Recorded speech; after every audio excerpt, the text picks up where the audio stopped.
And there we go. Hi there. How y'all doing?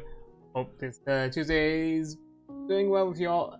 Hope you're surviving and enduring the heat. Out here it's getting slightly hotter. We had the advantage of you at least for the past week. It was mostly kind of like rainy or slightly stormy, so it was a bit cooler. But even if today it was a bit of a drizzle, it didn't really hold up. And yeah, it is hot. I think today is actually probably the hottest, at the very least, that it feels like in the past week or so. It has been a bit hotter, I think 2 weeks ago, but you know, it's cooled off and now it's back up again, and I don't think it's gonna stop soon. No, it is. It is July, and July is always the pain. But oh well, I'll endure. I'll see how I'll do with all that. But yeah, stuff like that, just usual things, stuff. Nothing too specific. Nothing too much. But yeah, before I jump into the usual things, or at the very least the big discussion for today, just one quick little thing, because I'm gonna do it now, just to kind of show myself again, as I usually stream. As you can probably see here below you with the coffee progress bar, I am in need of a bit of a extra financial help if possible. I am in a bit of a rough spot. I need to pay off some loans that I've gotten to a point where I can't consistently pay them myself. Shit is a bit rough out here, I'll be fair. So if you're able and if you can help me out, support would be greatly appreciated. And a way for you to do it, which directly helps me, and most of your support goes directly to me, is by donating for my coffee page. How you can do that, on YouTube you have a link to the coffee in the description. On Twitch you have a panel with where donate on it, that if you can click on it, it's gonna send you to the coffee page. Another way you can do it is if you do the command !KOFI, you get access to the link that way as well. So yeah, you have those direct modes of support. So yeah, I'm saying you with the coffee because that's more of a direct way. There is not as much of a cut. Another thing, you can benefit from the coffee if you want to offer like a more long-term support on there. You can become a member, and by becoming a member you get some extra benefits. You're gonna get like behind the scenes of work that I'm gonna do in the future. Hopefully now that I'm out, I've recovered from my sickness, I can jump at it pretty soon. I'm hoping starting tomorrow I'm actually gonna be able to do some progress on my work, and you're gonna get some behind the scenes there with what progress I get, as well as in some cases, if I'm gonna do co-working streams and I cannot show on stream what I'm working, I might do some quick summaries of some of the work done there as well, so you get like a sneak peek of some of the work. And finally, if you if you are a member, you'll also get an early window for some of the content that I might later on put on publicly, that you can buy. It's not gonna cost with a discounted price, of course, because you are a member and you already paid something out of it. So yeah, but an early access window with a discounted price. Outside of that, you just you just get the usual. Another thing that right now you have access to as a member is the current work in progress version of the Gestalt RPG supplement that I'm working on. It's aside from what the really available for everyone version that is currently, it's also on the coffee, which is just the Void Touch subclass. You have a few extra spells, a bit more details on the subclass specifically, and with time I'm planning to add up a bit more, and I will plan out to release bigger chunks of those of that work in those spell and in that document. So you'll have you'll have bigger versions, better versions. not immediately. Yeah, hopefully soonish you'll probably get a newer version exclusive there for the coffee.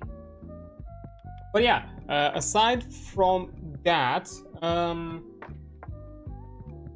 yeah, there's not much symmetry. Oh yeah, but as I mentioned, there is also technically the Voitar Source, also like a preview subclass that you can get there for free.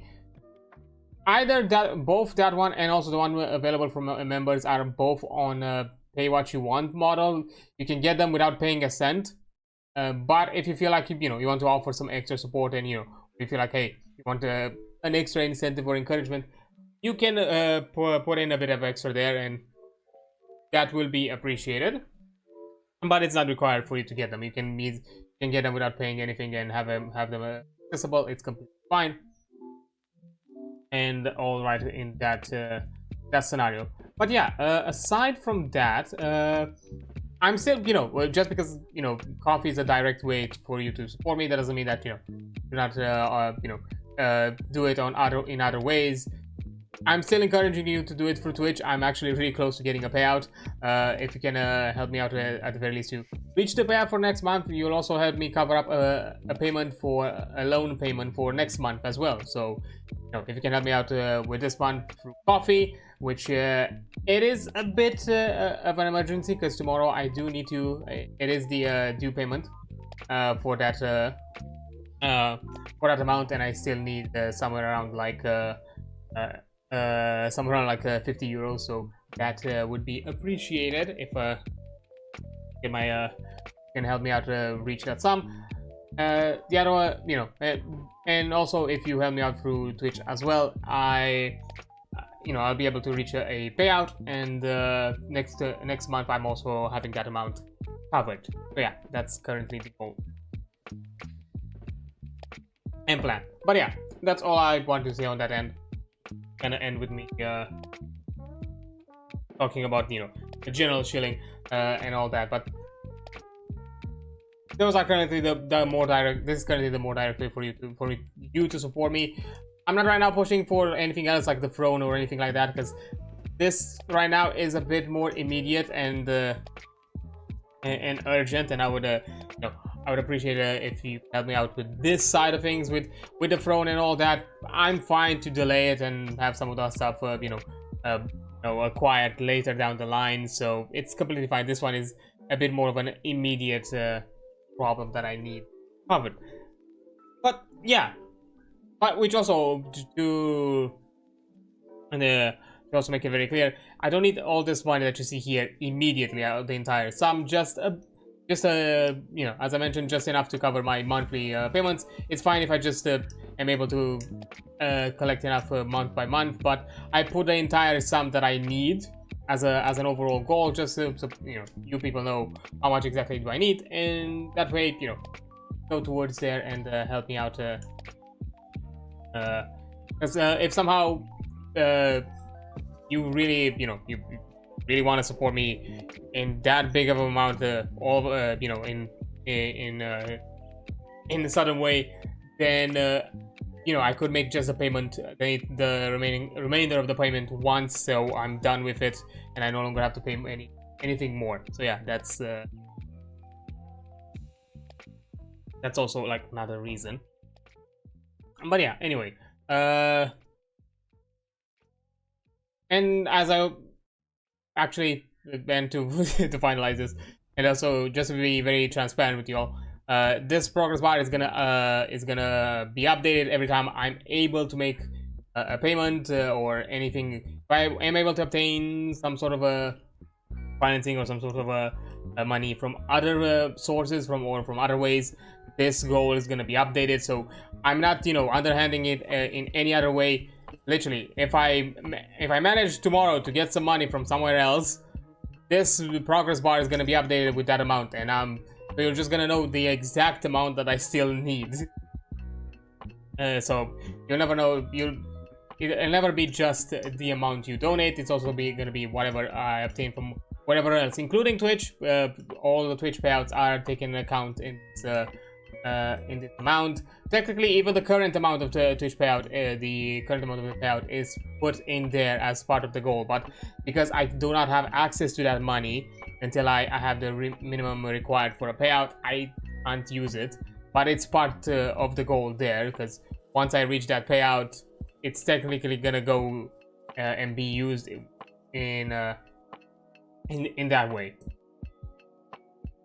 But yeah, that's it. I'm not gonna mention anything else of that sort. It's all I wanted to talk about. So now we can also focus on something else, and something maybe a bit more important, because it's something that can affect more people, not just me. Sorry, just having a quick drink.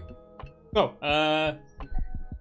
as I've done for the past 2 weeks, and I'm still doing it until it is done, this specific stream is a stream which, oh, I forgot to do this. Oh, this specific stream is dedicated specifically to the Stop Killing Games movement. What is Stop Killing Games? Basically, it is a movement that wants to put into question the legality and practices that the current publishers are pushing with the support and development of online only or online required games, where once the publishing of certain games is no longer where, if not a publisher, where the support of a game is no longer offered by a publisher, the game is no longer, in many cases, it basically gets into this sunsetting period where it is shut down, services are no longer accessible, and in many ways you might not even be able to have access to the game that you've once been able to play with, either because it has some online functionality, like some sort of DRM or anything sorts, or because they are a online only, like a multiplayer title, which requires servers. But now that because the publishers no longer offer support to that game, the servers are no longer available, they are closed down, and there's no way for you to actually play the title with other people, or even, and probably in some cases even on your own. So yeah, that's it.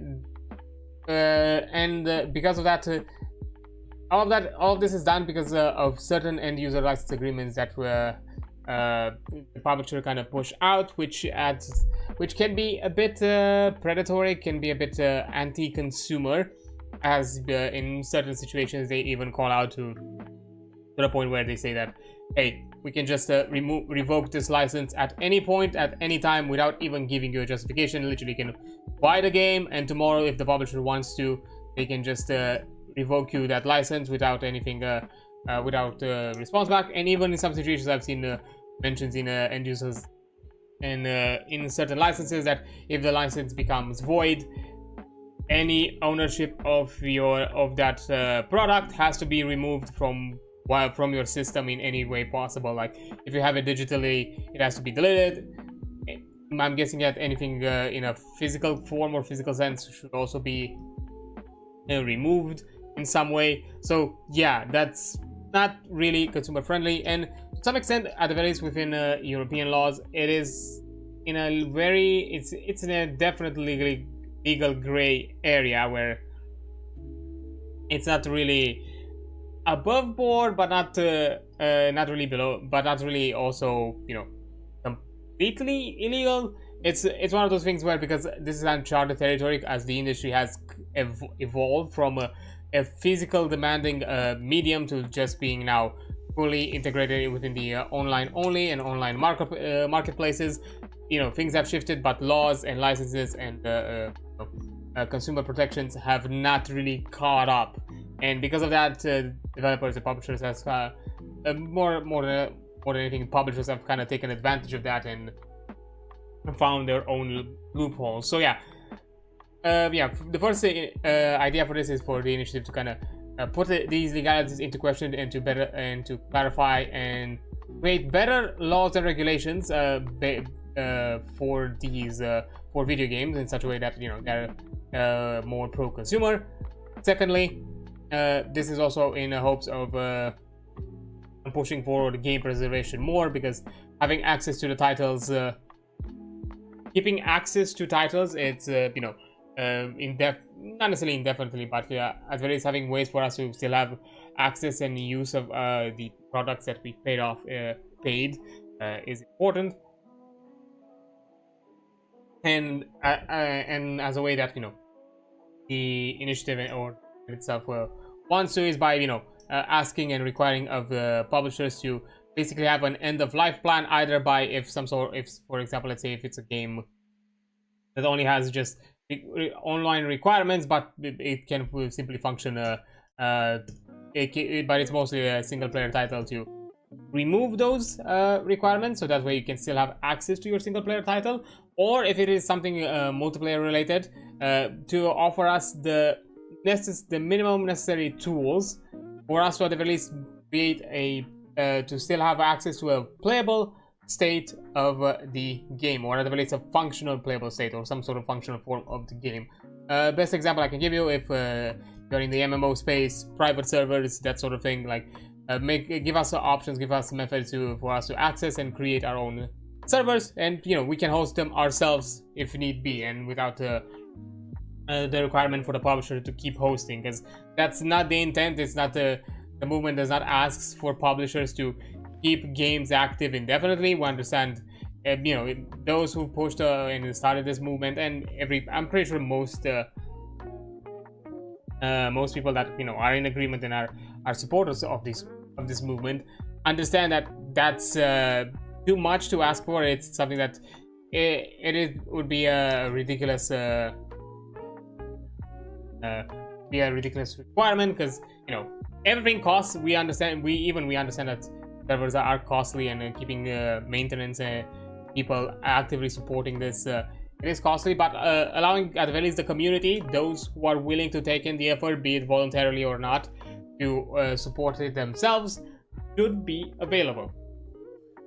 Once the developer decides that, hey, this is something that is more of a money thing, it's more cost of our resources, and it's a benefit for us, and we want to remove it, that's completely fine. We understand that. Just give us the access to ways or methods for us to keep accessing the game that we've, at the end of the day, put money down to have access to and play. So that's another thing. A third aspect that from my perspective, that I see it, I'm not sure it has been talked, but I also see this important for the improvement and advancement of the industry and the gaming space and gaming medium as a whole, because, you know, as game developers, at the very least, that's from this perspective I'm looking at, a way to, you know, make better games and make you know, or improving, or not necessarily innovating, but making new attempts in the spaces by learning from others. And way to learn from others is also by playing the games that they have, and playing the games that have created, and both the good and the bad, so that way we can learn from the winnings and failures of others, and those lessons can be then put in practice and into whatever project the game developer himself wants to do. You know, maybe there is an interesting mechanic that they really enjoyed and they really liked how it worked, but they wanted to spin it differently, or maybe they want to understand, like, hey, why this system, or why this aspect of a game, or this concept of a game didn't work out. And those kind of things, you get a better grasp and you get a better understanding of them by playing the game. Yes, to an extent, a developer needs to have a skill set to be able to analyze and understand the game by, also by visualizing it, but there's a limit. There's so much you can glean from a game if you do not experience yourself, like, be better understanding the mechanics by, interacting with them. You better understand the dynamics by, being engaged within the dynamics, and also, you cannot, empathy and certain experiences of certain emotions cannot be conveyed fully without you experiencing them yourself. Like, believe me, you're not gonna have the same feel of triumph, or how at the very least how I was taught to call it. You'll never have this feel of fiero as much as a watcher in a Souls-like by defeating some hour-long challenging boss than you would have if you would be the one that actually experienced and actually faced that challenge. You're like, yeah, maybe you'll through empathy you'll experience some glimpse. You'll have a glimpse of that kind of triumph and victory and feel of success, which is a bit more complex than just, you know, a feeling of triumph.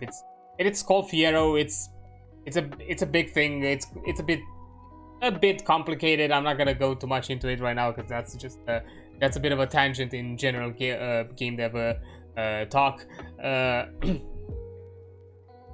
But yeah, that emotion, you're not gonna feel it the same way as a watcher compared to someone who actually defeated that and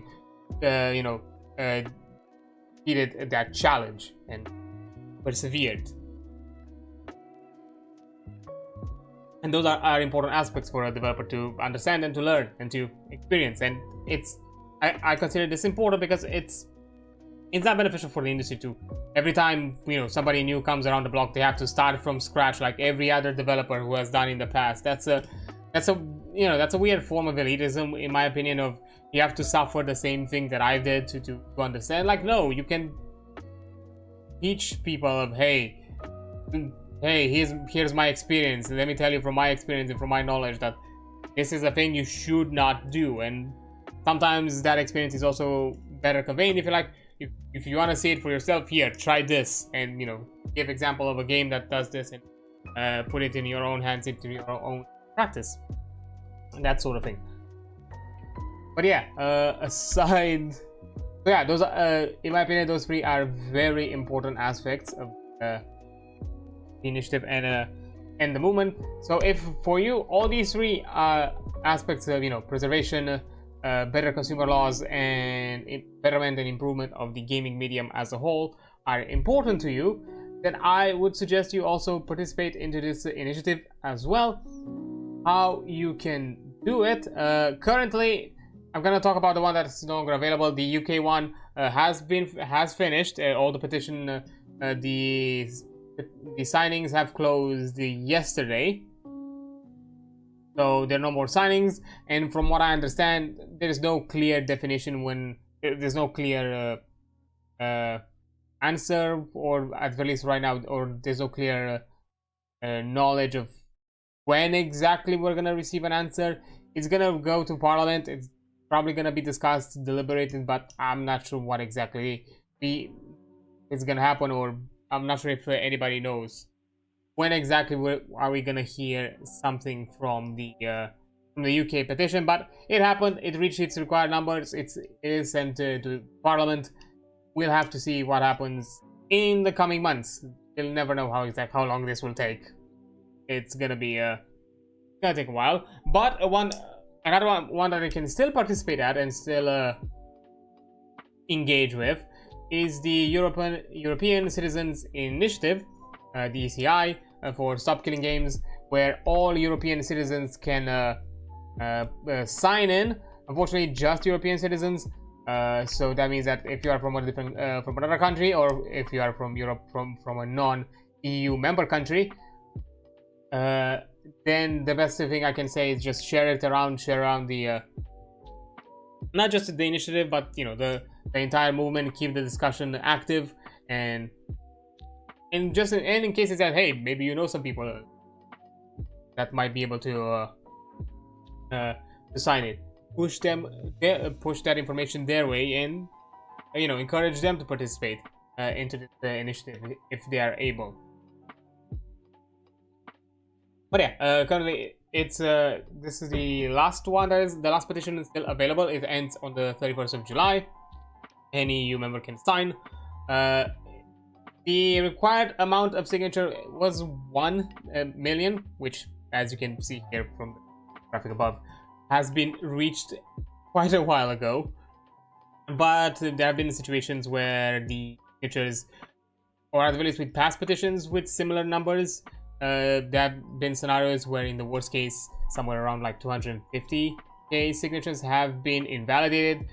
and mostly due to human error. Nothing necessarily untoward or malicious about it. Just, you know, somebody wrote their name wrong. Maybe they inputted their ID incorrectly.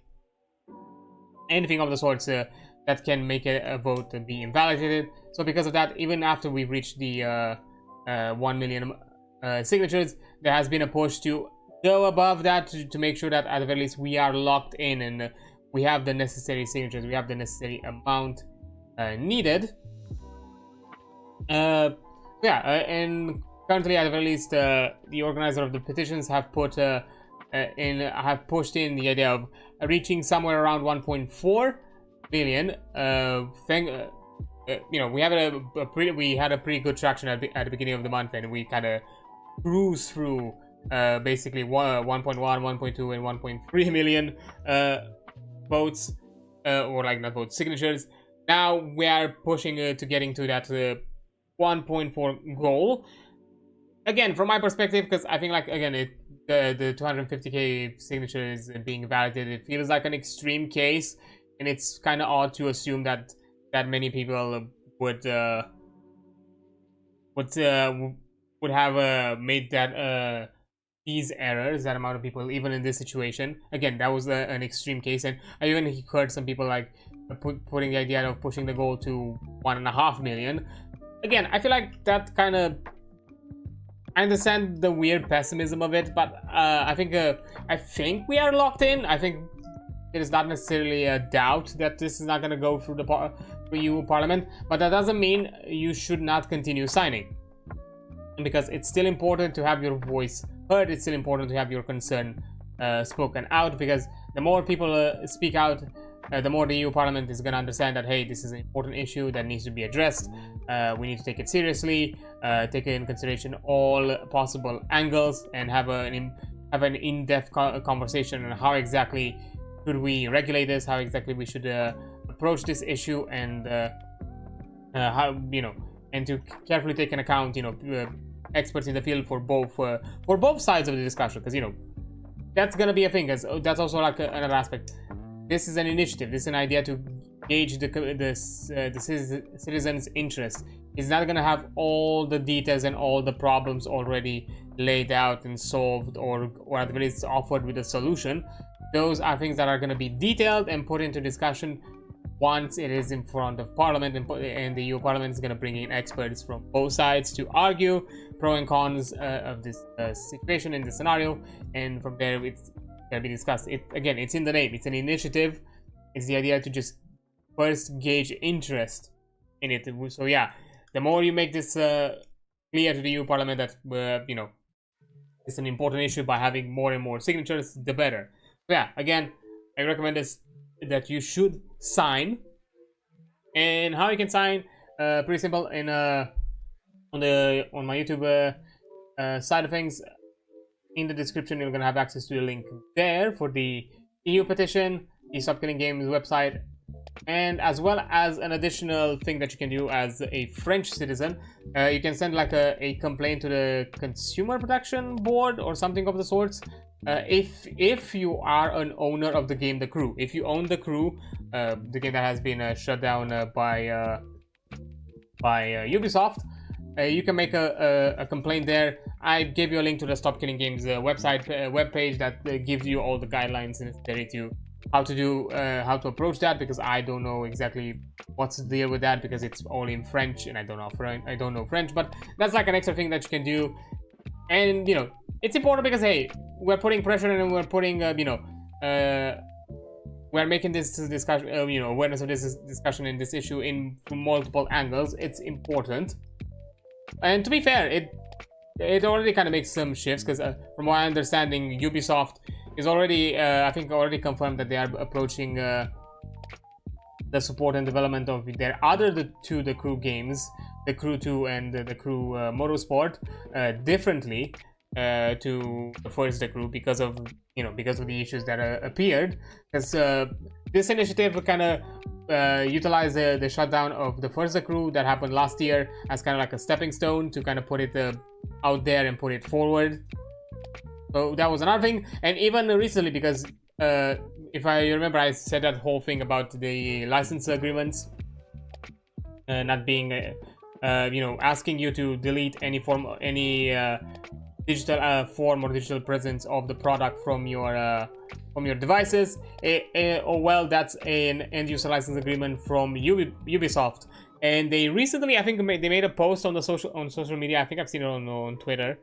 They made a post where they talked about that they're gonna look into that clause in the license and address it and rework it, because apparently it was a 10-year-old clause that has not been really talked to, and it was done as a way of kind of like protecting their products or whatever. I'm not sure. It was some kind of like a weirdish excuse, but they said that they are looking into it. So again, they're realizing that, you know, there is a lot of pressure coming from a lot of places, and soon enough there's going to be a big one. So they're already kind of making shifts about that sort of thing, which, you know, this also should give you an idea that the power that this petition initiative has, because it's definitely gonna because the publishers are becoming aware that this is gonna make some changes and it's gonna affect the industry coming forward. It's not just something that they're like just some people are outspoken, but nothing is gonna come out of it. It will, because at the end of the day, this petition is hosted on an official European Parliament forum. Like, this is as official as it can get. It's not some petition.org, forum thing that, you know, somebody just decided to set up and, to claim signatures for some emails and whatever. Like, no, this is real. This is 100% legitimate. It's within the European Parliament. You literally have to sign in with your ID and everything. So it's full on. You are identifying yourself that you are participating in this petition. They'll know for a fact that all of this is it's legitimate, and they're gonna take it seriously. And again, to kind of talk about like how that it already is making impact and is making shifts in the industry, we've even gotten a statement from the Video Games of Europe lobbying group. A statement, of course, against the petition itself. So, and to better understand, the European lobbying group is made of a lot of the big publishing names that are present here. You have Ubisoft, EA, Activision Blizzard to some extent is also there.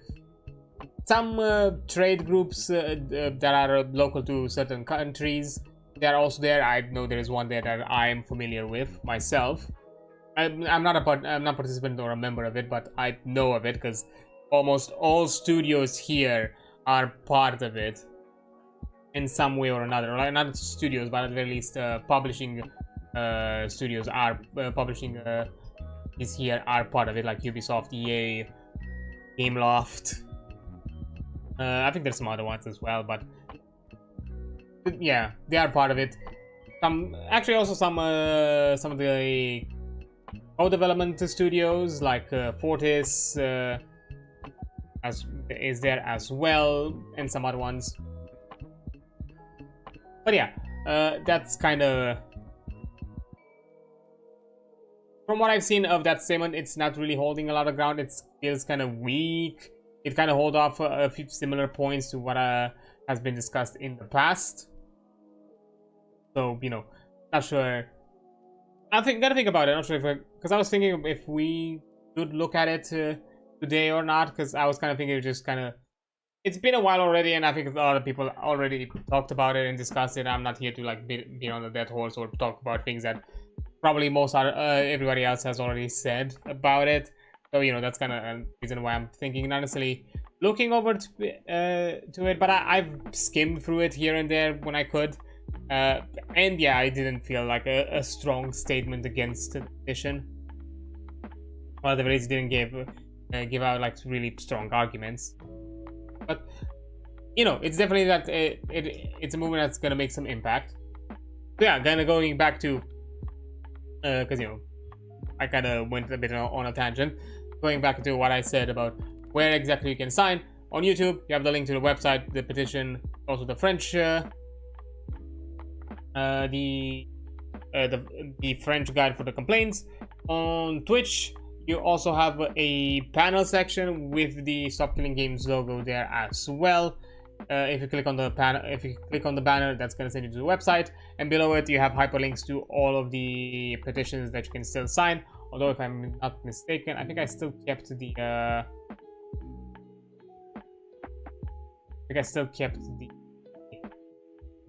UK one there, so let me make a quick edit now.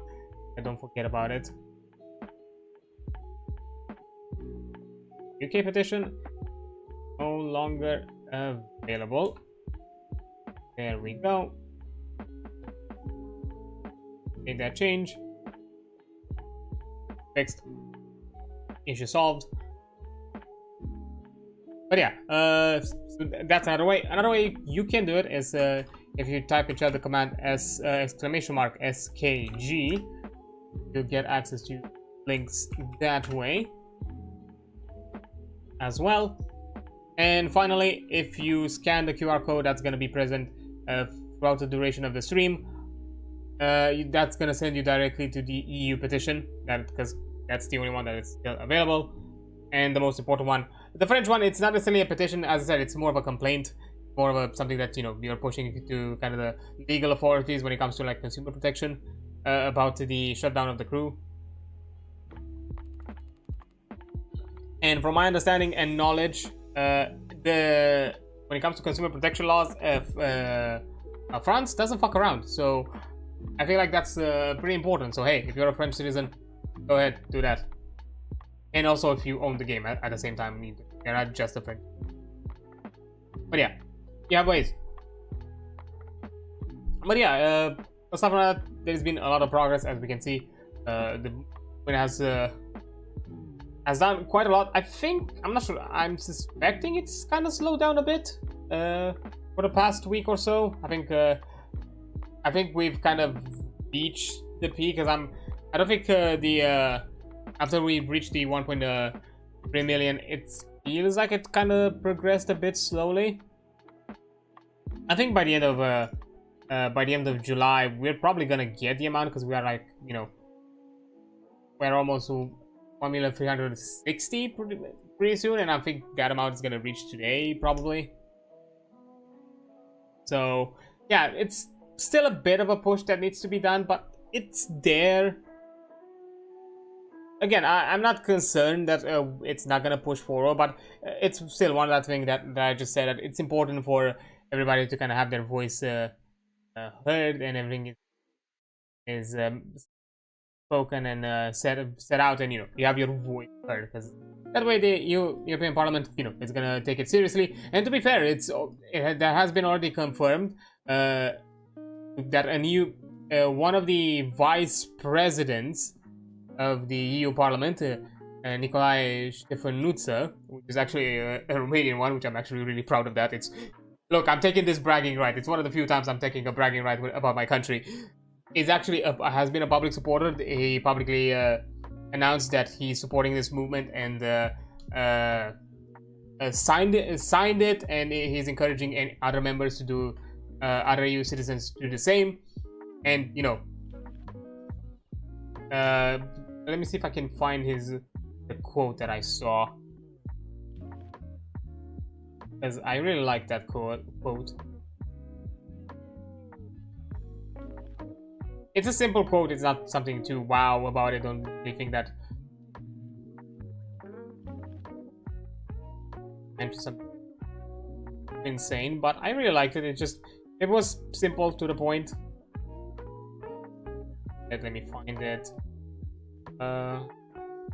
You know. Okay, a game once sold belongs to the customer. Simple, succinct. You don't need to hear more of that, more than that. So yeah, I'm glad that at least one of the 14 vice presidents of the EU Parliament, because yeah, there are 14. I think there is one for, might be wrong here, it's one for each member country, right? Yeah, I think so. Yeah, good thing. I'm glad to see that happening. Great. Actually, let me check something with the EU petition, because one of the things with the... Because aside from the requirement of, you know, having 1 million signatures, there has to be also at least 7 countries that reach the minimum threshold. Because basically each country, depending on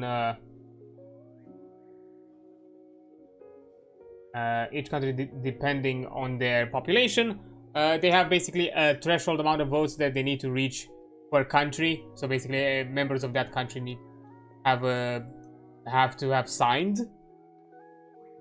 for the petition. And so far that I've reached the threshold and way over it. I'm looking right now here. Austria with over 150, almost 160%. Belgium with over 200%. Bulgaria over 100, 116. Croatia 166. Czechia 173. Denmark 373. Estonia 186. Finland with 575. The Finns have honestly been doing so much work. To be fair, like, their threshold is pretty small, like 9,000, and they had like 56,000 votes already themselves. I'm not saying, but it's still a big number. To be fair, like, compared to the threshold, it's not that insane, but still, it's weird. Because yeah, number wise, I'll have to look to see who exactly has kind of pulled the biggest number. But France as well, 285%. Germany with over 400%, 119 actually. Greek with 137. Hungary with 174. Ireland with 383%. Italy 140. Latvia 140. Lithuania 186. Netherlands with 335. Poland with 400. Portugal with 213. Romania 168. Slovakia 197. Slovenia 1. Spain 186. And Sweden 469. And I'm pretty sure that's like, what, 26, did I say? I think it's most of them, if not all of them. There are very few. I think I could actually probably count the ones that haven't. Like Cyprus with 50%. Doesn't reach the threshold. Luxembourg hasn't reached that threshold. Malta hasn't reached the threshold. The 64, 48. That's it. 3 countries. That's it. 3 countries. All of them are over 100%. And the one that I think has pulled the most numbers. Everyone's highest. Yeah, France. The French have actually done it with 159,169 votes. Oh, actually, no, I'm wrong. It's Germany with 283,000. It's just below. I just didn't notice. Yeah, the Germans actually really pulled. But yeah, Germany, France, Poland also pretty high numbers, 147,000. Spain as well, 119. At the very least, when I'm looking at like the triple digit numbers. Yeah, these are like the big dogs. The closest to them to like make like a top 5.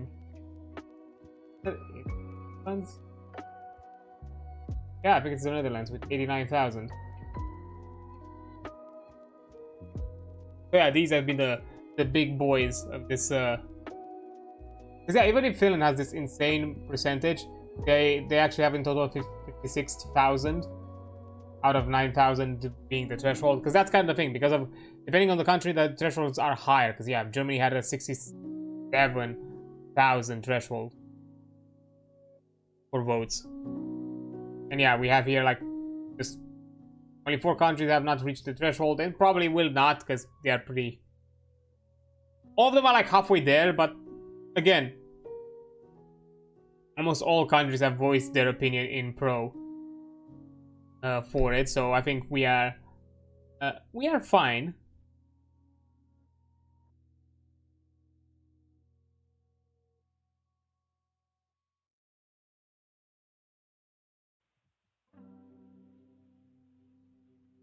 Yeah. Honestly, yeah. I'm not doubting that this is gonna. Me personally, I'm not doubting. I'm a bit more optimistic about it, that it's not gonna go through.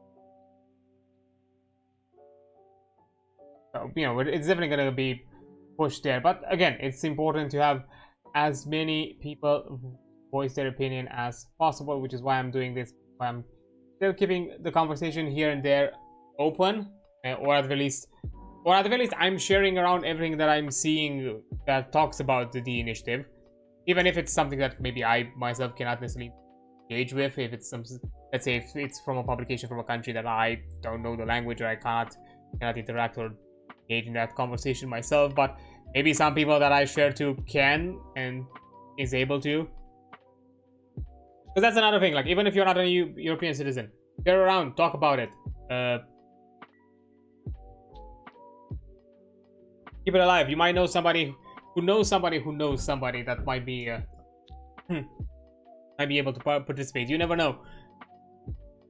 Especially right now with the internet, we are so interconnected that you'll never know who you'll reach out to and who they're gonna make a shift and a movement towards, and who is able to see this. And even though this topic has been really kind of a hot button topic for the past weeks, there might still be people out there who are not necessarily aware that, hey, this is a thing that is happening. This is a thing that you yourself might be able to make a change. So go ahead and get yourself involved and do that change. Yeah, I think that's important.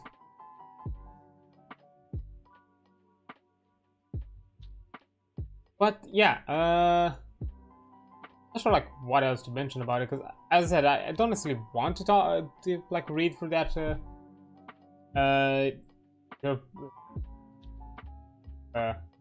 like statement, like the video games Europe, because as I said, it's not really something that I care too much about. It's whatever.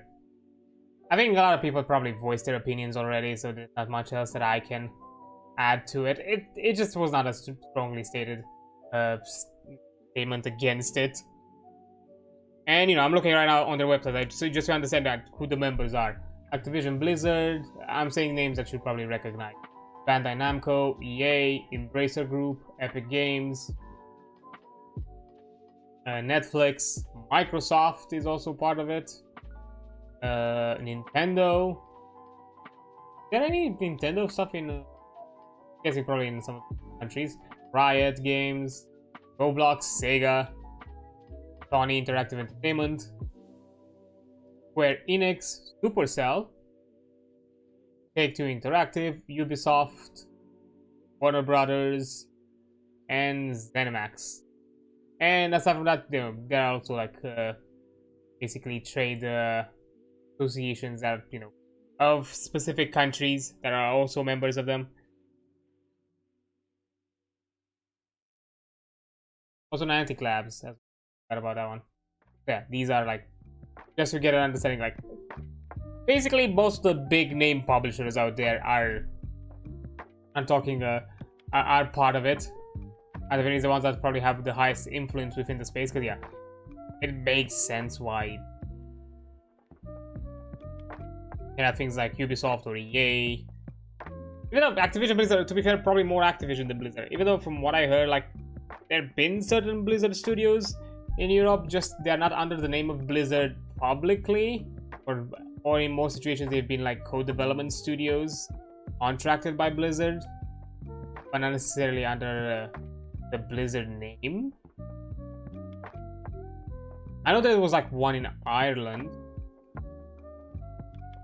that I think became an independent, like worked probably quite a lot, or was part of the kind of probably like Blizzard like development studios in Europe, but now kind of became more of an independent co-development studio their own. But yeah, I've seen also like other weird statements, them like because I was looking like at whatever they have posted here publicly, and I think I saw something about like AI like AI content in video games, where they said that it should, you know, AI should not be disclosed. Like the use of AI should not be disclosed if it is within the expectations of the consumer to interact with AI. Where, you know, they've also kind of put in the claim that, you know, they've clumped together the whole thing with AI alongside the other aspect that, yes, within the industry we use the term AI when it comes to things like AI behaviors and how an enemy, you know, NPC or computer controlled systems behave. Like, you know, what do you expect, like enemies, bosses, anything of that sort. Like, yeah, it's AI, but it's not truly AI. It's basically the term that we ourselves kind of coined to basically understand that, yes, these are computer generated like behavior trees, you know, state trees or behavior trees, or any other sort of you know, big decision making systems that, you know, are like built in, but not actual. They're not like they're not in to the level that, you know, what AI article is, what we are claiming to AI that needs to disclosed in video games should be. So yeah, I've seen weird statements like that where AI should not be disclosed, or when it's expected the use of it, which that's kind of weird, because we're not talking about that kind of AI. We're talking about AI like, you know, AI generated voices, or, you know, Gen AI assets. I think I've seen a game. I think I was like reached out by that game. I'm not gonna say any names or anything of this. I reached out by a name that basically by a game that, you know, had like AI generated like assets. It was some sort of like sandbox where, you know, you basically, yeah, the world was your oyster, because, and you could create anything you wanted because, and ask for anything you want, because they had like a built-in Gen AI asset generation model to be able to generate those things. I'm like, yeah, but that's very like, brother, no, no. So yeah, that's it, and it took me a bit to, I had to look a bit into it to kind of, because I had that weird suspicion from the initial wording of that of the marketing for that game, and I had to look a bit deeper to see if that was the actual case. And yeah, it is, but it's not like heavily clearly disclosed, and to me that's a bit scummy. Like, fine, if you are on that stance of using AI, at the very least be fucking honest about it, and, you know, that way you'll know what your market is gonna be. But yeah, anyways, that's just me with my ranting. So yeah, I think I'm gonna take a quick break now. I think I yapped enough about this general thing with the initiative. I'm still gonna yap about it here and there, but how about we also play some games in honor of you know, this movement, you know, having to move on and push through. So I'm gonna be taking a break now, and then we're gonna jump back into some shenanigans and have some fun with that. So yeah, I'll see you in a few minutes. Okay, there we go. Fix it. That's awesome. There. Check.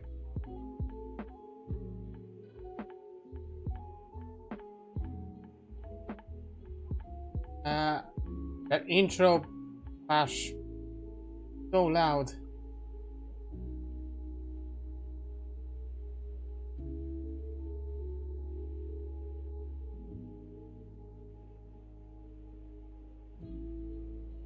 Audio.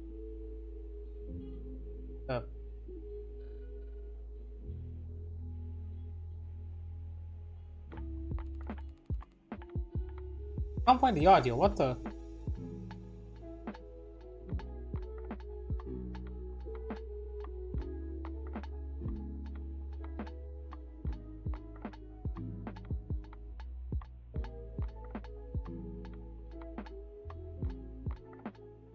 Oh.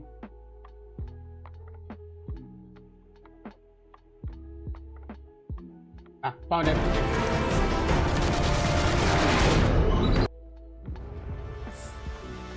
Oh. Fixed. Oh. Good. Campaign. Autobot campaign because we're done with the Decepticon one. So the plan for today, actually, if we are finishing this fast, because my plan is to just do the first 2 chapters and leave the last 2 for these 2, the chapter 7, chapter 8 today, and do chapter 9 and 10 next week for the final week of the where I'm gonna do a stream specifically dedicated to Stop Killing Games. We might actually check the Video Games Europe statement if we have enough time, and it's not gonna take like, if we still have like an hour left for my usual runtime, then yeah, we'll do it. If not, then we'll leave it as is. So yeah, Kaon Prison Break. News of Zeta Prime survival spread quickly as Optimus assembles a squad to infiltrate the prison in Kaon, where Zeta is being kept, and free their leader from Megatron's clutches. Okay. Bye. And I'll go with Optimus. There. In an effort to save Zeta Prime, Optimus enacts a bold plan to allow himself and a few others to be captured by the Decepticons. The plan works all too well, and soon the Autobots find themselves en route to Kaon, the capital city of the Decepticons.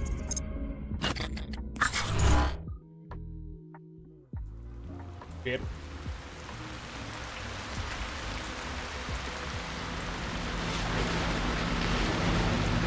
Clearly a good thing.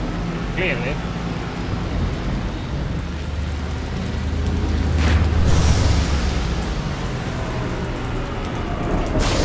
Commence prisoner transfer. For the glory of Megatron!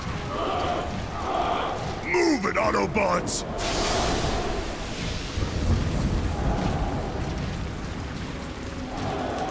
I hope you know what you're doing, Optimus. Have faith, Bumblebee, and follow my lead. Optimus is right. We've been in tougher spots than this. Wow. Megatron has gathered quite the army, hasn't he? Quiet! Well. Data signature confirmed. Opening main gate. Welcome to Kaon!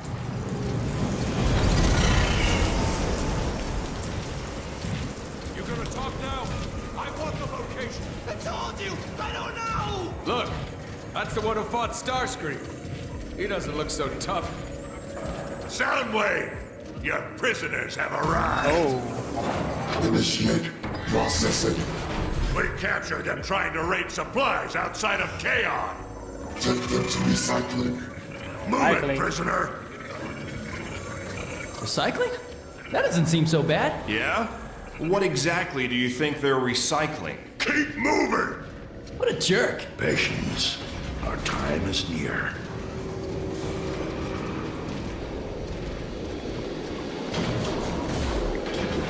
What is this place? Welcome you home. Are those caskets? Guilty! Spare me this mockery of justice! Who said anything about justice? What is that? The Energon Bridge. It powers Megatron's orbital base. Halt! Ready! Aim! Fire! No! You're next, Autobot!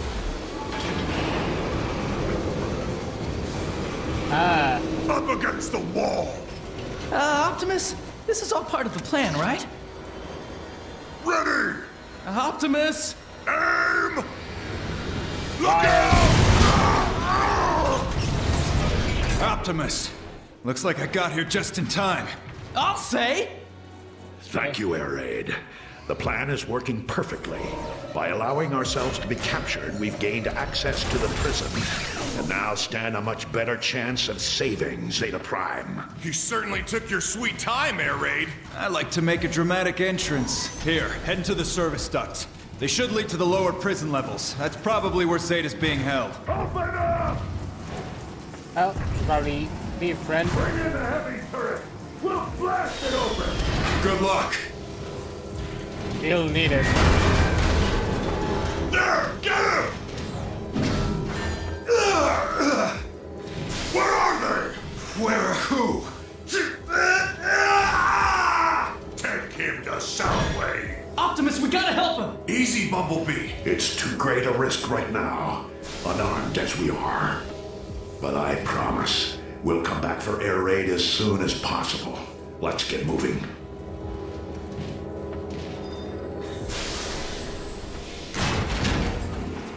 What is this place? Air Raid said they were service ducts.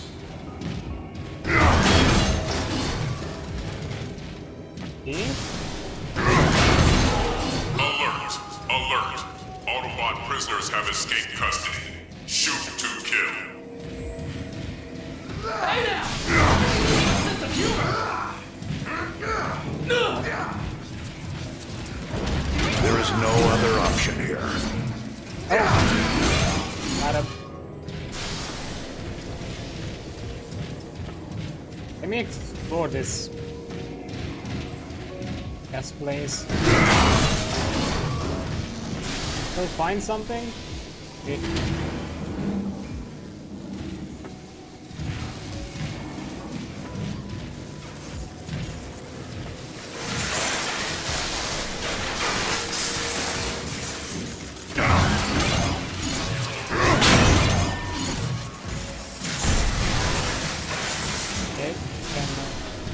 Ready your energy blades. We'll drop down and surprise them. I sure wish I had a blaster right now. Relax, B. We've got this. Weapons overheated! More Autobots to destroy! The escapees, they're here! Glad of you to notice!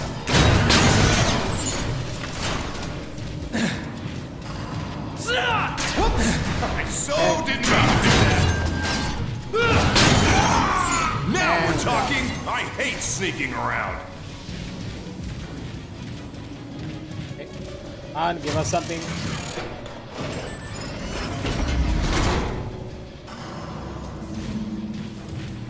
Weapons too hot! Watch out! One shot is all it takes. Quickly, Autobots, take their weapons. The Decepticon prison fields. I've heard stories of this place, but to see it, it's horrifying. I'm gonna take the weapons.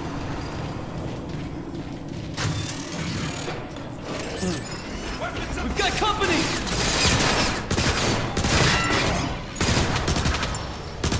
My weapons need to cool off! Oh no, they have weapons. I downed another one!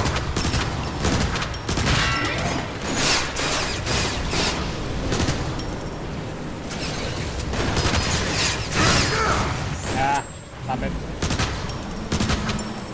We can't afford not to be precise. Keep your head down! We've got snipers everywhere! Okay. You're one dangerous Autobot! Weapons moving complete! Back on my feet! Ah, don't see him. Now that guy looks like a Sith! Okay. Take back some ammo. Locked and loaded.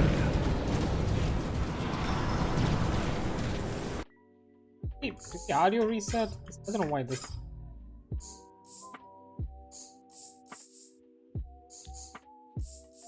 Roll out.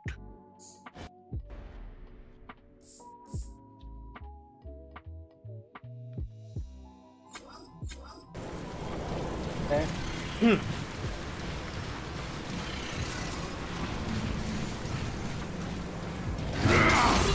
So,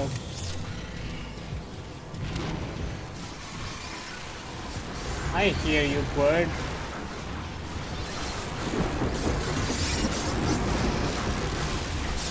Where are you?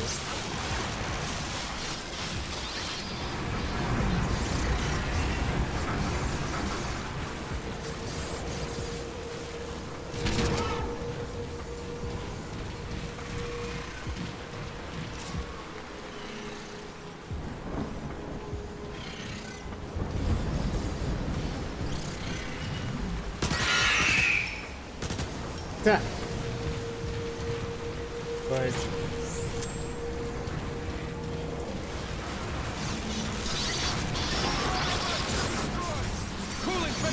Take that, Decepticon punk. ah, Trigger finger all right? A little itchy?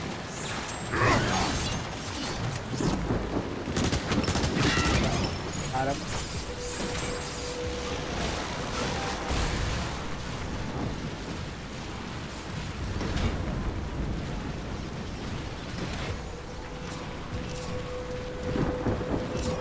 More ammo.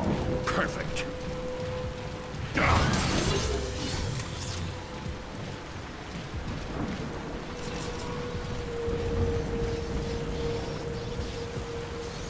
Nothing here. Okay.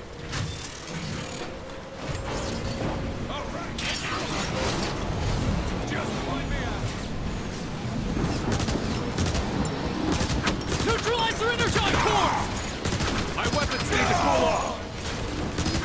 Weapon cooling complete. Downed another one.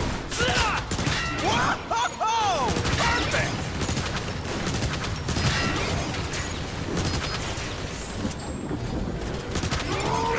Out.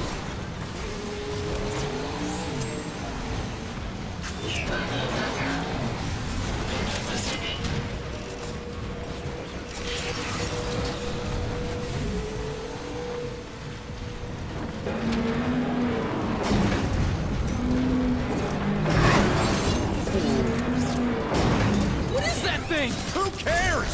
It's shooting at us! Shoot back!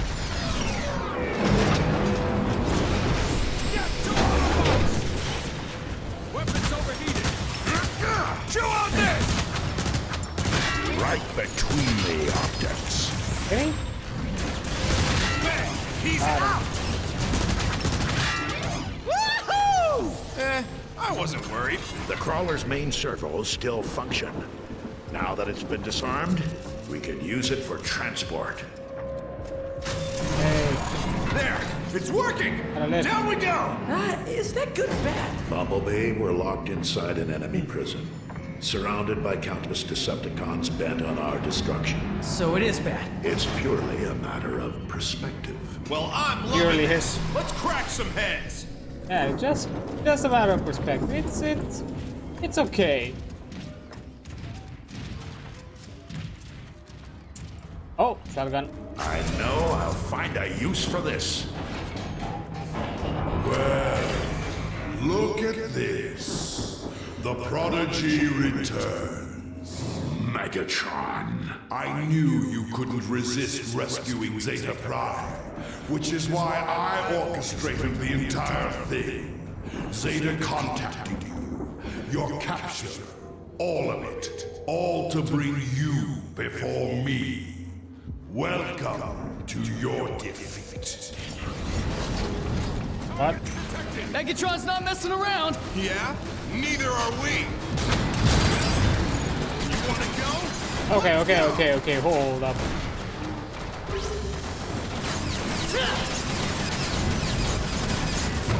Die, Autobot!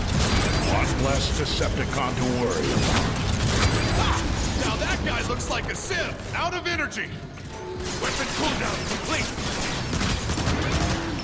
That's what this is about. Revenge for what happened so long ago. Don't flatter yourself, Optimus. What I do for all of Cybertron. My orbital station's Energon bridge is back online, allowing me to create an infinite supply of dark energon. I shall use that power to return our planet to its former glory. At what cost, Megatron? At any cost.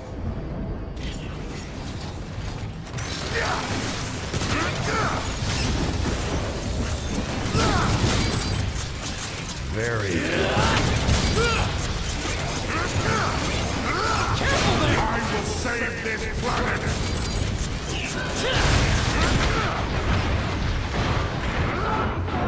Ah, I've got swarmed, damn it.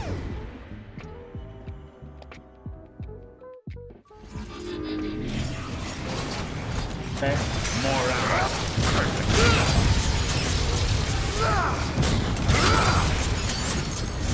That just makes it all worthwhile.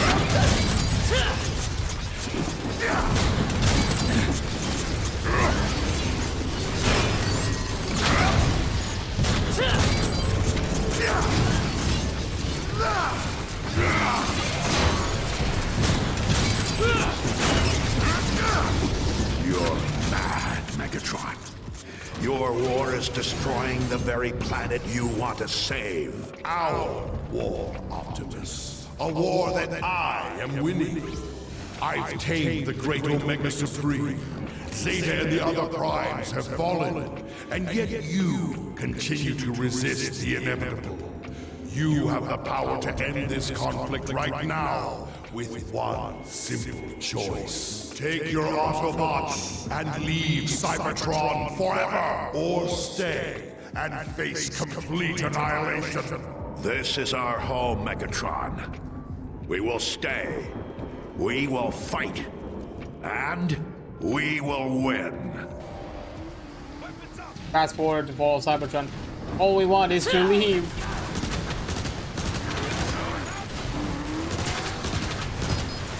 I downed another one. Fire in the hole.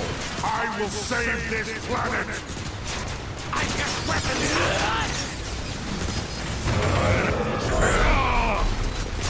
Nice shot!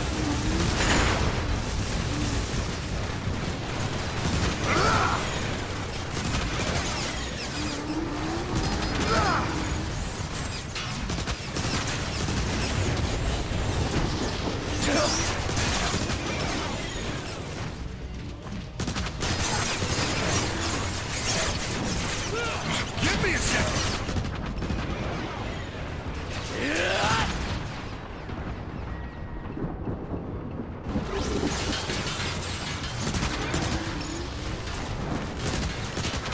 Just downed another one. Enough of this!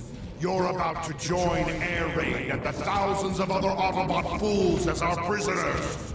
Permanently. Oh. Uh-oh. Well, damn it. What just happened? That lousy bucket of bolts cheated, that's what! Megatron teleported us directly into a prison cell. The Autobots are secured. Escape is impossible. Enjoy your stay, Autobots! Rest in peace! They took our guns. Again? Anybody got any ideas? Autobots, I'm sensing fate energy emanations from that wall. No offense, Optimus, but I don't see how that's going to help. Well then, Sideswipe. Watch and learn. Okay. I guess the axe does not count as a weapon. Whoa! Didn't know you could do that! There is much you don't know about me, Sideswipe. Look at all those prison cells. Autobots! They've come to save us! Free us! These cells are hard-locked. Optimus, can you chop through the wall again? No, I'm afraid not. Doing that requires all of my reserve power. It takes a long time to recharge. There's gotta be a way to open these doors. Air Raid surveyed this prison thoroughly. When we find him, we find our answer. You're not gonna free us? Your freedom is near, my brothers. Be patient, be strong, and be ready to fight. What about us? Wait! Where are you going? Yikes. This will cause some trouble. It's the one called Optimus. I will spread the word. Good luck.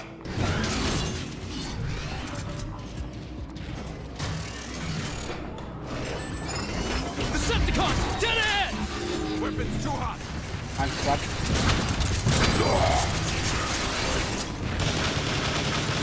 One less Decepticon to worry about. Hi. Take out those sentries.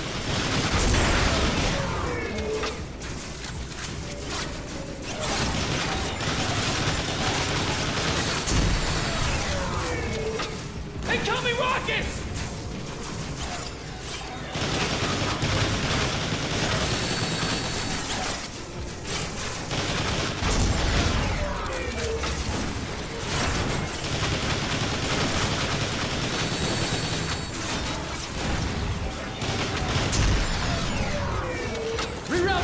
weapon systems! Let's do the fight.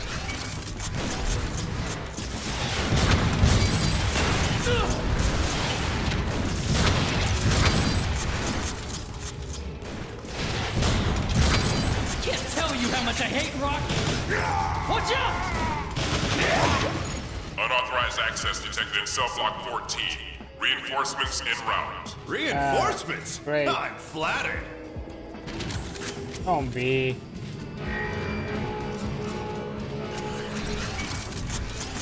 Here they come. Fire grenade. Throwing weapons. Trigger finger all right? A little itchy? Cooling phase complete. Fine. One shot, one broken Decepticon!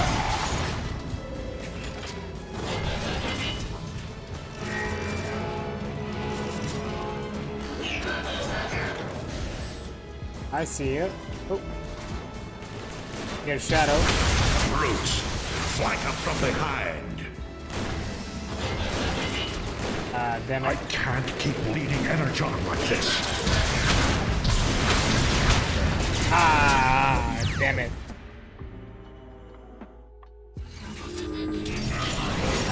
It's the entire fight.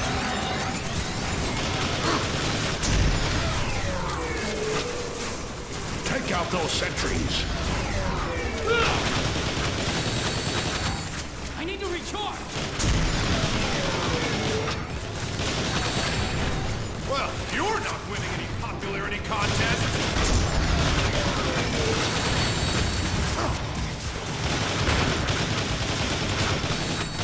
One less Decepticon to worry about.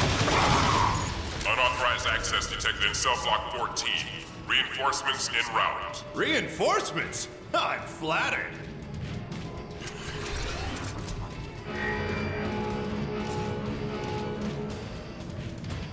Here they come. Death to Autobots!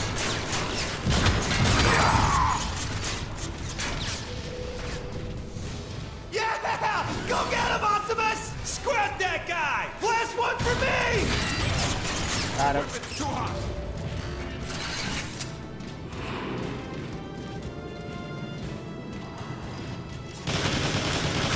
Remind me not to make you angry.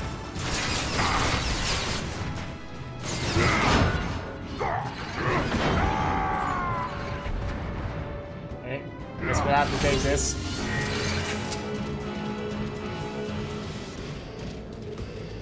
Die, Autobot!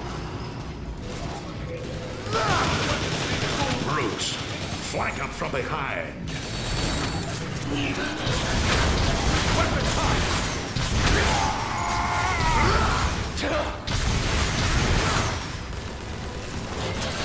You just give us the signal, Optimus.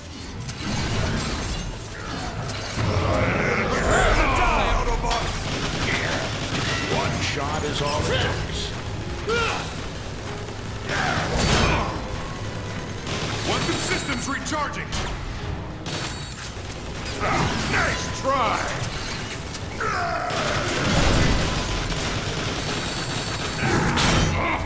I'll use you as spare parts. Alright.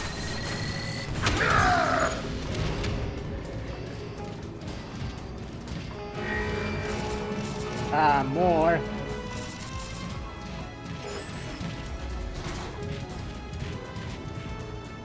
They're flinging grenades! Let's scrap that brute! Weapons cooling! Thoughts muddled. Can't think straight. Ah, I almost got there. Damn it.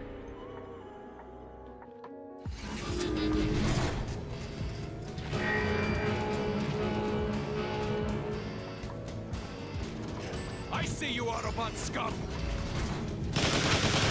Cooling weapon! Brutes, flank them from behind. Down another one.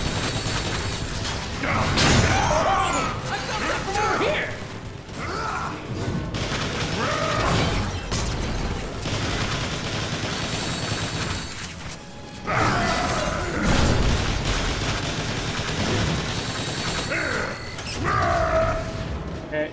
with you, Autobots!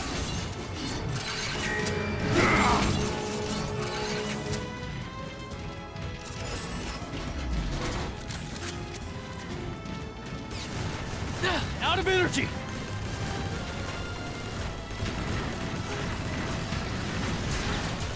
You ready for a real fight?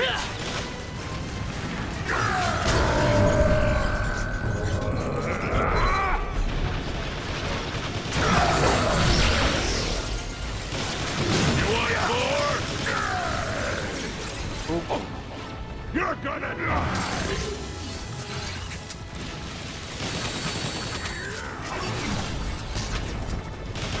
Need to recharge!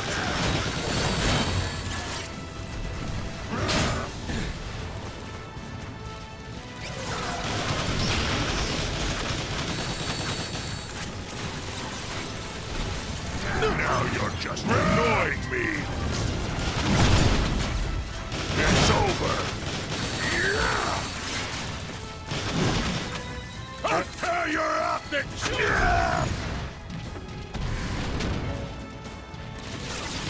Weapon's too hot! I'm going to enjoy this! Ah, it expired.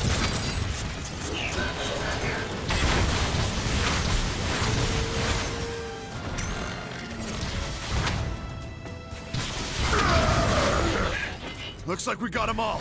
Of course. I got most of them. My axe is fully recharged. This way, Autobots. This one has a good weight to it.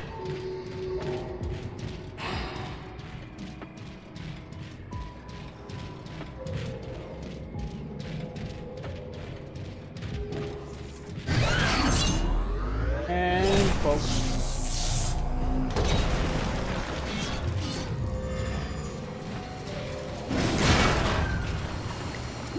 What is this? That current looks strong. Don't let it pull you into those grinders. Must be how they recycle their prisoners. Right. The Decepticons will pay dearly for this.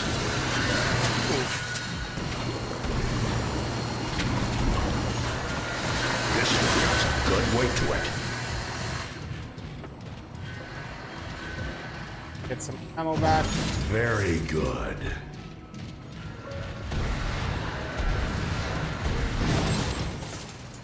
AIDS.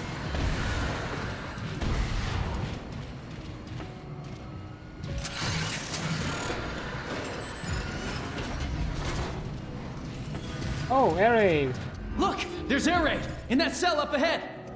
I was wondering when you guys were gonna show up. We took the extended tour. Saw the sights, blasted some bad guys, the usual. Uh-oh. Don't get too cocky. I suspect we aren't alone. Oh, we're not. Hey, what was that? Weapons ready. You hear that? There's a cloaker nearby. Air raid, where are the controls to your cell? You'll have to nullify 2 containment protocols, each with its own switch. But be careful. There may be more of those cloakers in the tunnels. Hold tight, Air raid. We'll get you out.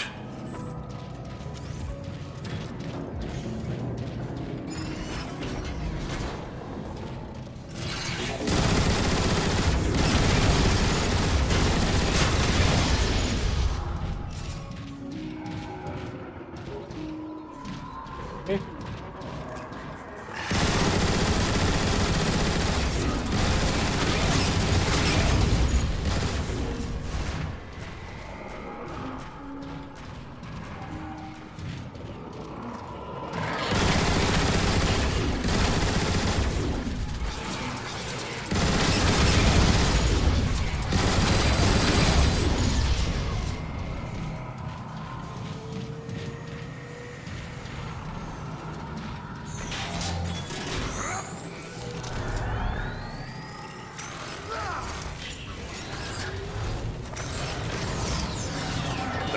Are up. Now, to deactivate that shield.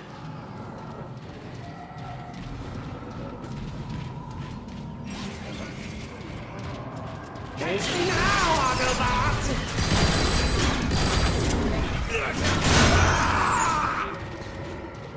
Now you see me, now you don't. Fall back.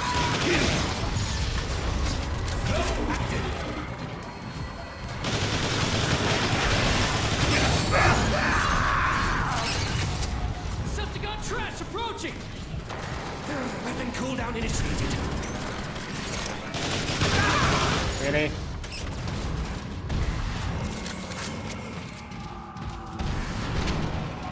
Honest attempt. You know, it was a lot quicker when I was rescuing you guys. Can it, Air Raid? We're working here. Now you see me, now you don't. Ready for it. Okay, let me get back there. Now you die. Cooling weapons. That helped. I'm not trusting me. Huh? Put it here. Ah, Prepare to die. fine. I guess I'll have to play it safe.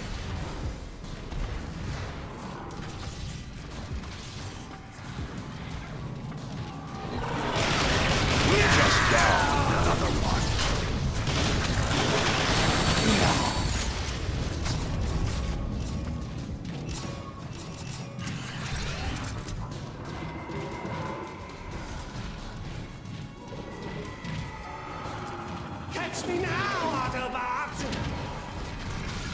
It's me. Okay, ow. We've been overrun. Fall back. Now you see me, now you don't. Weapon cooldown complete. Fire in the hole. Weapon cooldown initiated. We have to fall back. Decepticons closing fast!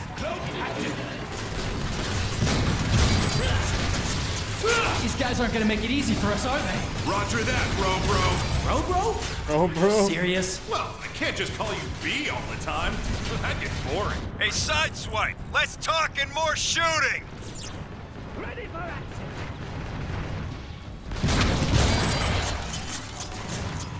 We've been overrun.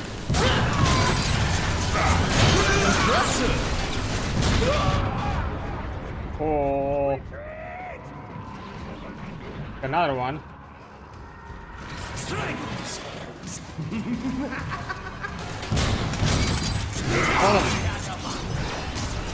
Weapon cooldown complete.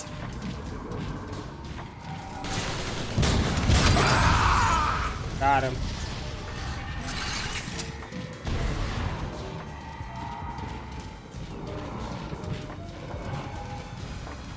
Cloak active.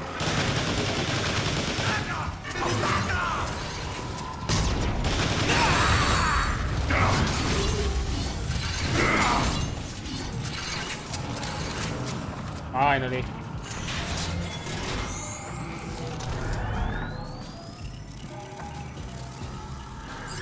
Oh.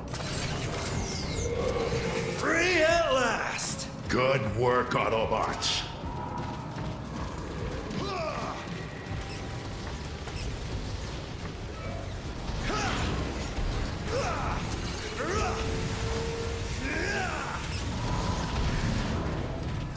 We're not finished until every Autobot here is free. I spied the central control room on my way in. From there, we can override every hard lock in the prison. Lead the way, Air Raid. Okay. Hey, nice.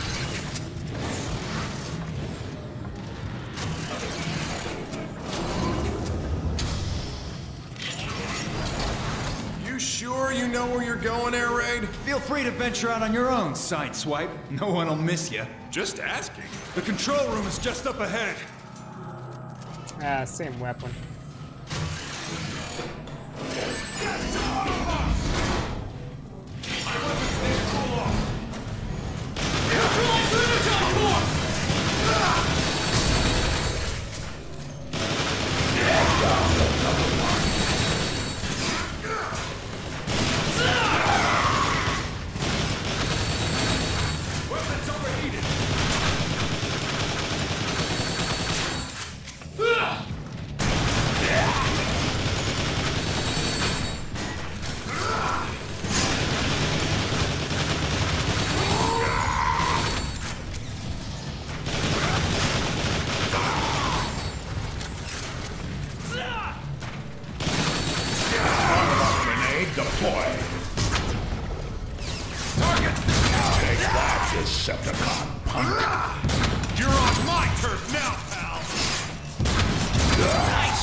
Okay. Weapon ready to fire. Okay.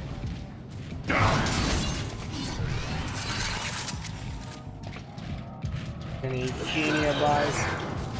I'll just go.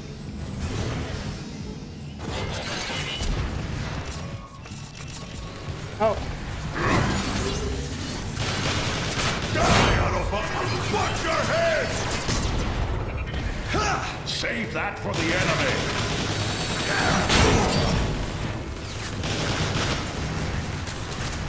Out of energy!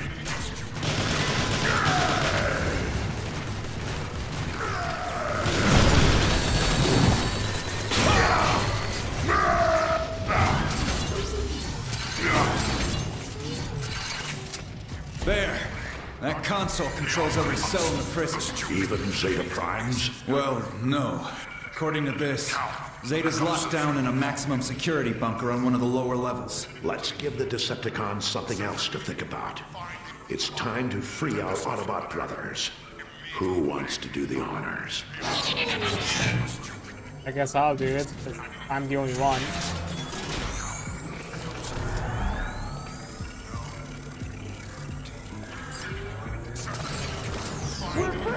There. Freedom restored. And diversion created.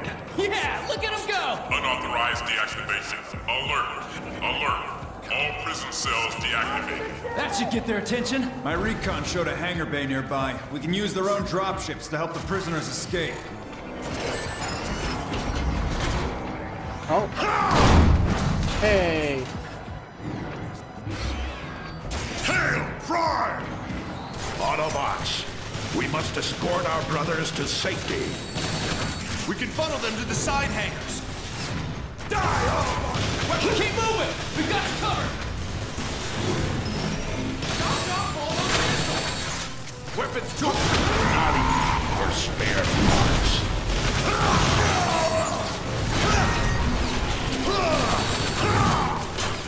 You're no match for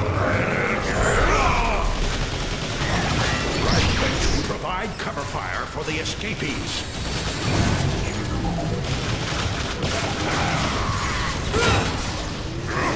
Oh, you didn't even notice you.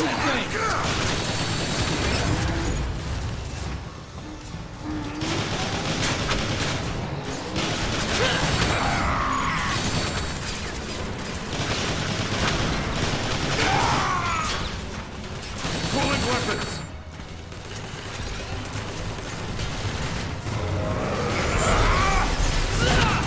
Just down another one. Quickly, head for the hangar.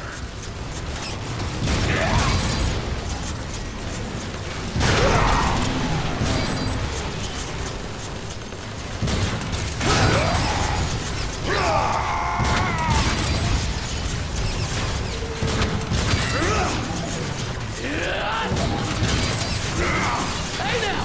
Don't make me lose my sense of humor! Decepticons! Dead ahead! I don't see.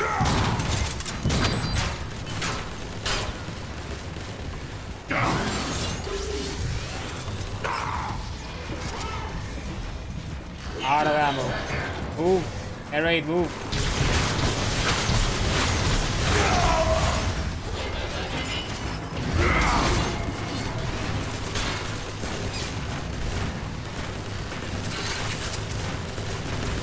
By me. Oi.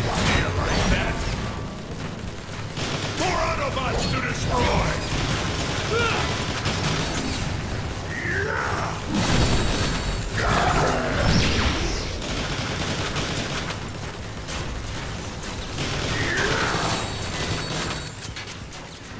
You want more? No, I don't want anything. Why are you focusing me?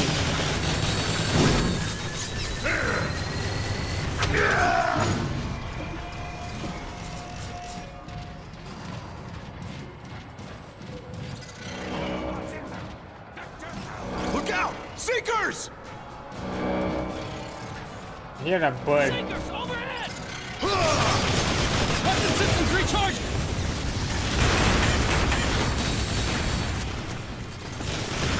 One less Decepticon to worry about.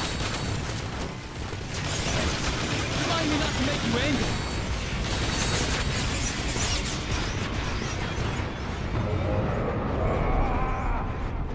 Oh, I'm out of ammo. Fuck. Damn it.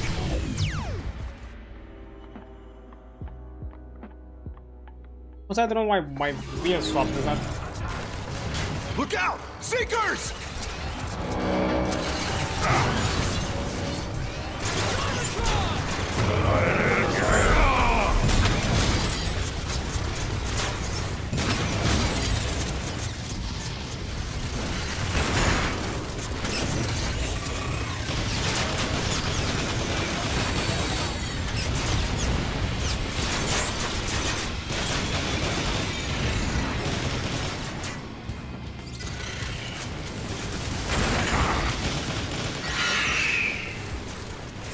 Shoot, bud.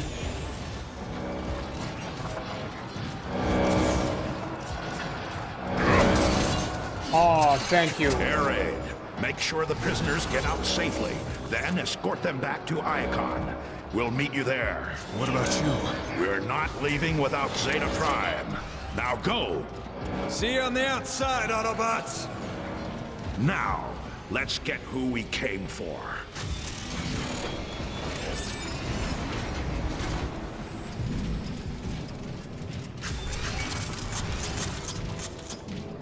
This wall crawler should carry us to the lower levels. Interfacing now.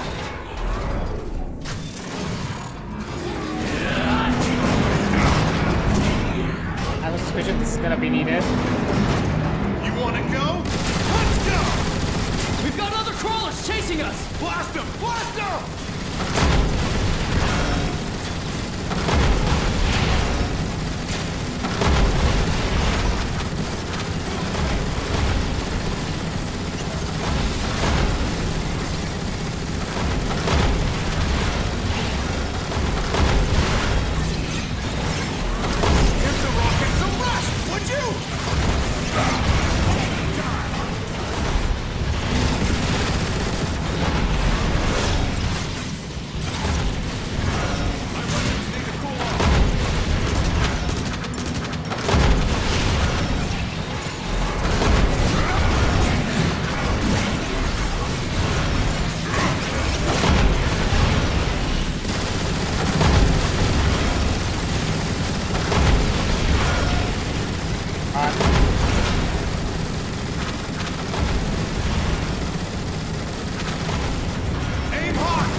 For this, B? It's the big finale! Just watch me! Okay. Kinda chaotic.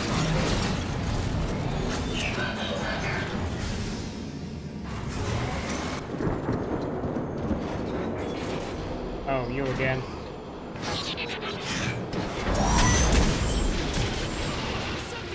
Take cover!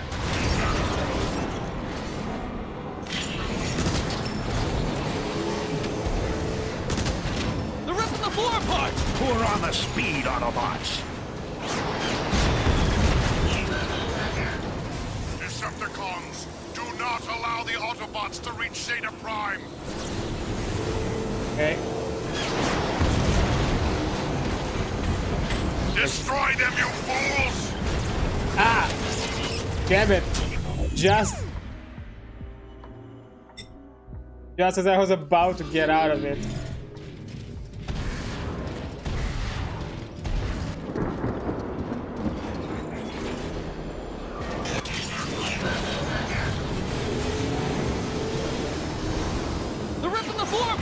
Pour on the speed, Autobots! Decepticons, do not allow the Autobots to reach Zeta Prime!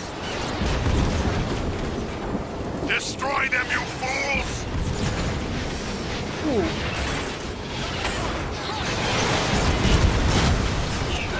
Ready to move!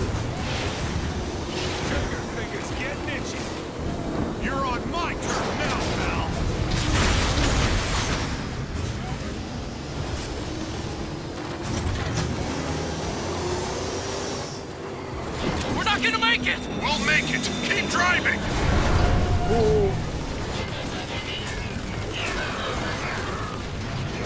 Ah, I should have not stopped. I should have not stopped.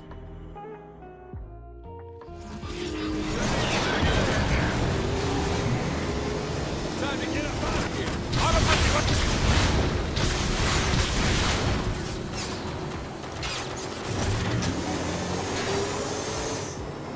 We're not gonna make it. We'll make it. Keep driving.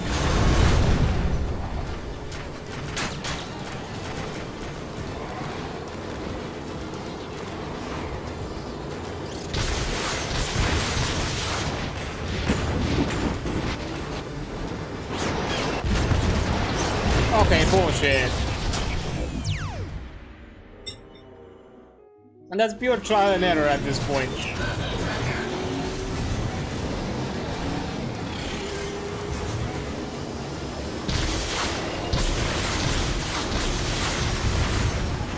Just pointing at him. Check out my smooth lines.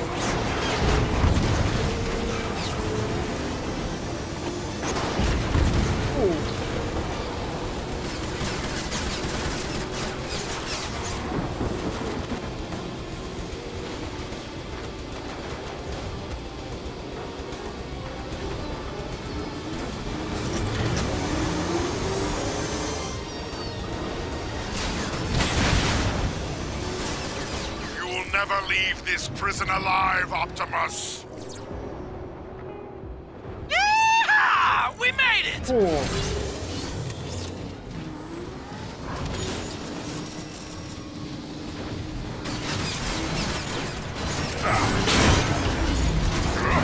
Pounded that guy like a nail, huh?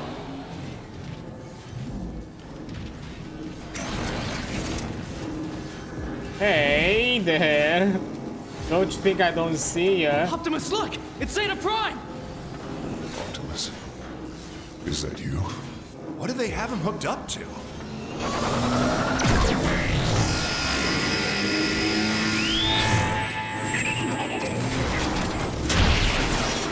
Autobots, how?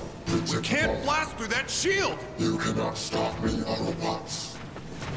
Activate defense sentries. Everything's spinning!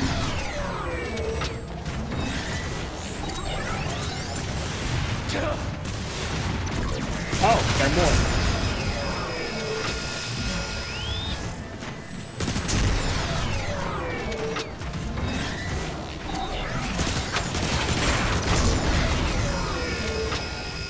Frenzy, eject. Operation Annihilation. Time to dance, Autobot! Focus your fire on the little one. Hey, who are you calling little? And I thought I was small.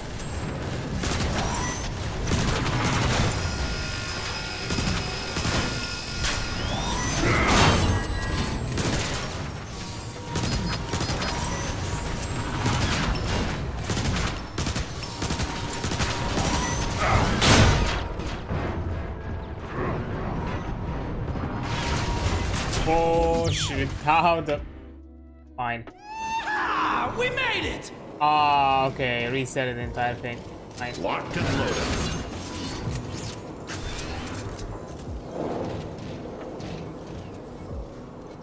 Let me try again.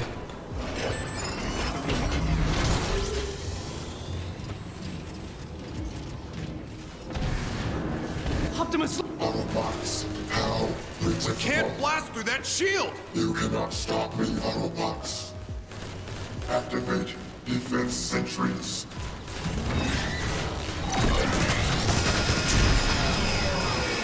I feel like I'm spinning in circles!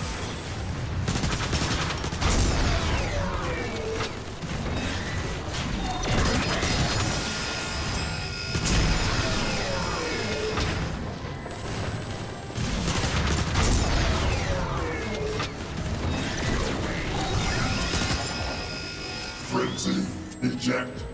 Operation Annihilation. Focus your fire on the little one. Hey, who are you calling little? And I thought I was small.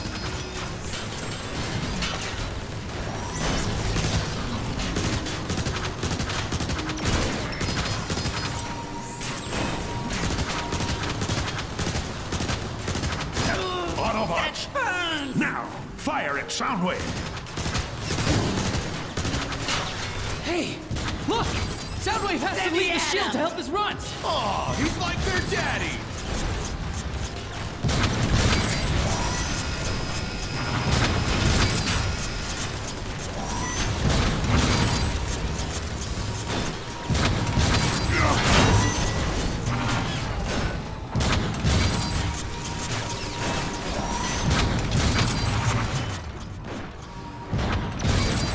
Now's our chance! Get him! Frenzy, return.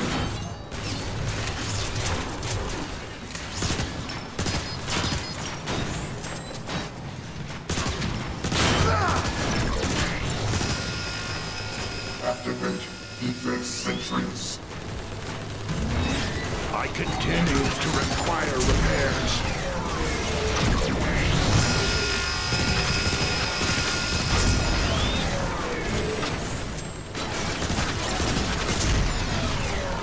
Okay, on. 1 second, I need to think. Oh.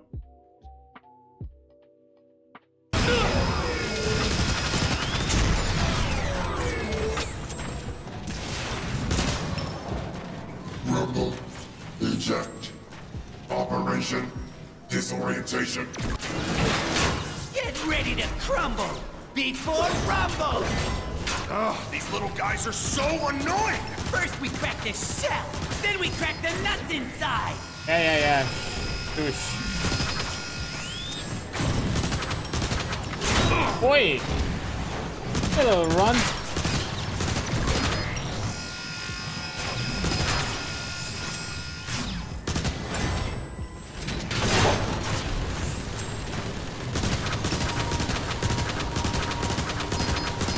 He's off the platform. Now's our chance. Rumble, return. That all you got? Activate defense sentries.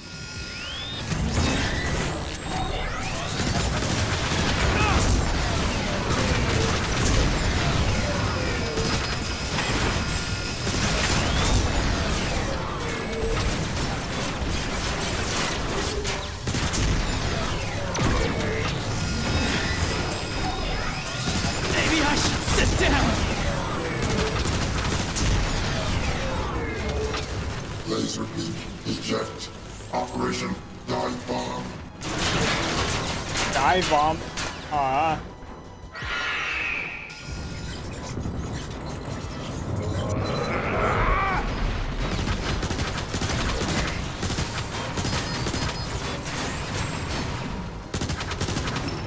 Autobots, now fire at Soundwave. Got him. Damage substantial. Must re-energize with Zeta's light stream. Soundwave, take this. Oh. He's gone!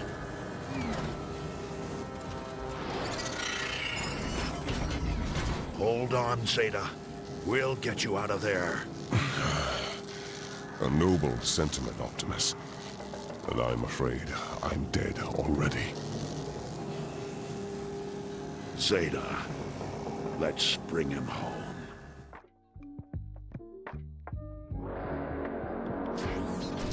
High Council, I return with a fallen hero. Oh, sorry. Till all are one. No, they look Times the have same. grown desperate. The Autobots crave your guidance. The Council exists only to choose the Primes. It is the Primes' directive to lead and protect. There are no primes. Even now, you still reject your calling. For too long have we watched the other primes fall to their pride and greed. But you, Optimus, your courage and wisdom have transformed the lives around you. And the thing. Megatron has infected the very core of our world. You must journey to the core and remove this blight. Failure would doom us all. I will accept the burden with all that I am. Rise, Optimus Prime, for you are the leader of the Autobots. You are the last Prime. Okay, and that's and that is the second chapter 7. I was able to do like in an hour-ish or so. So I'll take a break here because an ad is about to pop up. That's kind of why I stopped for a quick second, because I had to snooze the ad so it didn't get interrupted. But now that it's on, I'm gonna take a break now, and I'll be right back. And there we go. Oh, and look at it. We reached the 1,360,000 votes. Nice. Well, votes, signatures. I don't know why I keep calling them votes like that. So yeah, slowly but surely, we're gonna reach that final goal. I'm not really doubting it by any means. But it's obvious that it kind of like slowed down a bit. But still, we push on, we push through. Okay, so now the last chapter that I'm gonna play for today, and then most likely after that I'm gonna check the European statement and just my own comments on it, I guess. And done with that. So, to the core. The core of Cybertron has been corrupted with dark energon. Acknowledging his rightful title, Optimus Prime leads Autobots in a daring attempt to cleanse the core and save their world. Okay, Mega's holding cell. Ironhide warpath. Fun as warpath is. Prime. Having embraced his destiny as leader of the Autobots, Optimus Prime leads a small band of Autobots to save the core of Cybertron itself from the clutches of Megatron. But to do so, they must first rescue the mightiest Autobot guardian ever created, Omega Supreme.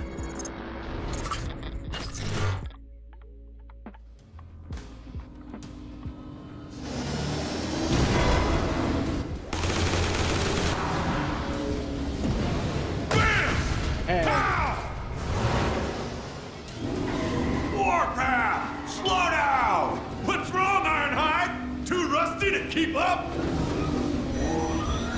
Great! The Decepticons are locking down! I can bring this kid, Optimus. You're about to find out. Kablam!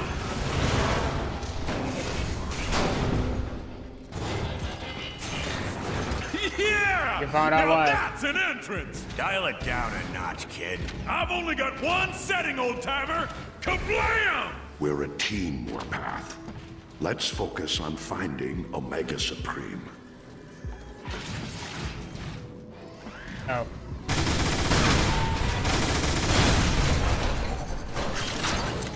Really? Oh. Omega Supreme.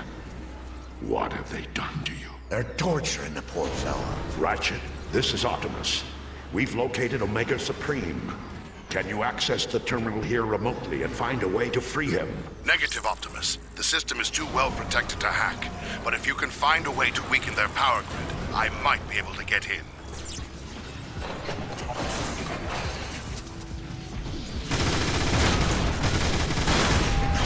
Well, same as the first. Oh. Guess I'll take This will cause some trouble.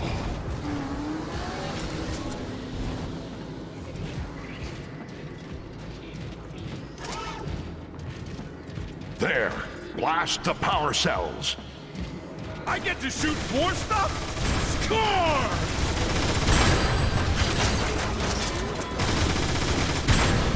That did it. I'm in.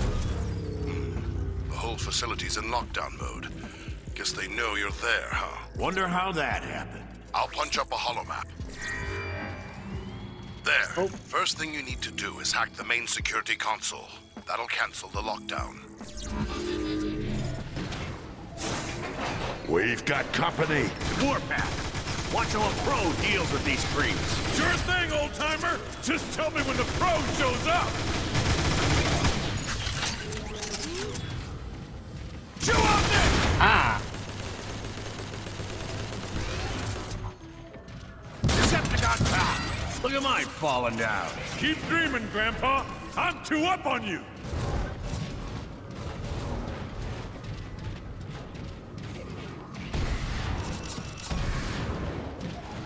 For the glory of Megatron! Ah!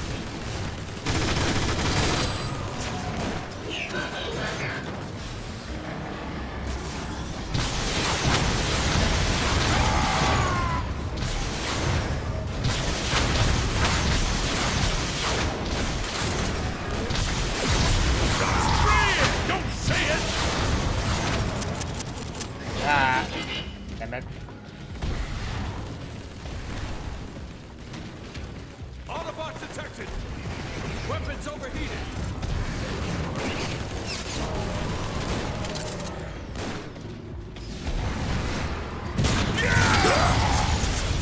Double bam! Try not to trip over your ego, Warpath. Weapons too hot! I consider this Meals on Wheels.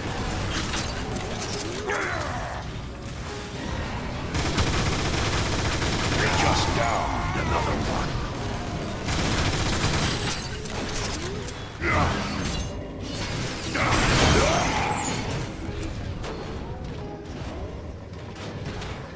Sweet! Overshield! Be careful, Warpath. It may be a trap. Be aware. We've got cloakers nearby. Ah, what the? Thoughts muddled. Can't think straight.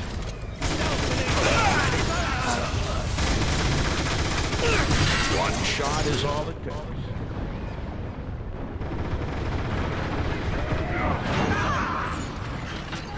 Distortion field. Die, Autobot.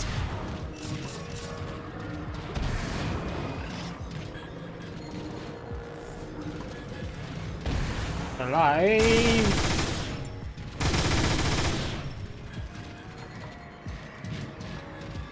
Cloak yourself all you want! It won't save you!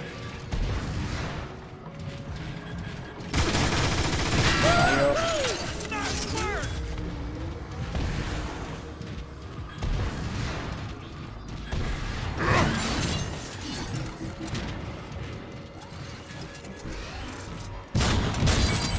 Really?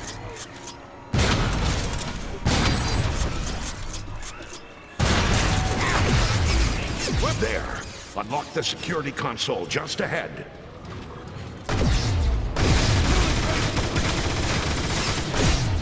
Who's in my way?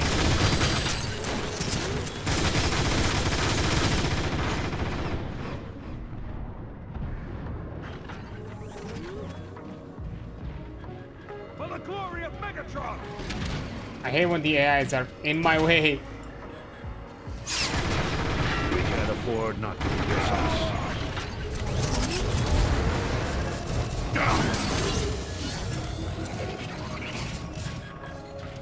Wow! Look at all the hardware in here! It takes all of this just to keep Omega locked up? He's one of the toughest Autobots that ever lived, kid. You bet it takes all this.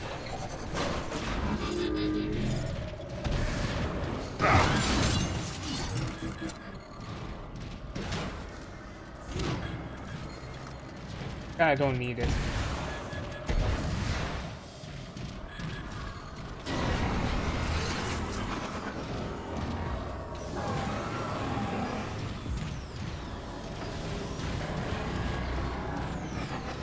Autobots detected!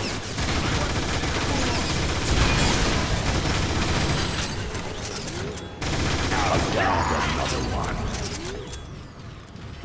Show up there! That's right! Shoot him full of holes!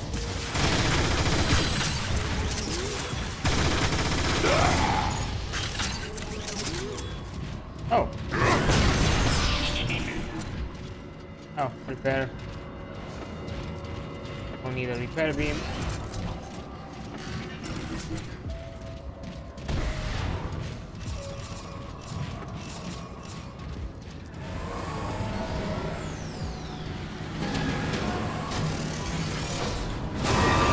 Alert! Omega restraint is offline. Great work.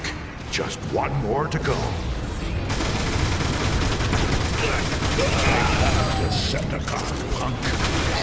Surrender immediately or be destroyed. Hey, Soundwave, not learn your lesson? Yeah, roll on up. See what happens.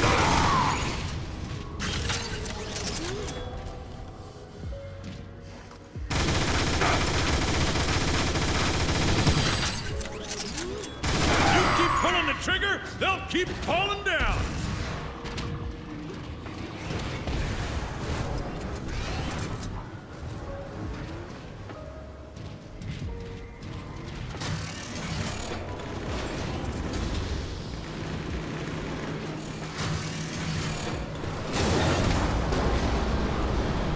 Time to get loud! Alert! Alert! Omega restraint 2 is now offline.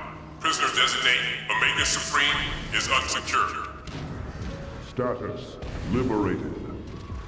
That did it. Let's get in there and help him out. Got it. Okay, my guy, staying there A-posed. Okay. Hostile vehicle moving in. You're gonna regret that. I promise you. My weapons need to cool off. Right between the optics.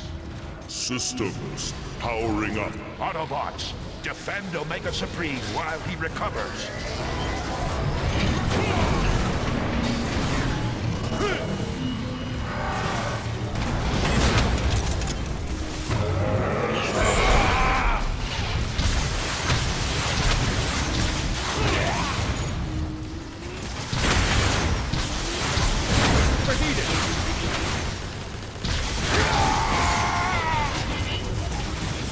A roller?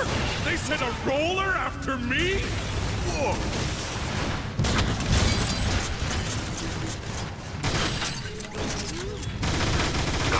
Right. Shoot him full of holes! New leader Optimus Prime identified.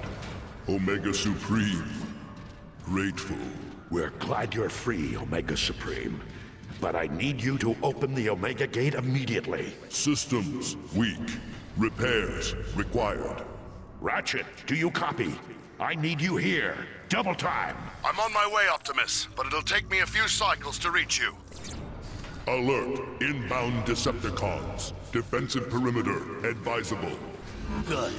I'm itching to blast somebody. Now you're speaking my language, Ironhide! I'm thrilled. You heard him, Autobots. Get these defenses online. Oh. Energon. We can restore ourselves here.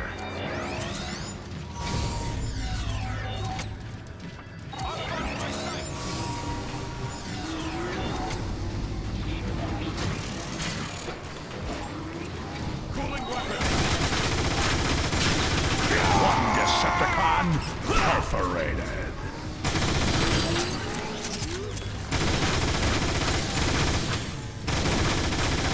One shot is all it takes.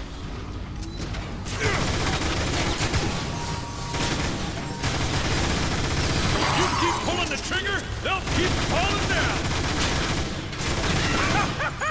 Kapow! Weapons too hot! I'm here, Optimus. Hey, Ratchet.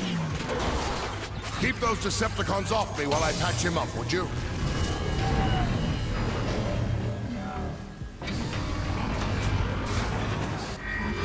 Omega Gate sequence initiating.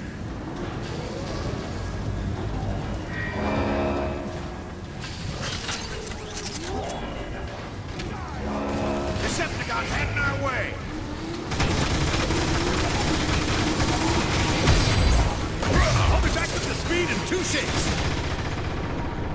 Weapon cooling. What? Okay.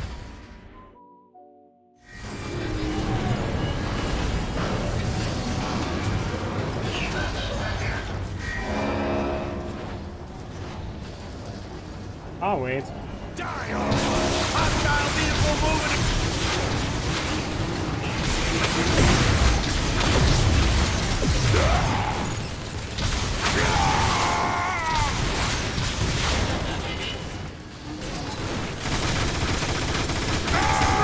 Don't say it.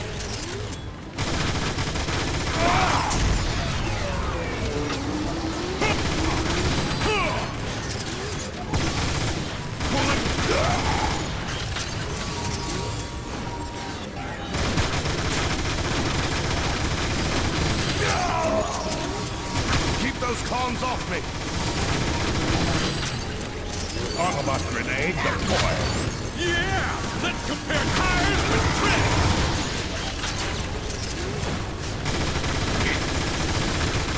One less Decepticon to worry about.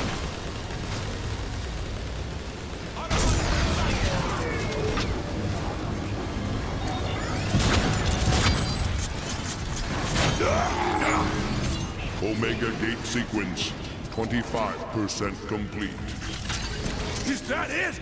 We won? They won't give up that easily. Reload and power up before they come back.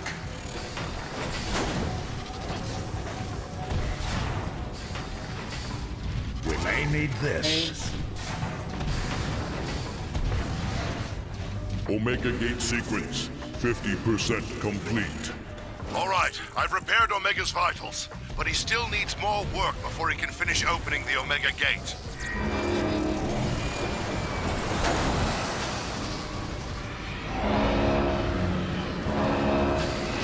Heads up, Autobots. Snipers.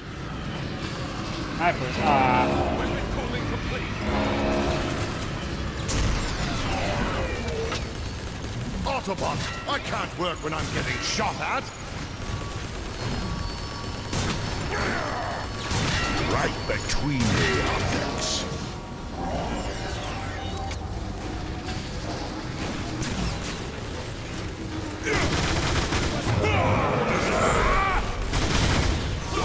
Keep those cons off me.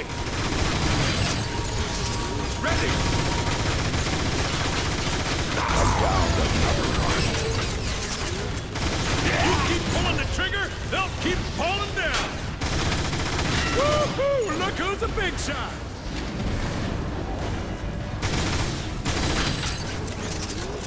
A roller? They sent a roller after me?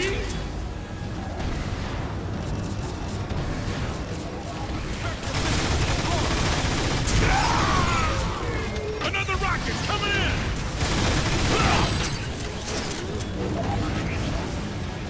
You got some nerve, Deception creep! Cooling weapons!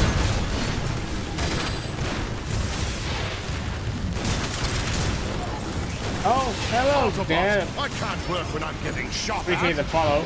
I forgot to fix the because I can't hear the notifications. More in there, you walking reptile! Alright, I hope you're enjoying the time. Yeah, fine. Autobots, take cover. Optimus, Heavy weapons my systems squad are critical. I need assistance.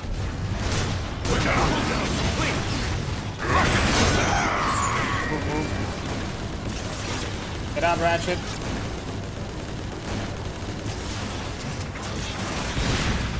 Okay, yeah, I get that. 1 second. I did lower the volume, but I don't know why it's still loud.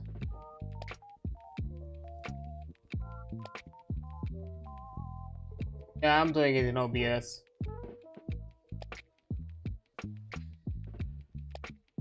Actually, no, let me do it up. Mixer.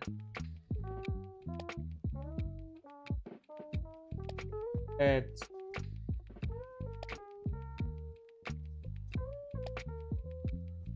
maybe that's work.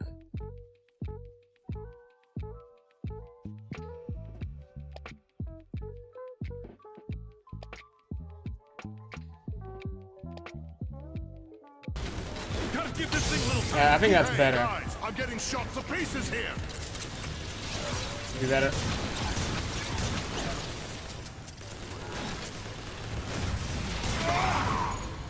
Move. More path, please. Trying to shoot this dude. No, bad idea. You ready for a real fight?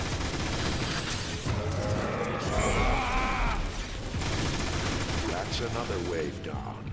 I kind of wasted that power up. There'll be more coming. But at least we got the gun. This will help a great deal.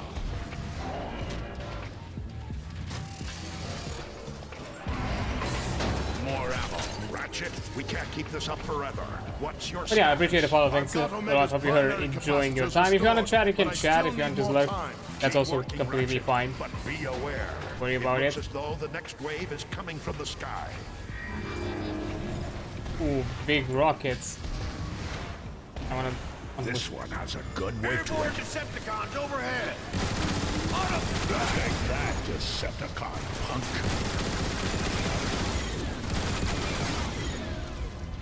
Starting to cool down now.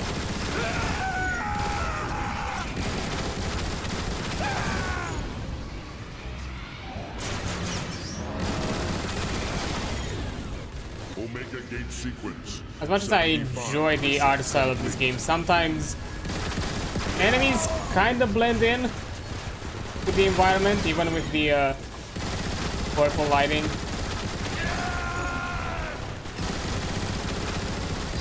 Optimus, my systems are critical.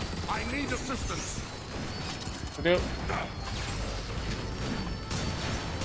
We can't afford not to be precise.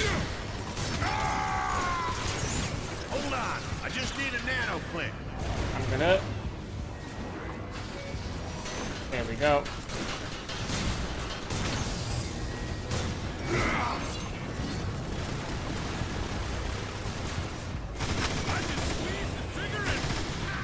Here they come. Oh, another big boy.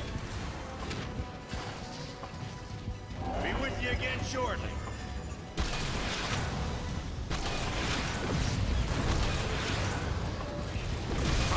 To enjoy. That wasn't one of the worst fights in I mean, it's fine. It's not as strong, it's just a wave.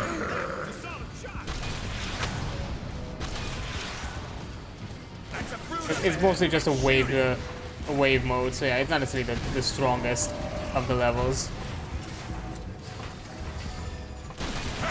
You're in for it now.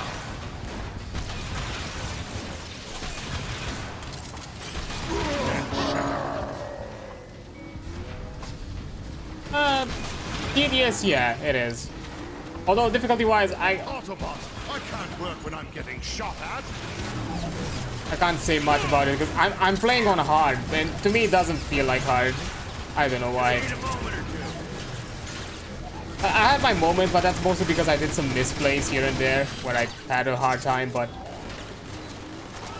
not too much. Let's compare tires with tread. On. Brace yourselves, Autobots.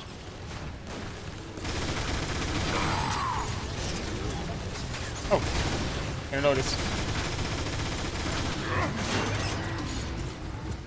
Probably because you're better at it. I mean, to be fair, out of the two games, this is my least played one. I enjoy Fall of Cybertron a lot more. That's the one that I obsessively played.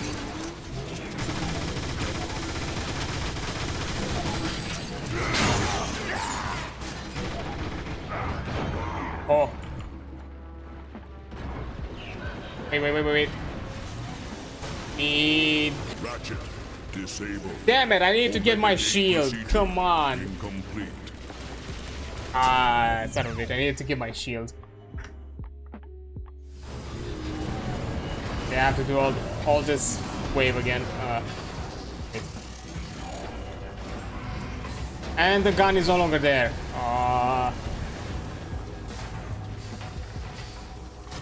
Yeah, this one is tedious, I'm not gonna lie.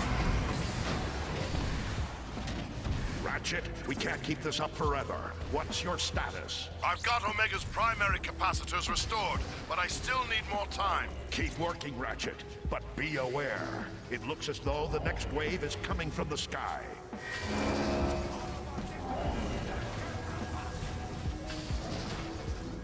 Seeker, moving in fast. One Decepticon perforated.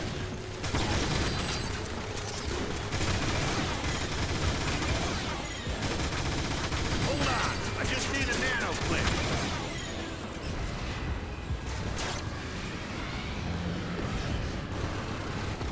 Hey guys, I'm getting shot to pieces here. 75% complete.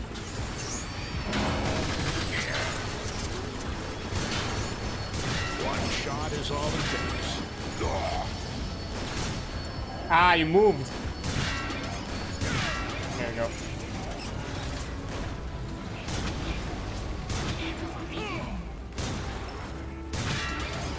There we go. Keep those cons off me.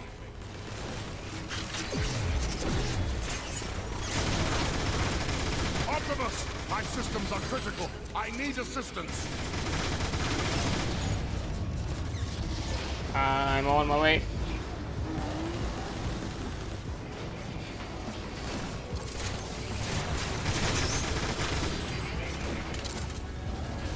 There is it.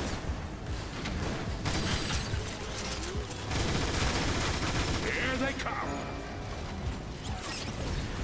Watch out for that crew. I'm gonna use only one. Gotta give this thing a little time to cool down. I can handle with one broom.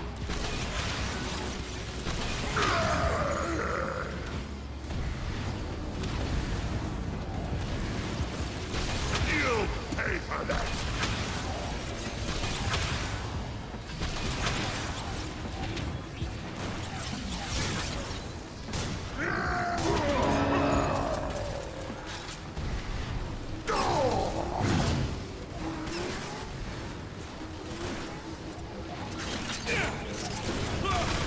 Autobot, I can't work when I'm getting shot at.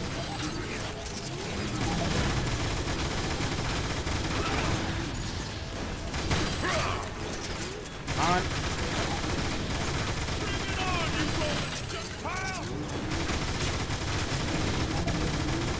Brace yourselves, Autobots. Man, you're so steady. Kind of annoys me.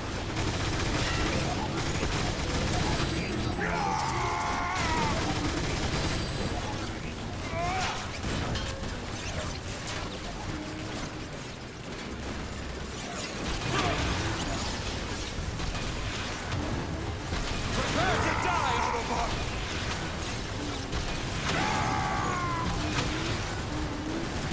Not much more to say than that, is there? Optimus, my systems are critical. I need assistance. Ah! Nah! There was another one. Fuck. Damn it. I have to do this again. Okay.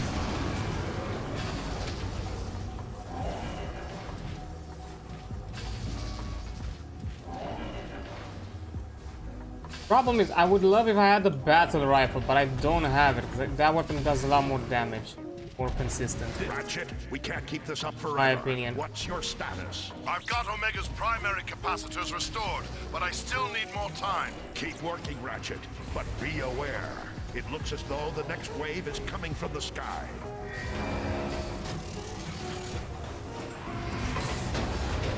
I know, I have...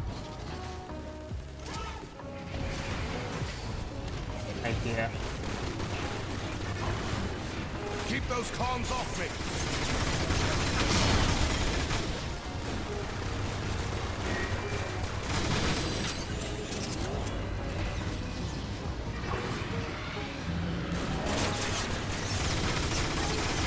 Omega gate sequence, 75% complete. Hey, guys, I'm getting shot to pieces here.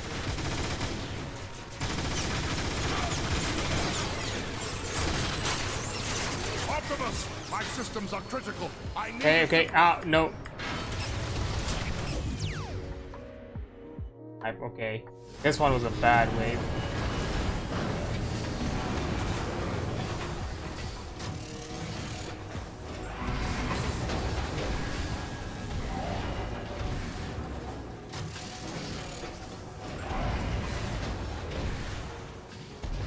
This will help a great... Ratchet, we can't keep this up forever.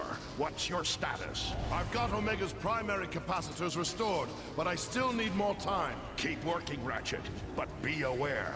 It looks as though the next wave is coming from the sky.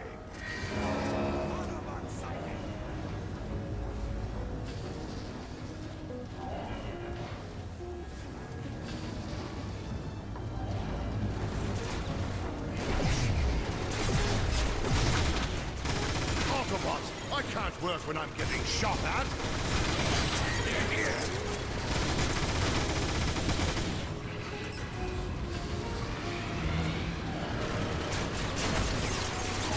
Omega gate sequence, 75% complete.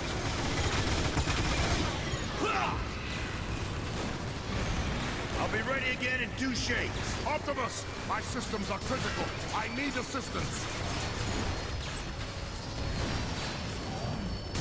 Right between the objects. Re-engage! Okay, cool.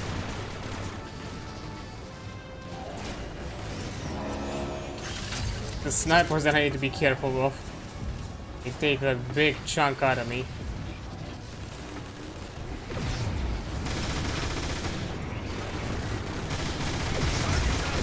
Keep those comms off me. Be with me again shortly.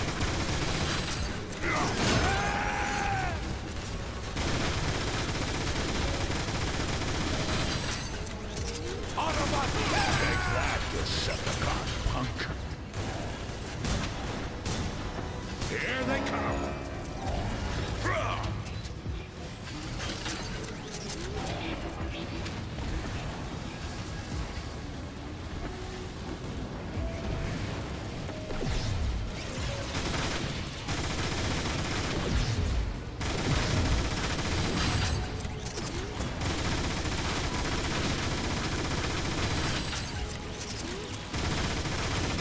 Weapons too hot.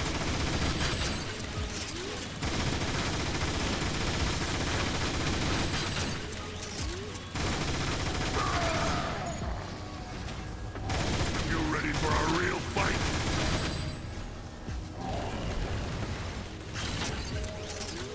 Brutes out the way! Optimus, my systems are critical. I need assistance.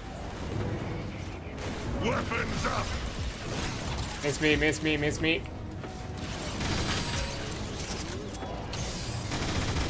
Cooling weapons.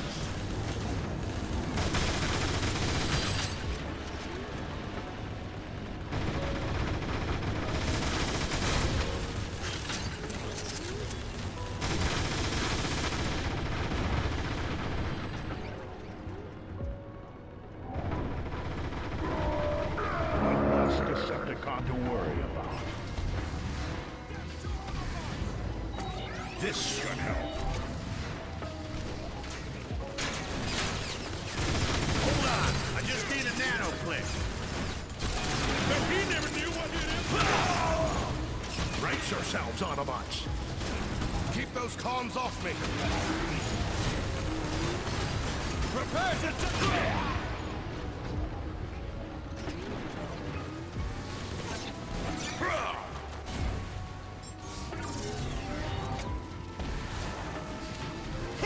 This one has a good weight to it. Down another one.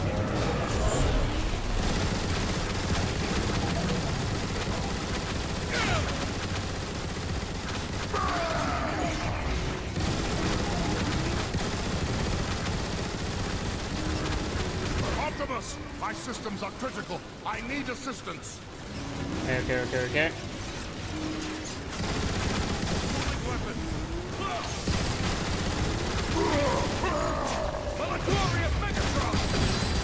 One shot is all it takes.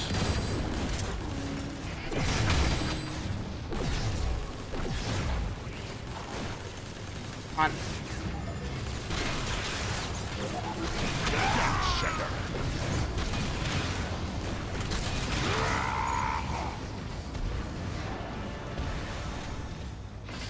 Oh, finally. Omega gate Took me a bit. sequence complete. Core entrance available.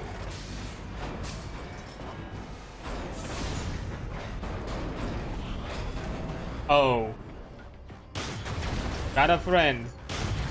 I'll show him what a defender Guys, can I'm getting do. shot to pieces here. All right. I need to.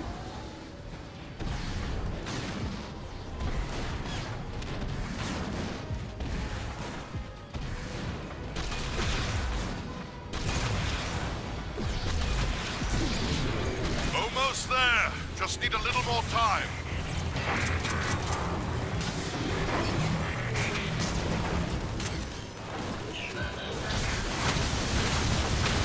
Just need a moment or two.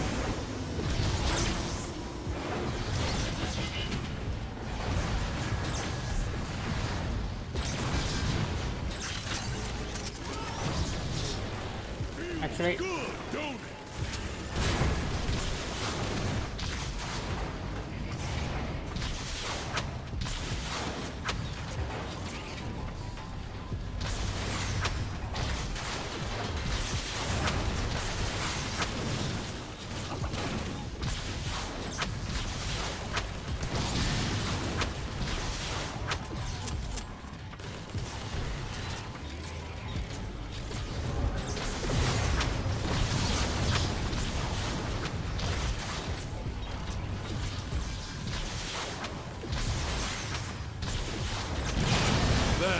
Stop. Oh. Omega free.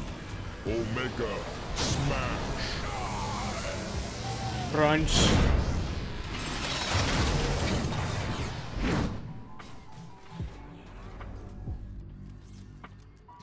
Optimus, I'll need to complete Omega's repairs at headquarters. Thanks, Ratchet.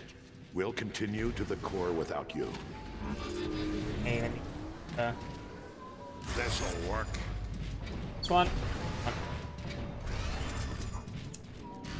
Scatter Blaster works. Can I get healed? This thing in here? Yeah.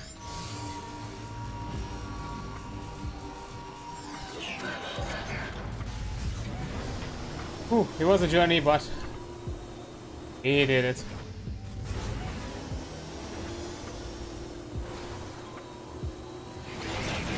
Keep your optics sharp, Autobots. The High Council told me about the corruptive properties of Dark Energon. The closer we get to the core, the more dangerous and unstable Cybertron may appear. The core rests at the very center of Cybertron. We'll have to jump this to continue. Yeah, I'm ready. Of course you are. Let's get it over with. Fine. Oh, that's a big jump. I filmed that one.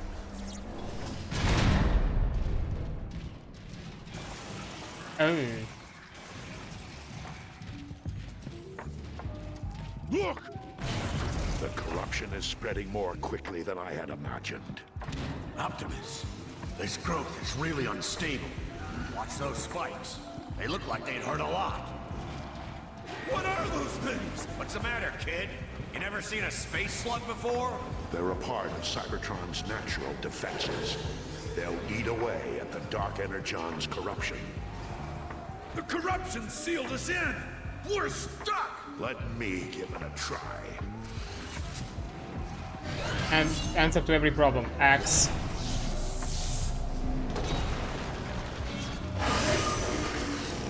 Ow. Easy. Long way down. Something's not right. What is it, Ironhide? I don't know yet. But be ready. Something's coming. Yeah, damn. Decepticon heading our way! Hold on, I just need a nano clip. Stopped them cold, didn't I? Now we're stuck and stuck. That stuff is tough. My axe can't cut through this much corruption. For now, we have other matters to deal with. Oh, yay, another wave. Okay, hold up.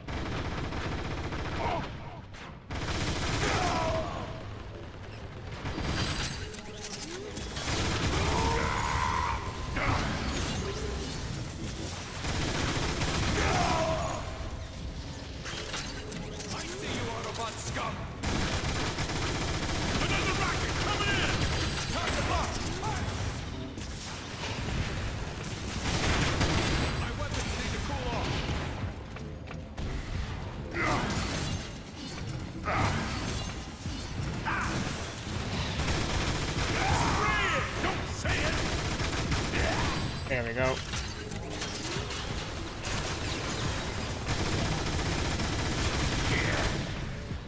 Ironhide, move, please. Less Decepticon to worry about. Weapons overheated. Right between the objects. Whoa, you're gonna regret that. I promise you.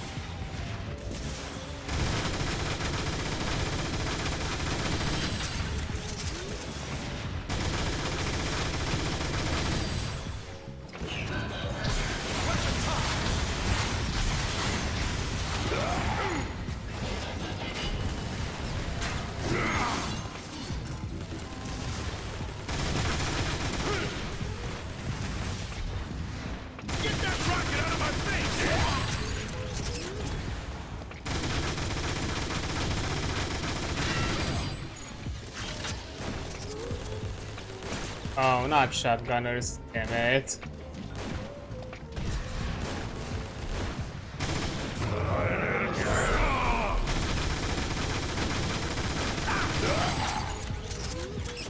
I consider this field on wheels.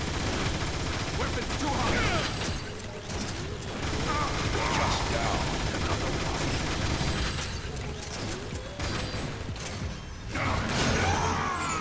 What is that? You hear that?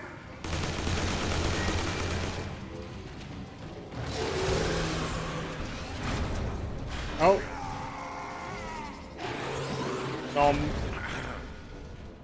Ba wheat, Grogna wheat, ninny bomb. What was that? That's the universal greeting. I don't think it worked. We have nothing to fear, Autobots. The slugs will count us as friends. Yay, friendship. Give me some ammo though, because I'm kind of out of that. Now I can fight better.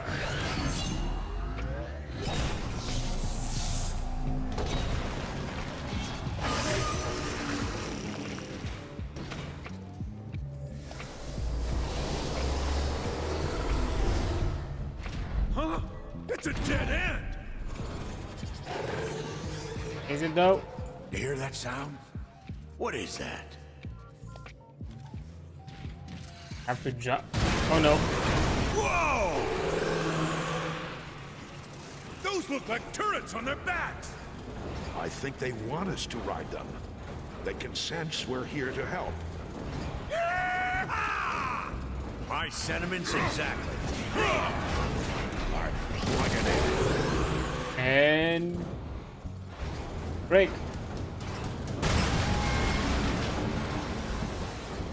Time for friends.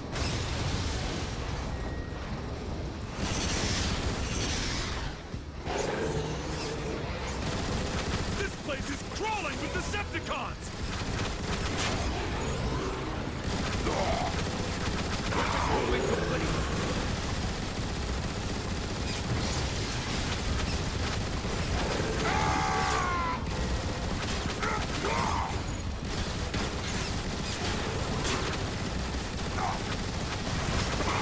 these Decepticons, and you shoot!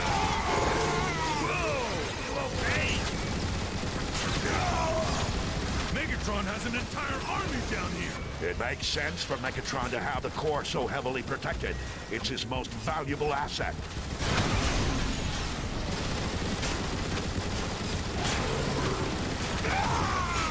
Hey. On. Here.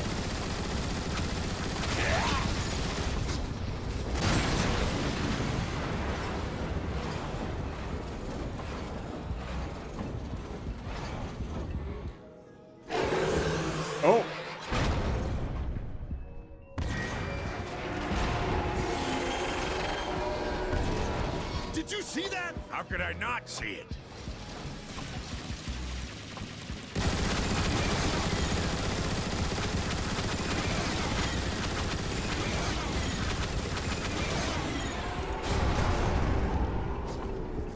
Hi.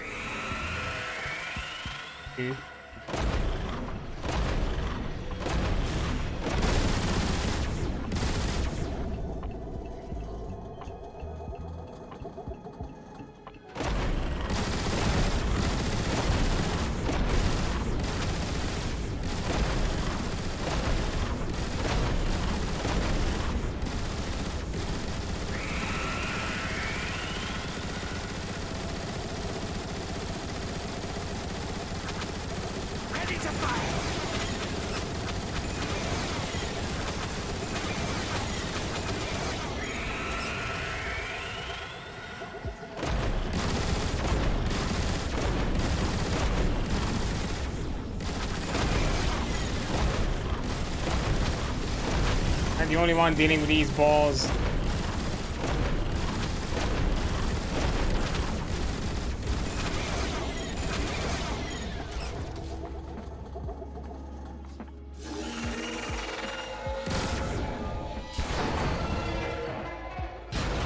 Gave up. Serves you right.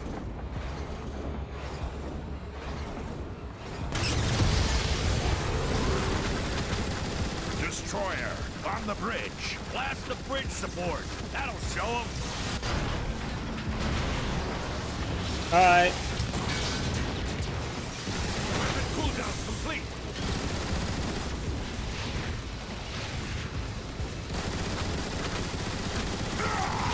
Hey, watch your way.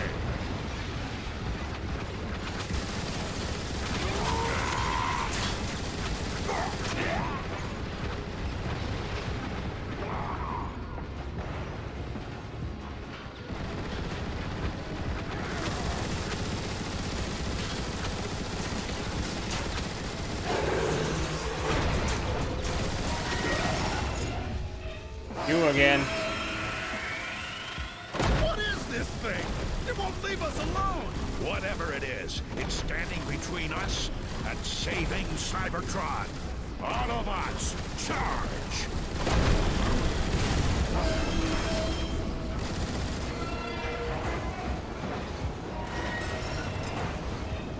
Not much of a frontline fighter, are you?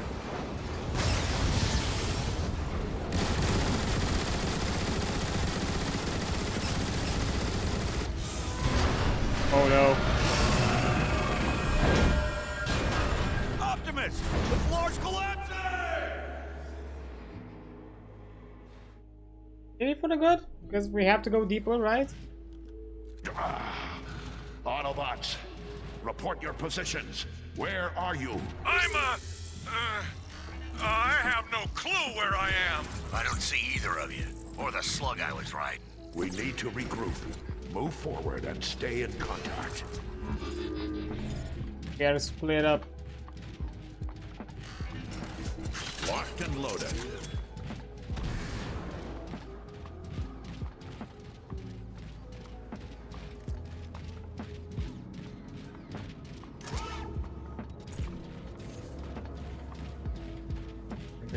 Aids. Ironhide, I can see you from my platform. Optimus, there's a release gate blocking the way. Hold on. I see a switch that might help. Optimus, I've got the drop on a squad of Decepticons. I'm gonna take him out! Wait, no! Why does he always do that? Ironhide, I've encountered another floodgate. Do you see a control panel nearby? There you go. Now, let's find Warpath. So we go that way. What's this way? Next time, wait for us. We see you, Warpath, but we can't reach you. We'll try to find a way around. Exploring, give me a bit. Warpath, we're at the shore of an Energon River, but have no way of crossing it. Hang on! I think I'm at the control station for that area. Yeah, nothing else. I'll just That did it. Keep them coming. I think the map circles around. Thanks for not shooting and the control panels first. Ironhide! I'm beginning to think you're jealous of my fine aim. I can't be jealous of something you don't have.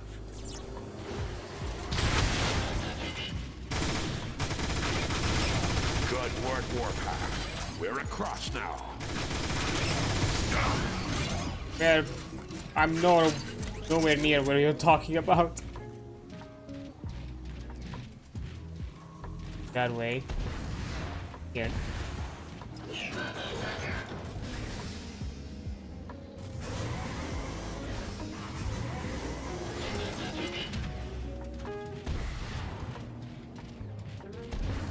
Rocket launcher, yeah, I don't think it's anything here.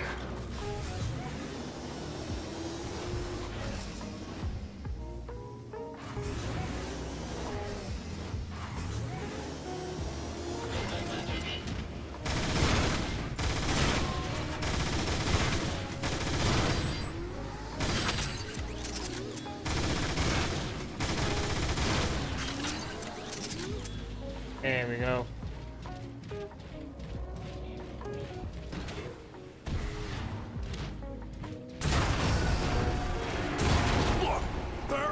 It's leaving a trail of corruption wherever it goes. Decepticons inbound! I downed another one.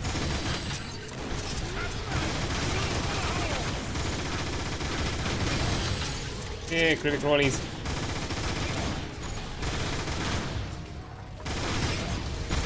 I'll be ready again in 2 shakes.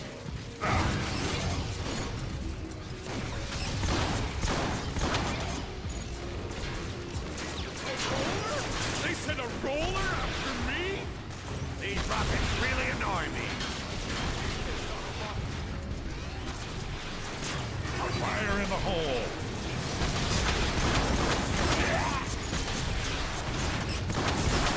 Get down! Tell me if I can give you an ammo.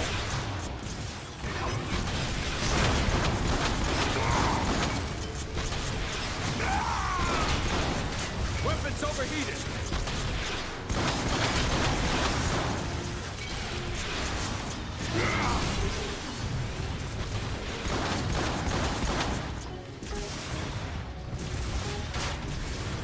It'll take more than that, you walking scrap pile. My weapons need to cool off. Decepticons coming our way.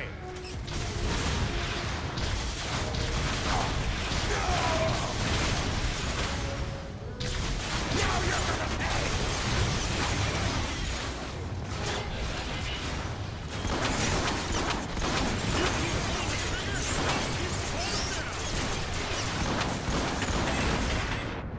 Ah, what?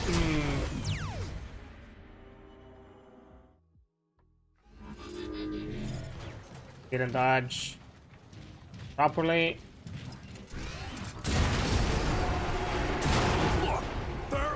It's leaving a trail of corruption wherever it goes. Decepticons inbound! One Decepticon perforated.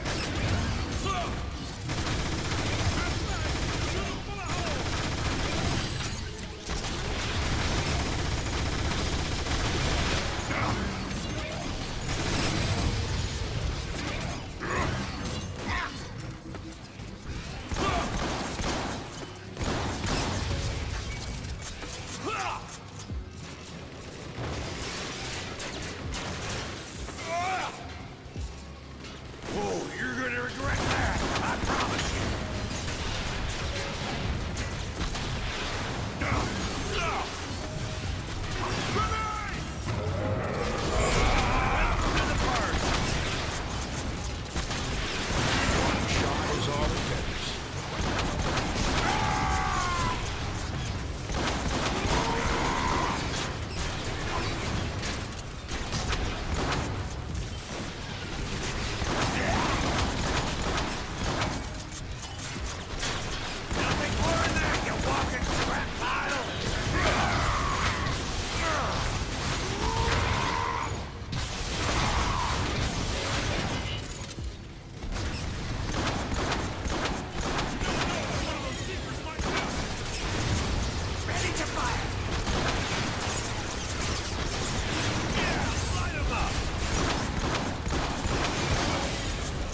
get the last of those floodgates open. Ooh. I got it this time. This will cause some trouble. Ammo back.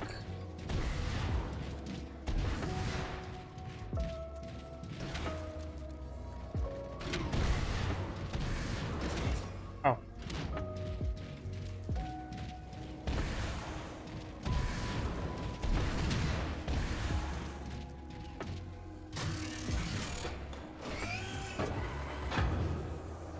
Hi guys, welcome back.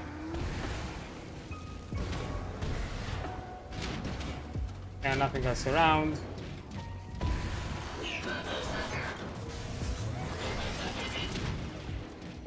Look, that's the outer shell of Cybertron's core. Wow! Doesn't look good, Optimus. The whole shell's been corrupted. Oh. Okay, I'm taking a break here because an ad break is about to pop up, and I'll be right back once the ad is over. So yeah, I'll see you in 2 minutes.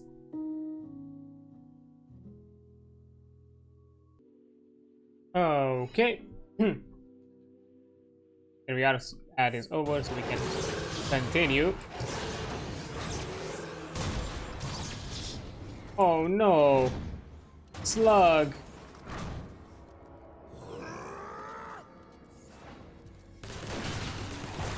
Don't tell me yet. Oh, we have to fight him.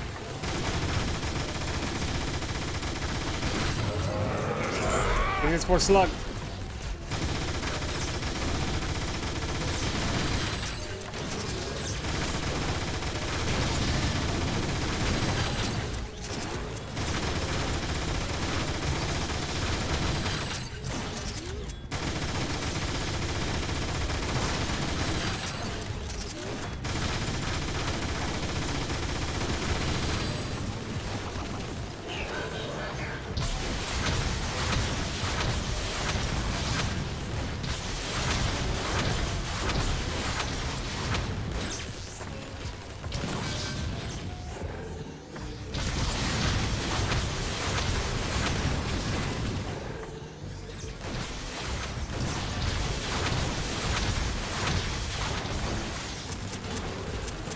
Okay, I'm out of this.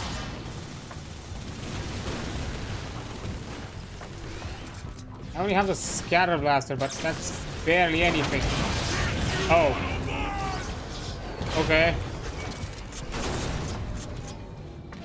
I guess that worked.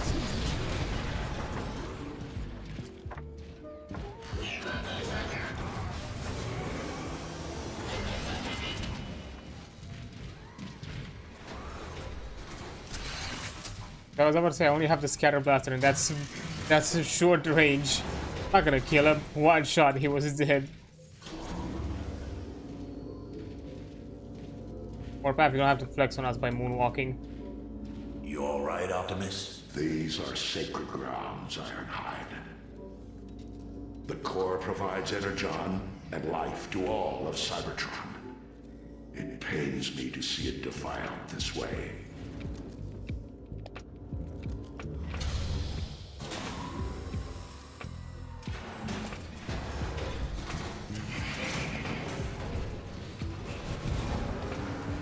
Behind.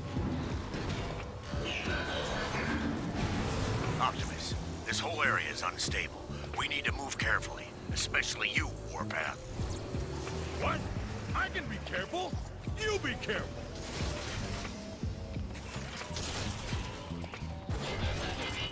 Ah, proximity mines. No, thanks. The entrance to the core lies just ahead. Okay, now what? I don't see any way across. What about that up there? Then we can blast that thing and bring it down. Good idea, Warpath. Let's see how fine your aim really is.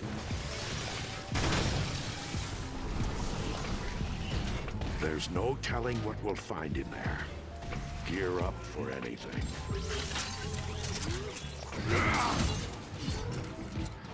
By the way, Optimus, it's nice to see you step up and be the leader I always knew you could be. What took so long? That is a story for another time.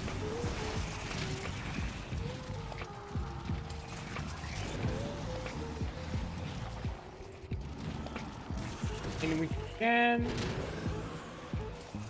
Yeah, we don't need to.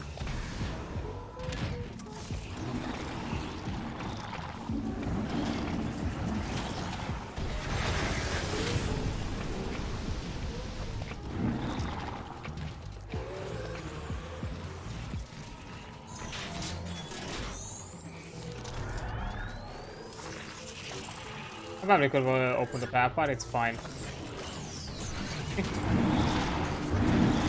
Oh. They did it.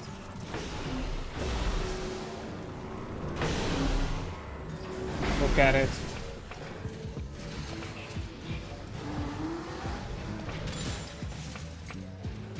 You.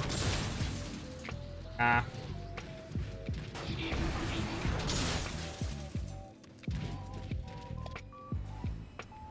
I can feel the raw energy from here.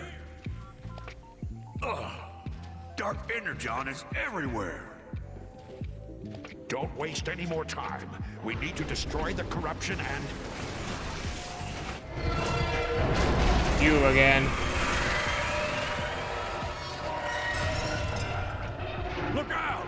It's that thing that's been following us. It's feeding off the core's dark energon. Autobots, take it out. Stay away from those spikes. Blast your way through. There's no need for friendly fire. What the? My shots are just bouncing off it. How is that possible? Sorry about this isn't working. We need to find a weak point. Look, it's drawing energy from the core. I'm out! Shoot it in the mouth!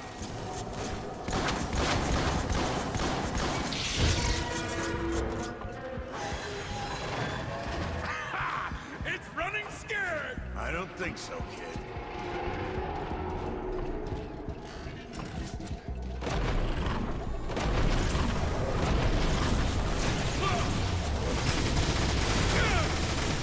Ah, not these things.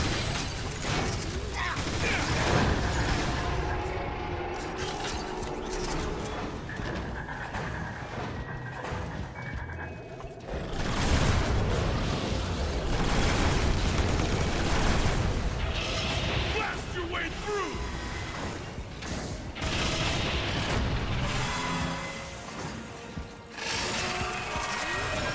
Watch out for those claws! They're pretty nasty! I'm not sure exactly what am I supposed to do on the...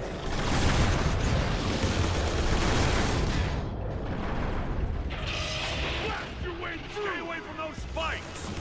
Blast your way through!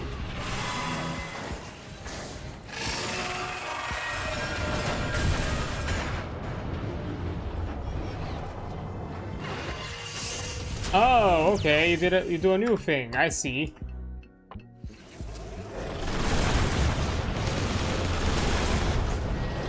What happens if I stay here? Blast your way through! Stay away from those spikes! Blast your way through!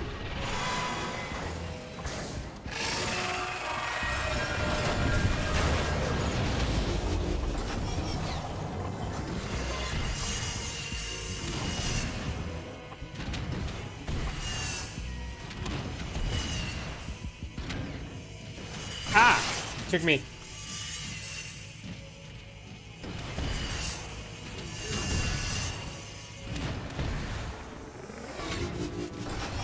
Look, it's drawing energy from the core.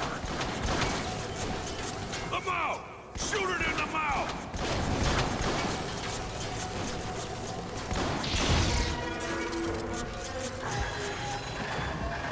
Ha! It's running scared! I don't think so, kid. Problem is, no HP. I just have to suffer with this. Careful there, Hawkeye!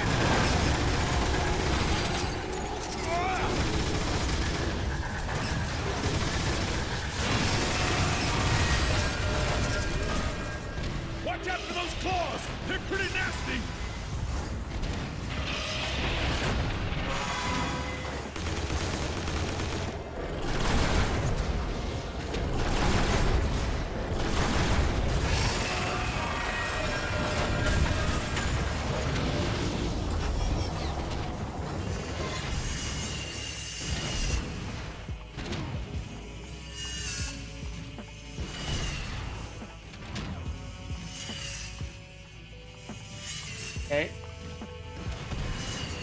Gotcha.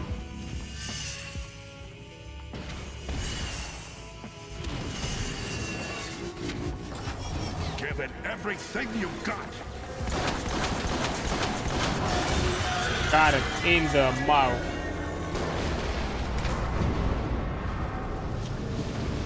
We did it. Nice job, Autobots.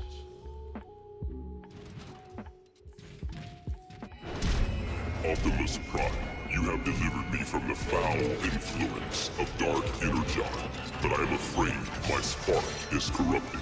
You're too late. I can survive if I shut down my systems completely, but the process will take millions of years, during which Cybertron will be left cold and barren. We must leave our home if we are to survive. The line of primes has failed, yet hope still remains. I offer a portion of my spark to take with you to the stars. For as long as it survives, so shall I. Will you accept this responsibility, Optimus Prime? I will. Behold, the matrix of leadership. Cybertron recognizes and welcomes Optimus Prime, keeper of the matrix, leader of the free Autobots.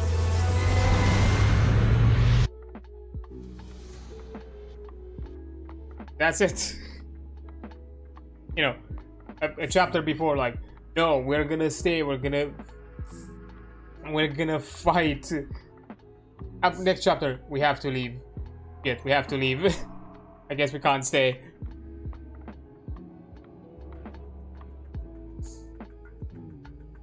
But yeah, that is the 8th chapter, the core. We have 2 more chapters left, which I'm most likely gonna stream next time, not today. I still want to do like another more stream for Stop Killing Games, and I'm gonna do it with this game as kind of, you know, coverage into keep awareness. And because of that, I'm pacing these. I pace these chapters to so it fits within the 4 weeks. So yeah, this is where I will stop from playing. No, I don't have an account. So let's see if we unlocked anything new. I think the Decepticon.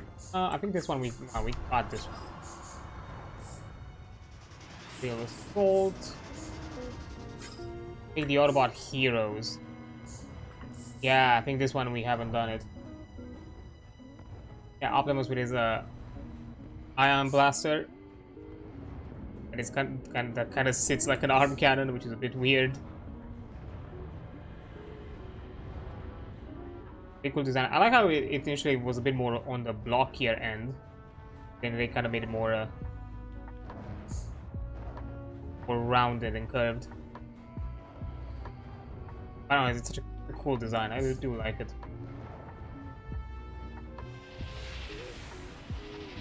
Yeah, that's got on point.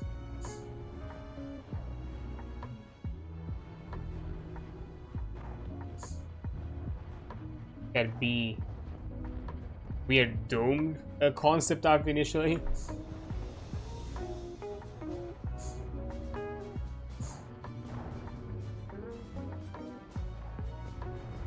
So the vehicles are pretty cool, but again, kind of a bit akin to the classic with a few extra attempts. Because yeah, the color concept art, I think it's probably the closest attempt they've done to kind of the G1 classic look. But then I think they probably decided to kind of go with something a bit more of a hybrid of all the other iterations of Bumblebee. Because this one kind of gives me a bit of like how animated Bumblebee is, with this kind of like more tiny kind of mini car.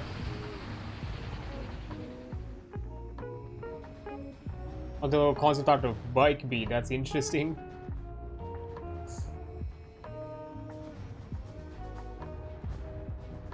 Ratchet, which is done pretty solid.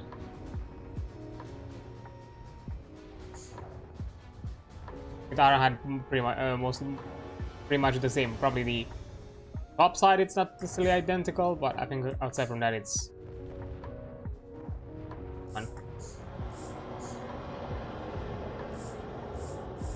Yeah, oof.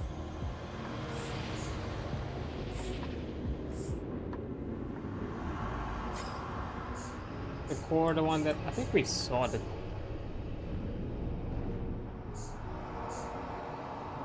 Oh no, I don't think we did. I think this one unlocked after now that we did both sides. Yeah, because it's also the boss. And I'm pretty sure that's Jazz in the middle image.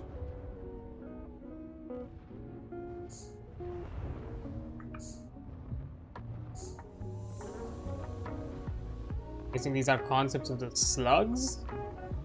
They kind of look like crawlers.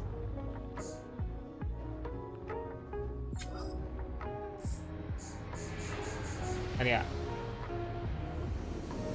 of water recruits that comes into aerial assault. But become bosses which have in the main. Otherwise, we don't have anything else. But yeah, that's gonna be it with the coverage of the game for today. But as I said before, if we have a bit of extra time, I'll give it a look on that Video Games Europe statement just to see what their shenanigans is about with their Stop Killing Games statement. So let me just jump into before actually let me find it. Do anything.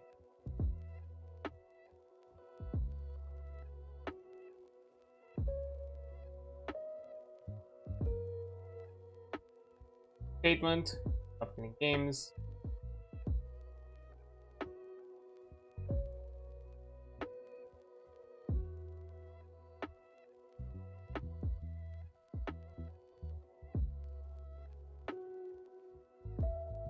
That's not the F.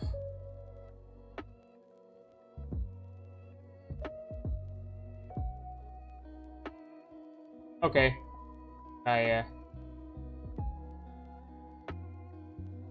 Yeah, I found a link of it.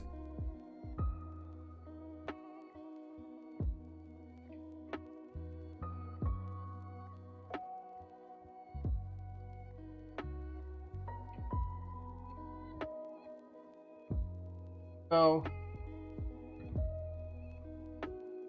let me just myself to a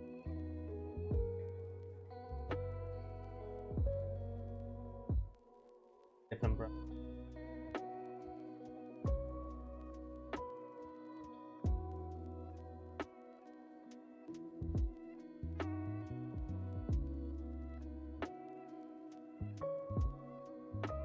There we go. Actually looks a lot better.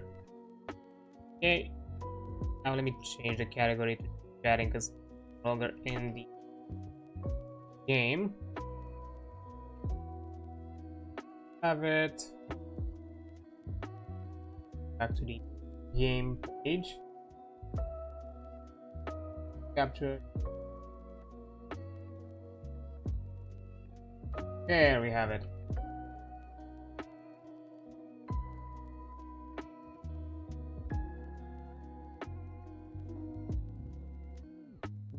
Yeah, I think that works. That's fine. So let's look. This is the statement done by Video Games Europe, which is a to be more precise, it's basically a lobbying group of all the publishers that are present and have influence within within Europe. To kind of give you an idea, because I can show you, and actually their members. Yeah.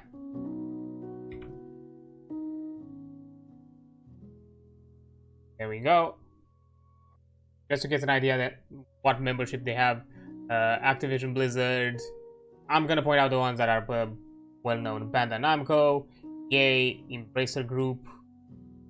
Probably it's not the best image, but yeah. Epic Games. You have Microsoft, Level Infinite, Netflix, Antic Labs, I think. I'm not sure. These two I'm not... Nintendo, Riot Games, Austrian, Roblox, Sega, Sony Interactive Entertainment, Square Enix, Supercell, Take-Two Interactive, Ubisoft, Warner Brothers, and ZeniMax. The other ones are more like, you know, they are trade associations of specific countries or group of countries that represent represent the publishers and dev space of that area. For example, RGDA, the Romanian Game Developer Association, is one that has basically it's a trade association of all the big publishers, which in Romania are like Bandai, EA, Ubisoft, Gameloft. There's also some co-developer studios like Fortis and some other ones as well. So yeah, there are quite a few.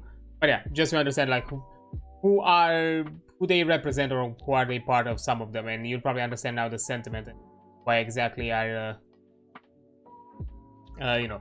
putting all this. But yeah, Video Games Europe, position paper, European petition, stop killing games. Why providing continued support not work for all games?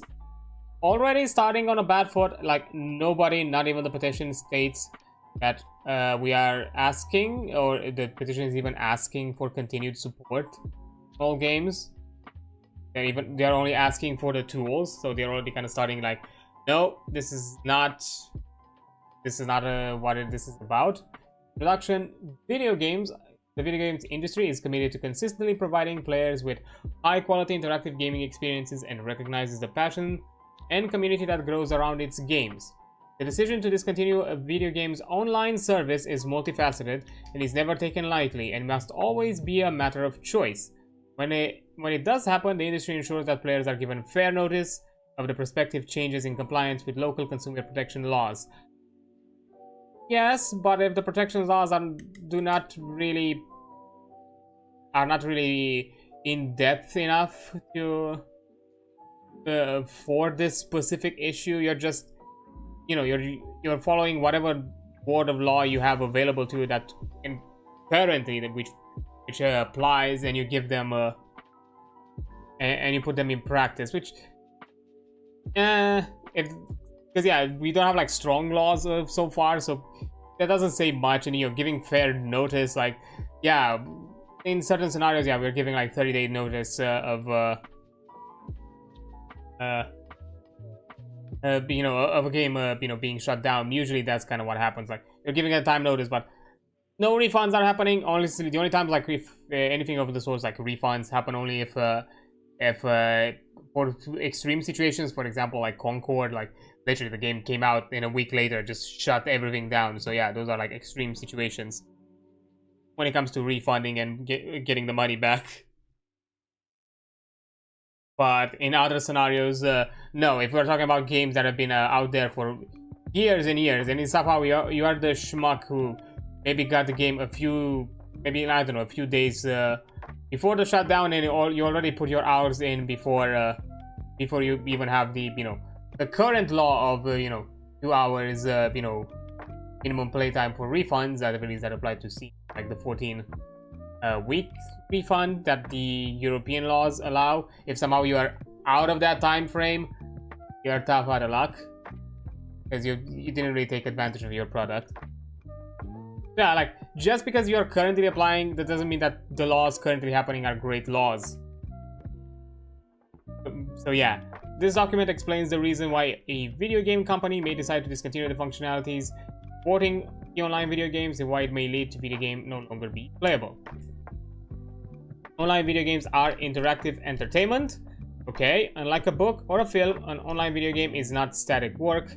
Online video games are interactive entertainment that combine numerous elements of artistic and intellectual creation with software programming and server infrastructure. Okay, so far so good.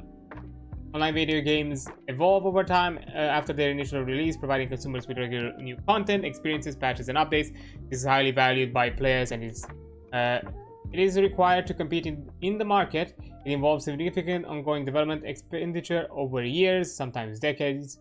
Video game companies put significant investment into creating and developing the best interactive entertainment and experience for their passionate player base. Okay, so far you're giving us a reason why we should keep them around. Like, hey, you're putting so much effort, so you know, so much content, and you know, a lot of manpower and it's put into this, which I'm pretty sure a lot of the developers out there would prefer for their work and for their, you know, efforts to still be out there for people to enjoy, for people to appreciate and experience. So far you're not really starting strong, you're like starting like more against you. But yeah, the right to decide how, when, and for how long to make an online video game service available to player is vital in justifying this cost and fostering continued technical innovations. As right holders and economic entities, video game companies must remain free to decide when an online game is no longer commercially viable and the continuous server support for that game. Yeah, that's fair. Nobody's asking you to offer support indefinitely. Imposing a legal obligation to continue server support indefinitely or to develop online video games in a specific technical manner that will allow permanent use will raise the costs and risks of developing such games. It will have a chilling effect on the game design and act as an disincentive for making such games available in Europe. It's far from a trivial modification or a simple addition to the game development phase. It will ignore material reputation, safety, and security concerns. Okay, a few things. Imposing legal obligations, again, they are not asking, the petition is not asking for you to do indefinite support. And raising costs and risk of development, the raise of costs and risks of developing such games. To be fair, let's put the raise of costs. The petition is asking for future games. Games not even designed, games not even created, games not even conceptualized, which you are claiming that are having a chilling effect of game design. Well, that's part of the work. You are designing the systems, the concept, the mechanics, and even the infrastructure. When you're making the game, you're also making these. Of course, most likely to save their costs, they're probably utilizing similar infrastructures across the board, so they don't necessarily have to repeat development. But, you know, once you do this once, it's gonna happen the same thing. It could be, again, a similar effect of a one-time investment of putting the effort to create this infrastructure and systems required to create such functionalities, and then you can utilize that for future projects, the same way you're probably doing it today with how the current online systems work and in online infrastructures. Again, I'm not too high technical about it, but when you're saying that it will have a chilling effect on game design for games who have not even been designed, because that's the thing we're asking. We're asking for future products, not existing games. That's not going to affect the design. That's going to be just part of the work. And it's going to be part of the development phase. The same way you develop the infrastructures for the servers for a new game, you're also going to develop them for this one once these laws are going to be put on. And considering that you're willing to cut off people to, and I don't know, the whole push with making risks and affecting, kind of weird. But yeah, while there are video game companies that have elected to enable their online games to live beyond that is being proposed their commercial viability, this is and must always be a matter of choice, and it will depend on what is reasonable and appropriate for a specific games company, and audience. Alright? All video games, whether digital or physical copies, are licensed, and as is the case with all virtual digital works, when consumers purchase online games, regardless of the country of sale, what they acquire is a personal license to access and play the copy of the game that they have purchased in accordance with the game's terms of service.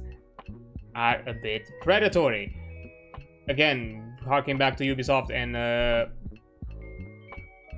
Blizzard, Activision Blizzard, the consumer does not acquire ownership of the video game.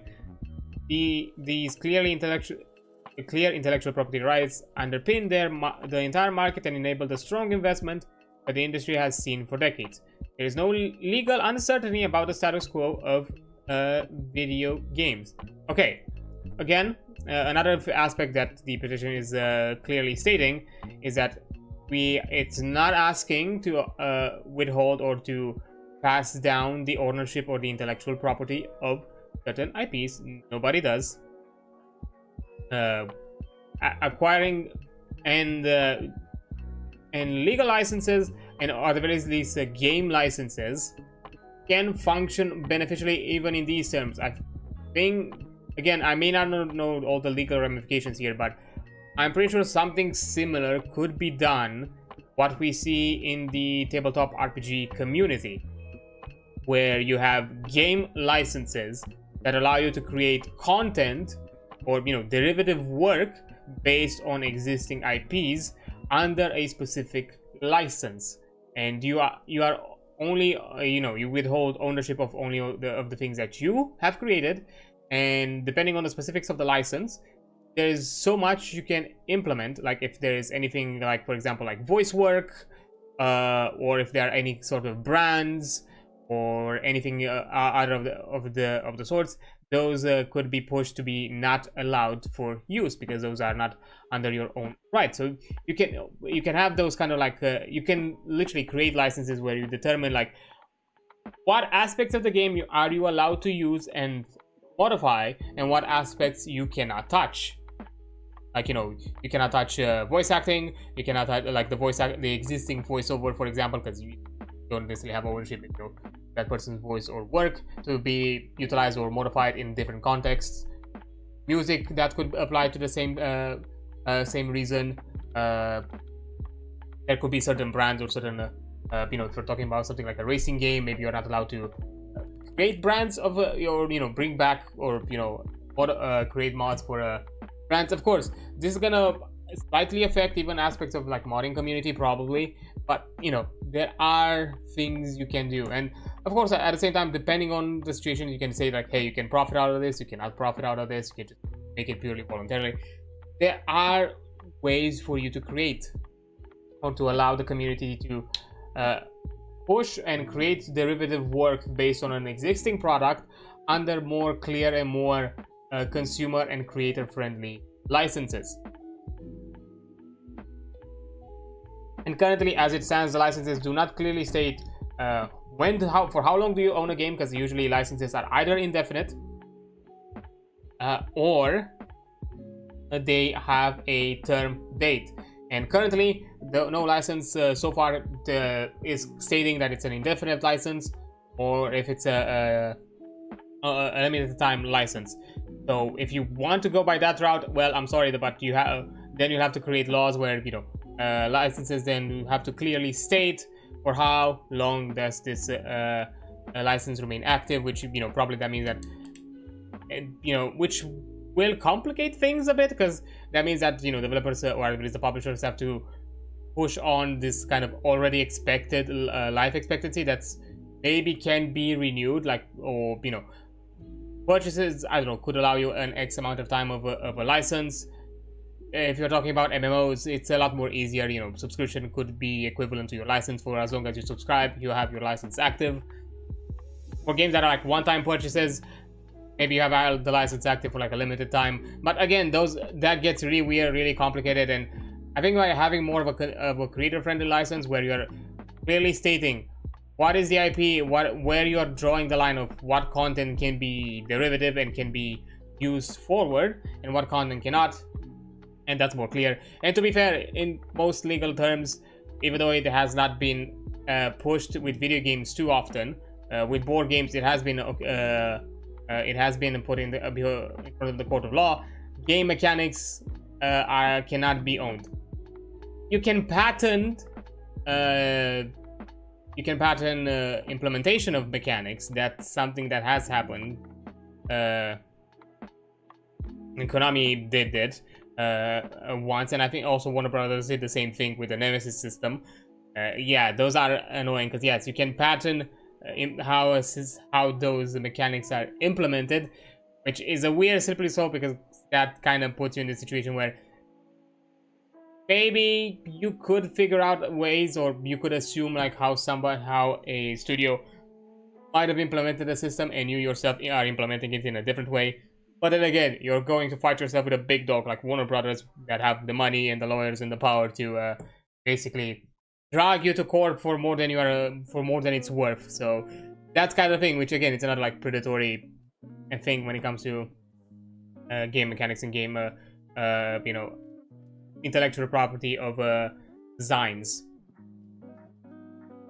But yeah, again, this to me doesn't feel like, again, as it was again clearly stated, IPs and certain licenses are not asked to be given over, only the functionality and the way for us to keep the game ongoing.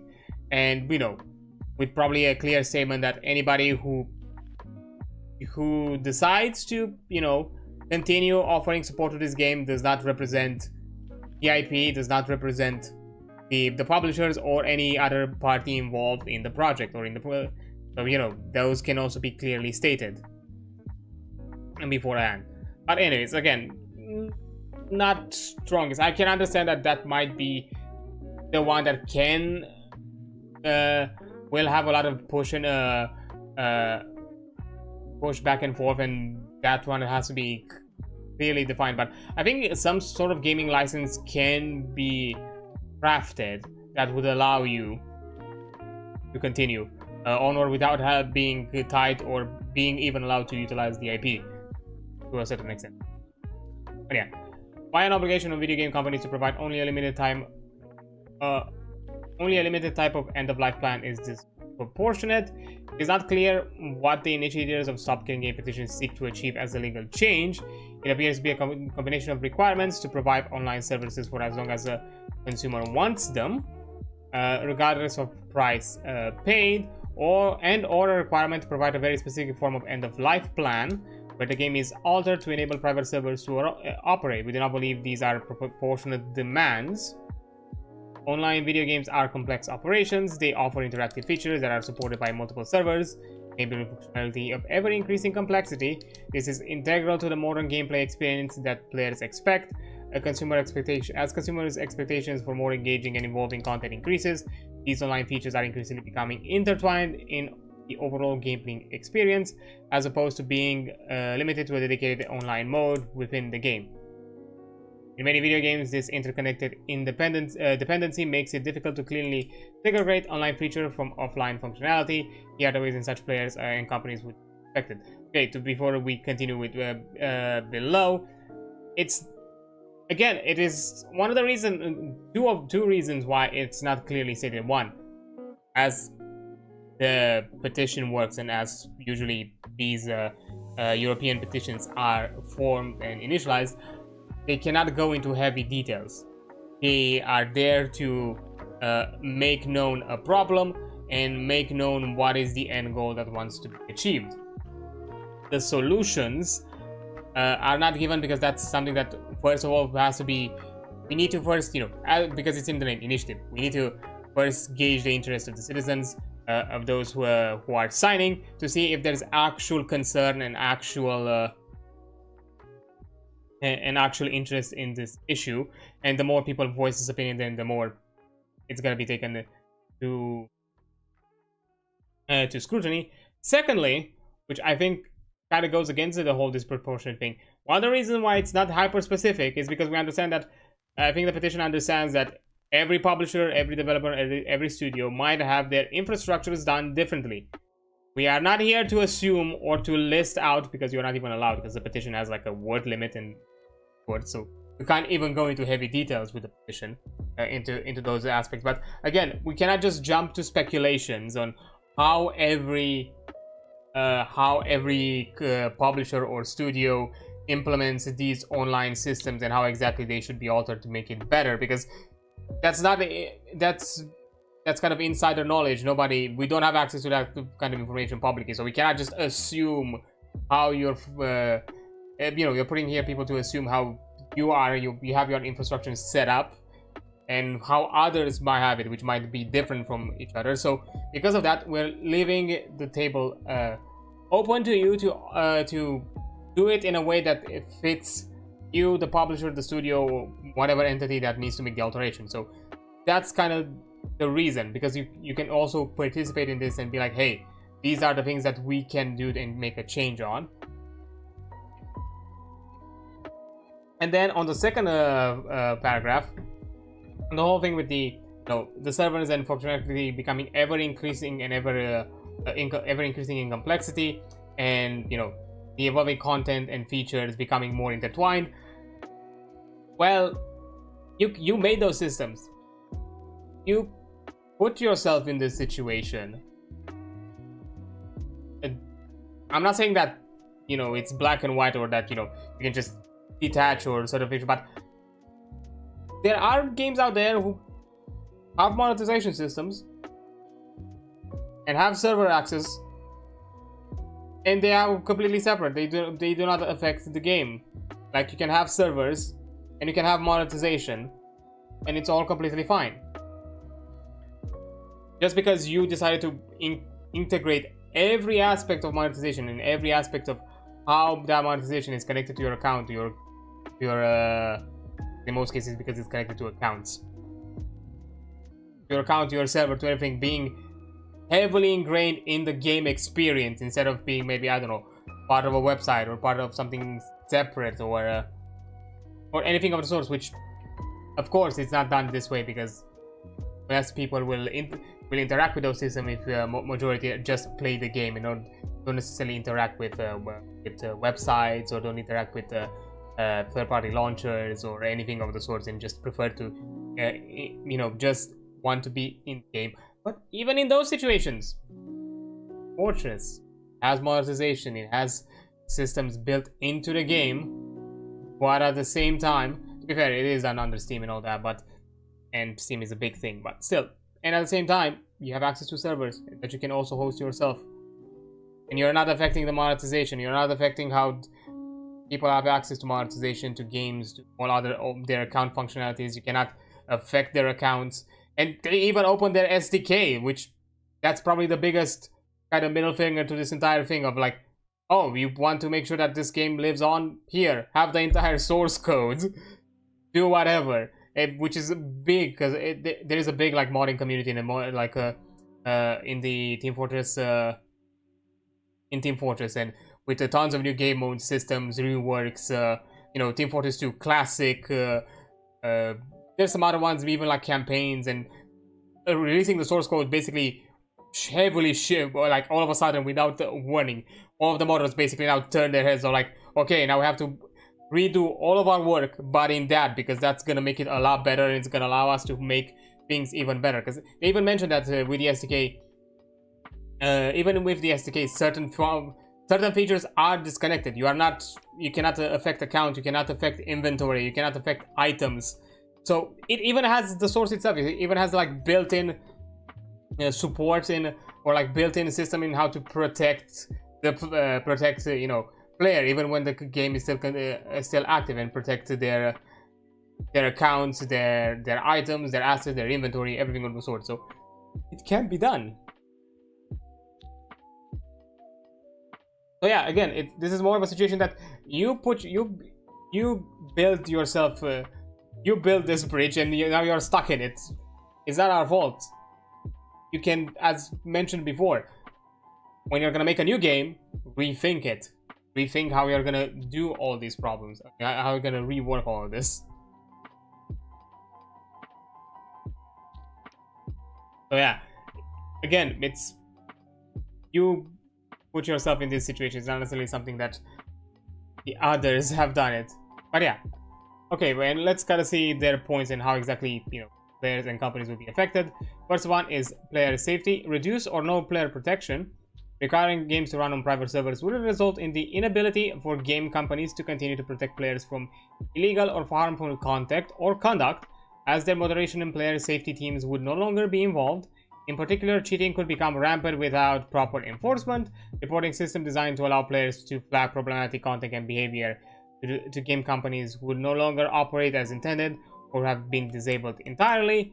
The absence of effective moderation systems would create a less safe environment for consumers and may foster the proliferation of undesirable content, while simultaneously frustrating the ability for EU digital service coordinators to act against such content. This is not only presents a safety risk for consumers, but could also lead to brand reputation for issues for video game company. Again, brand reputation, to kind of quickly put that one out, we already stated, we're also asking you that, you know, if you're doing this end of life plan, you're also giving us a statement that you're detaching yourself from this product, and that we ourselves, we're not related to the brand, to the reputation. So nobody's gonna assume that. Also, trying to say like EU digital service coordinators to act against such content, that's kind of their work, and they're doing their job. So no, I'm not sure like what exactly you're trying to push there. And the whole thing with the reporting system, like, yes, that is a concern. I'm not gonna deny it, but unfortunately that's just gonna go under how, you know, internet laws. People are just gonna point out and just gonna, you know, root out the bad, you know, the bad apples and the bad influences. Oh, that private server does not have a proper protection, or it's easily hacked, or it's full of hackers. We're not gonna join that private server. We're gonna call it. Communities have done their own server protections, and, you know, again, their own moderation-led teams. People are gonna flock to that, and believe me, people are gonna more than often flock to communities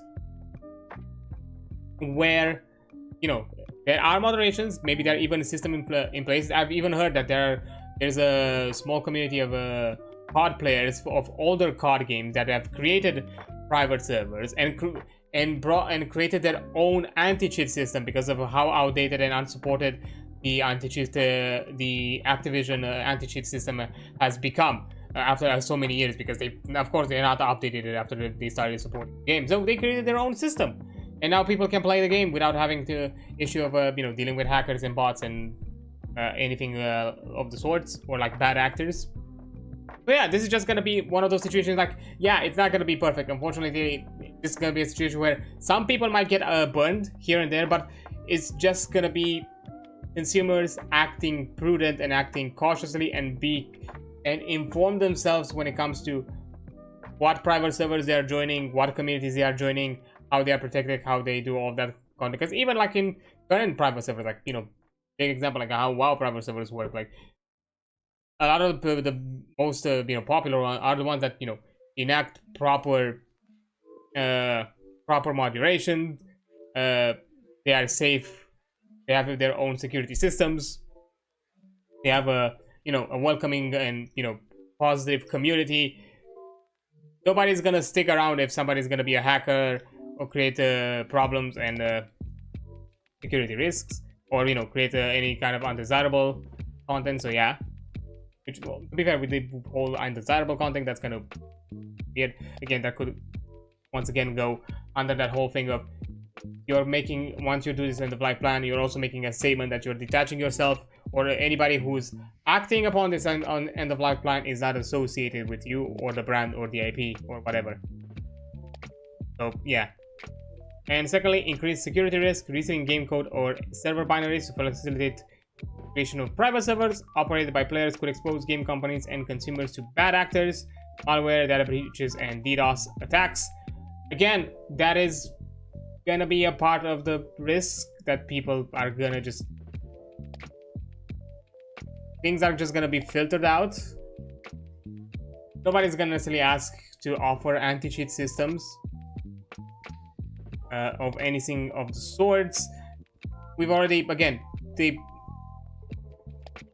already have situations these days, like I think Total WoW has dealt with quite a few times with DDoS attacks and that kind of thing, and the server is still standing. Yes, they are bad actors and bad players, but again, it's under their own thing. The servers there have no connection and no association to Blizzard, so Blizzard is not affected, is not vulnerable by having those servers present. So again, you can do something similar, like if you're fully detaching yourself and you have no connection that sends anything back to the company and the publisher, like, you're completely fine. Like, yeah, people are gonna take the risk, and that's, to be fair, that's kind of the thing. And one of the aspects that people are starting to that probably they are jumping at this argument that is quite obvious.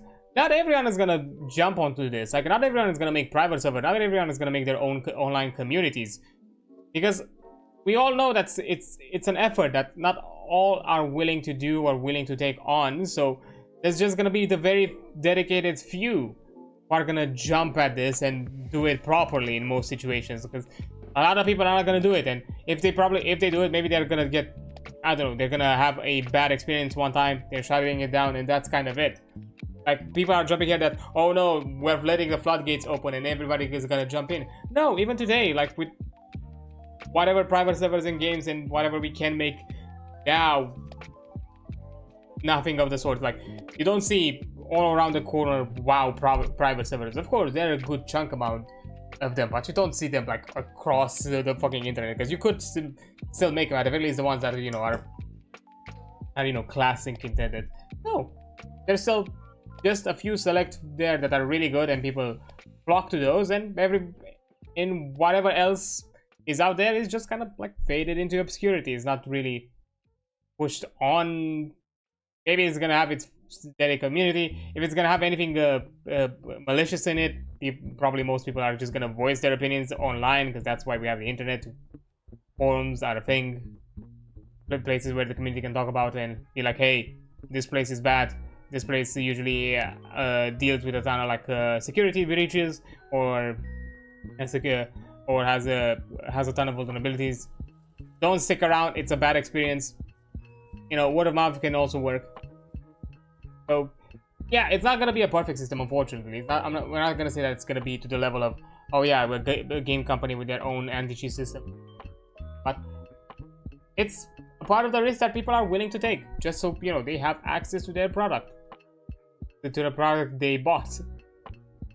That's basically it. That's the entire reason why this is happening. So yeah, then we're talking about like impact on companies. Significant engineering and architectural challenges allowing players to run private servers would present significant engineering architectural challenges for many games due to the way in such online features are integrated with other proprietary systems and services required for the game. Creating a private server compatible version would be a prohibitive cost, in some cases years or decades after the game's release, when only a small audience remains. Again, there can be here, like, okay, when it comes to proprietary systems or at the very least third-party systems, because that's also like a thing, because certain online features are enabled through third-party licenses. Yeah, to be fair, that's a clear area that has to be clarified how exactly it's going to be handled. There are some niche scenarios here and there where, yeah, it has to be clarified how it's going to be handled. But again, if you're building the servers from the ground up to function this way, where technically you, the holder of the game, is basically the core server, the core private server, let's call it, but you're not private server. But if I'm not speaking in the most technical terms, and not speaking with the most technical knowledge, so do take my attempts with a grain of salt. But again, I've seen other developers with many years more experience than me who are voicing pro opinions of this petition. So, and those who experience, developers who experience and probably interacted with tech people more often than not than I have, can probably realize that, are also probably more aware that this is something that can be achievable, that can be done. Is it gonna be a bit of an effort? Yeah, that's gonna be the first time around. It's gonna be quite an investment to change from the ground up how you've operated up until now. But once you've done it once, from that point on, you're basically repeating the formula. Of course, there are going to be certain alterations depending on how certain online features you do. But it's saying that it's going to be a one-to-one. But again, I do believe it's something achievable. Yeah, it's going to be a challenge, but that's part of development. There are also going to be challenges. Nobody is saying that this is going to be easy. Okay. Negative impact on investment in games, jobs, growth, and consumer choice. Ensuring an online game can work without official server support requires a significant investment of engineering resources, making it very costly costly exercise for video game companies. Many of the costs that game companies would incur in implementing an end-of-life plan would have to be incurred towards the end of commercial life of the game. It is no longer commercially viable to continue support. Requirements to implement such plans could lead less risk taking, fewer investment projects in development games, and potentially fewer jobs. Ultimately could lead to increased costs for consumers. Less choice. This is a bold statement, especially when you're talking about game jobs, considering that you're willing to cut off the excess, as you call it, just to keep your profit margins and nothing else, even though you might have done either a good, no matter if your game was a success or a failure, just to keep your profit margins, just to keep and just to make sure that that profit line just goes up and up, even if the game was overall a commercial success, but it just didn't reach whatever bullshit goal, profit goal you wanted.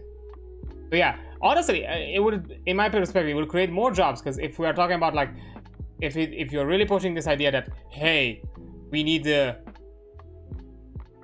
gonna be an effort to create an end-of-life plan, then have people dedicated to that end-of-life plan.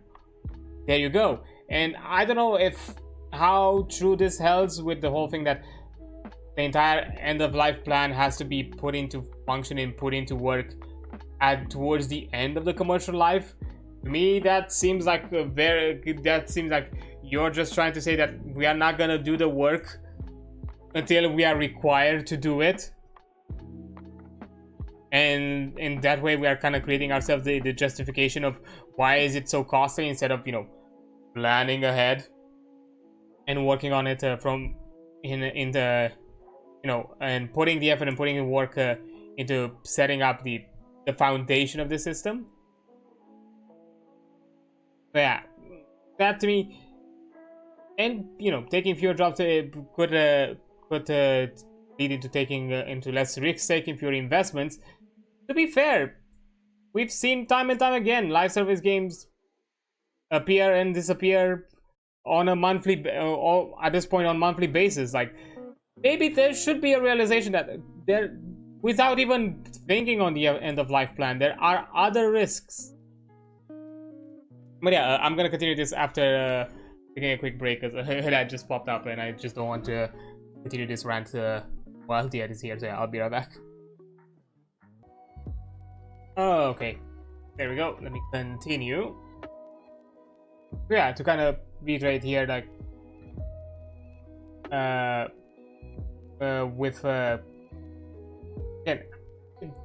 to me it's really bold of you and brave of you, and at the same time, how dare you just utter in this situation the problem that, oh yeah, it will lead to potential fewer jobs, considering that you are willing to kick to the curb developers just to keep your profits up and ever higher than before.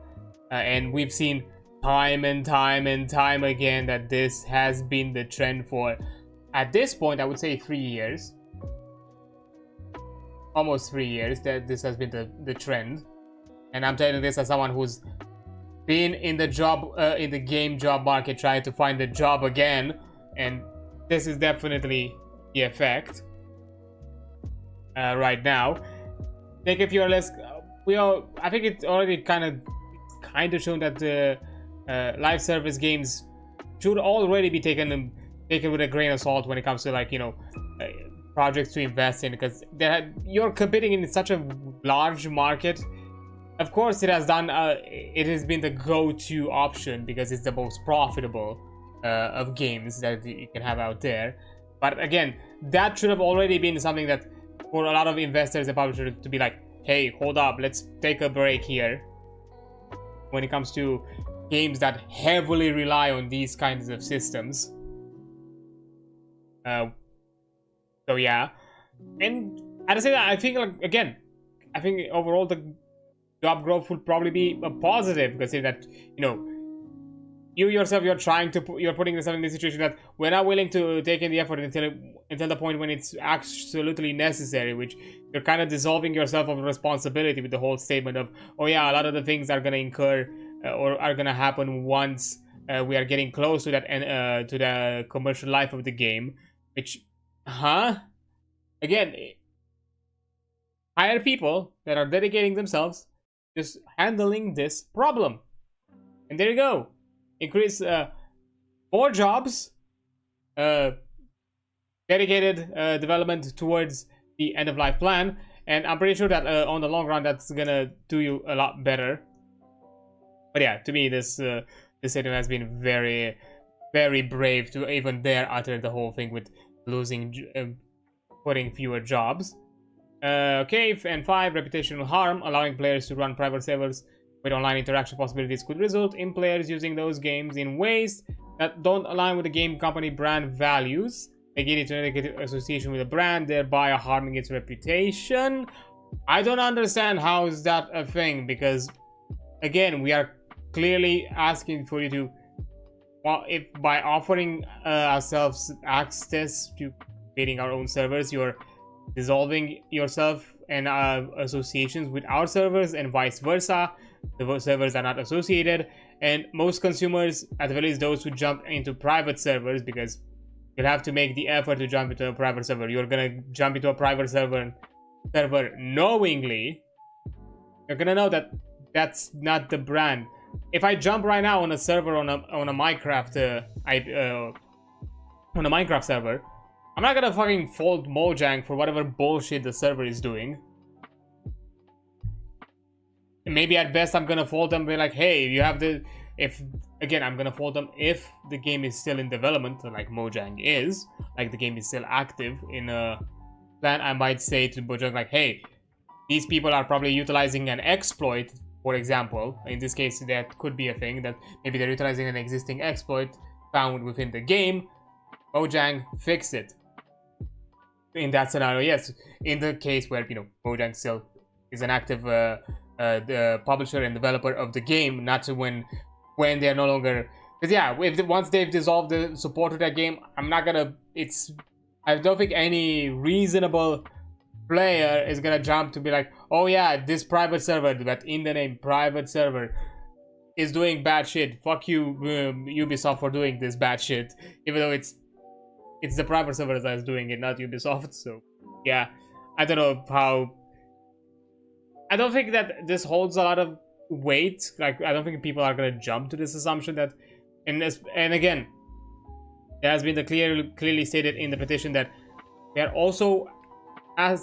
also openly detaching ourselves and not associating ourselves, and not requiring you to have us associate with your brand, IP, company, or whatever. Again, I don't think this holds water. Yeah. Now, impact on intellectual property rights. Erosion of intellectual property rights. Mandating game companies to keep their online games operable post-official support would undermine their rights and autonomy in deciding how their intellectual property is utilized. There is a vital interest in maintaining effective copyright protection, including protection against circumvention of these that control access to copyrighted video game software, where such circumvention is undertaken in circumstances that could lead to the unauthorized public exploitation of games. Can, as I said before, half of it is it's already part of the petition, where we are already asking that in our demand we are already making it clear that we do not ask to have any hold to the intellectual property of any sorts, and we dissolve we the consumers are gonna dissolve ourselves from being associated with it. On the other time, I can somewhat understand that if we are talking about some sort of, like, let's say a Disney video game, but it's not developed by a Disney studio. I don't think Disney, I'm not even sure if Disney has their own studios, but let's say it this way, like, yeah, a Disney game developed by other studios where they hold a license, or better, Transformers. It's an IP that, you know, they don't have their own proprietary studio, or like Hasbro doesn't have its own proprietary game studio. So, you know, the IP is licensed to other people. Again, the license can be in such a way of altered, where, you know, any creator that makes something derivative through private servers out of that license is not allowed to use X, Y, and Z of the license or something of the sorts. So there can be workaround. Of course, this one could be a slippery slope. Again, this is gonna be yeah, the IP rights can be a bit of a negotiation table, but we'll have to see. Again, absolving the consumer directly from the IP should be one of the bigger fixes, and somehow altering the license in such a way where you can set boundaries in how a game is utilized post support, and it can be a method. Competition from community-supported versions. Such a requirement could lead to community-supported versions of games competing with official versions, potentially jeopardizing the financial investment of video game companies. It will lead to confusion between trademarks, and the original trademark holder may be held responsible for actions undertaken by a community-supported version. I mean, don't have community-supported versions available at the same time with the official versions? That could be a thing. One. Secondly, as mentioned before, nobody is gonna be like, even to this day, like there's have always been silent agreements even with private servers of already up and running games that, hey, we understand what you're doing, we appreciate your work, but at the same time we know that what you're doing is not our work, and your work is not and our work is not your work. So that kind of stuff. And also the community can understand, can make the separation between the two. So I don't know, weird in my opinion. How exactly are like, oh yeah, we're creating competition. Like, if you're not already making competition with other titles of similar genres, like, it's the same thing at the end of the day in many situations, and even probably more clearly this thing, because again, compared to an official version, which you'll probably have the ease of just jumping into the game, you're jumping into official versions of the game. You also have if you're making the effort something a bit more different, like you jumping into a private version or a community supported version of the game, it functions in some way differently. Maybe you are interacting to, like, for example, how Blizzard has the arcade in StarCraft, or how you have like a server a server list, like in some of the older games, like the early 2000 games. Like, again, jumping back at Team Fortress. Team Fortress has brought in matchmaking, but at the same time you still have servers. Matchmaking isn't gone, or isn't like I don't know, hours long in competition with the existing server. So there is already kind of existing proof that you're not really gonna compete with each other. Like, even if you have them built in within the same game, like you have, let's say, like a matchmaking system, that one works based on your servers, but you also have like a server list or a server lobby section where you can just join a server, play the game mode that way. That is community hosted.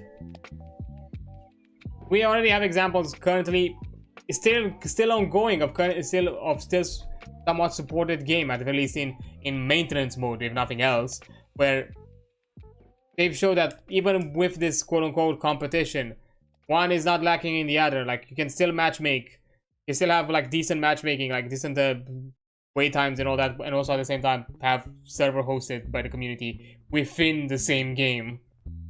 So it's not really an issue.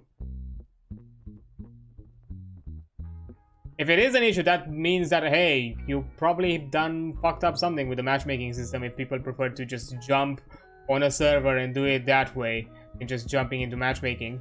Maybe you've done something fucked up. I don't know. That's an idea. Constraints of third-party IP. Games companies often utilize third-party software and services which may have licensing terms restricting their use to the commercial life of the game or prohibiting sub-licensing to players, thereby hindering the modification or patching of games for private servers.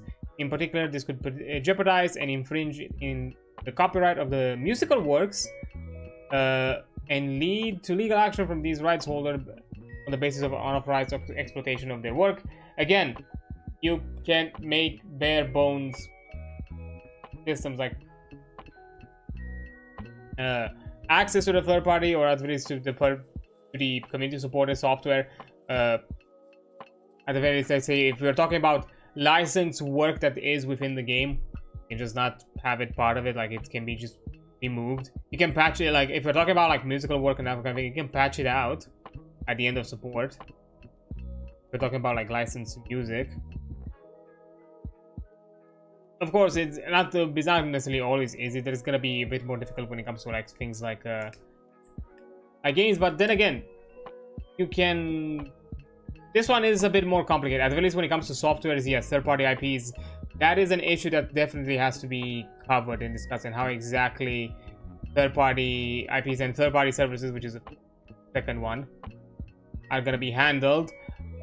Depending on what the service is, somehow we probably could be integrated as a separate from what the people are asking to have access to. I'm not saying that it can be a one-to-one. This one, yeah, this one is going to require definitely more clarity and more in-depth discussion. This is going to be a point. But again, as we said, these things are going to be discussed. People that have better knowledge of the laws and better knowledge of how exactly IP should be handled and how exactly they should be, passed down and dated later down the line. Okay, constraints for third-party services.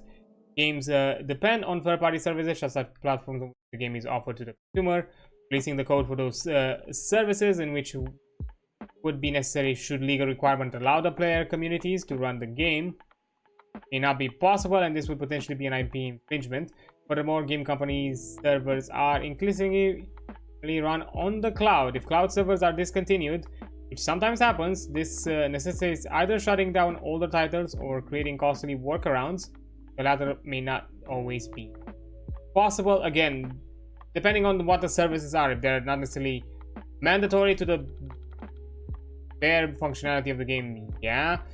In here, when it one of the examples I can see, like maybe they're talking about like how in some situations you have the whole servers hosted on Steam and or anything of the sorts, but Steam kind of allows you to host servers or do certain things in ways, so that's not really that problematic. And to be fair, that's kind of a reason why we're not really asking people to, or at least asking for services or third-party services to take the mantle of I don't know, handling the hosting of online games or anything of the sort, because we understand that we're just passing the issue down to somebody else. Because yeah, developers are absolved of the problem, but now we have to hold ourselves to the mercy that whoever is hosting whatever cloud services are hosting these servers still remain active for a longer time, and even then that's definitely not indefinite. So having them from the very get-go designed not to be reliant on these would be nice. But again, with other third-party services, which is a bit more complicated in regards to things like payment processing, monetization, even moderation systems, and things like the anti-cheat and other stuff like that. Yeah, that's gonna be a bit more.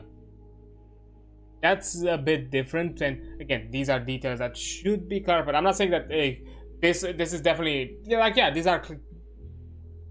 these are obvious concerns and should be addressed and should be discussed. I'm not saying that they don't hold merit, and probably those are like the biggest problem that needs to be clarified and handled with the with these regulations, how exactly third-party services and third-party RPs are handled. All of the above would also affect compliances with PEGI ratings, where a game has a PEGI age rating and offers multiplayer functionality. Game companies contractually bound by the PEGI code to respect various obligations related to online safety and privacy. The inability to do so would expose the game company to legal uncertainty with respect to its contractual obligations under the PEGI code of conduct. From my understanding, this is definitely an issue.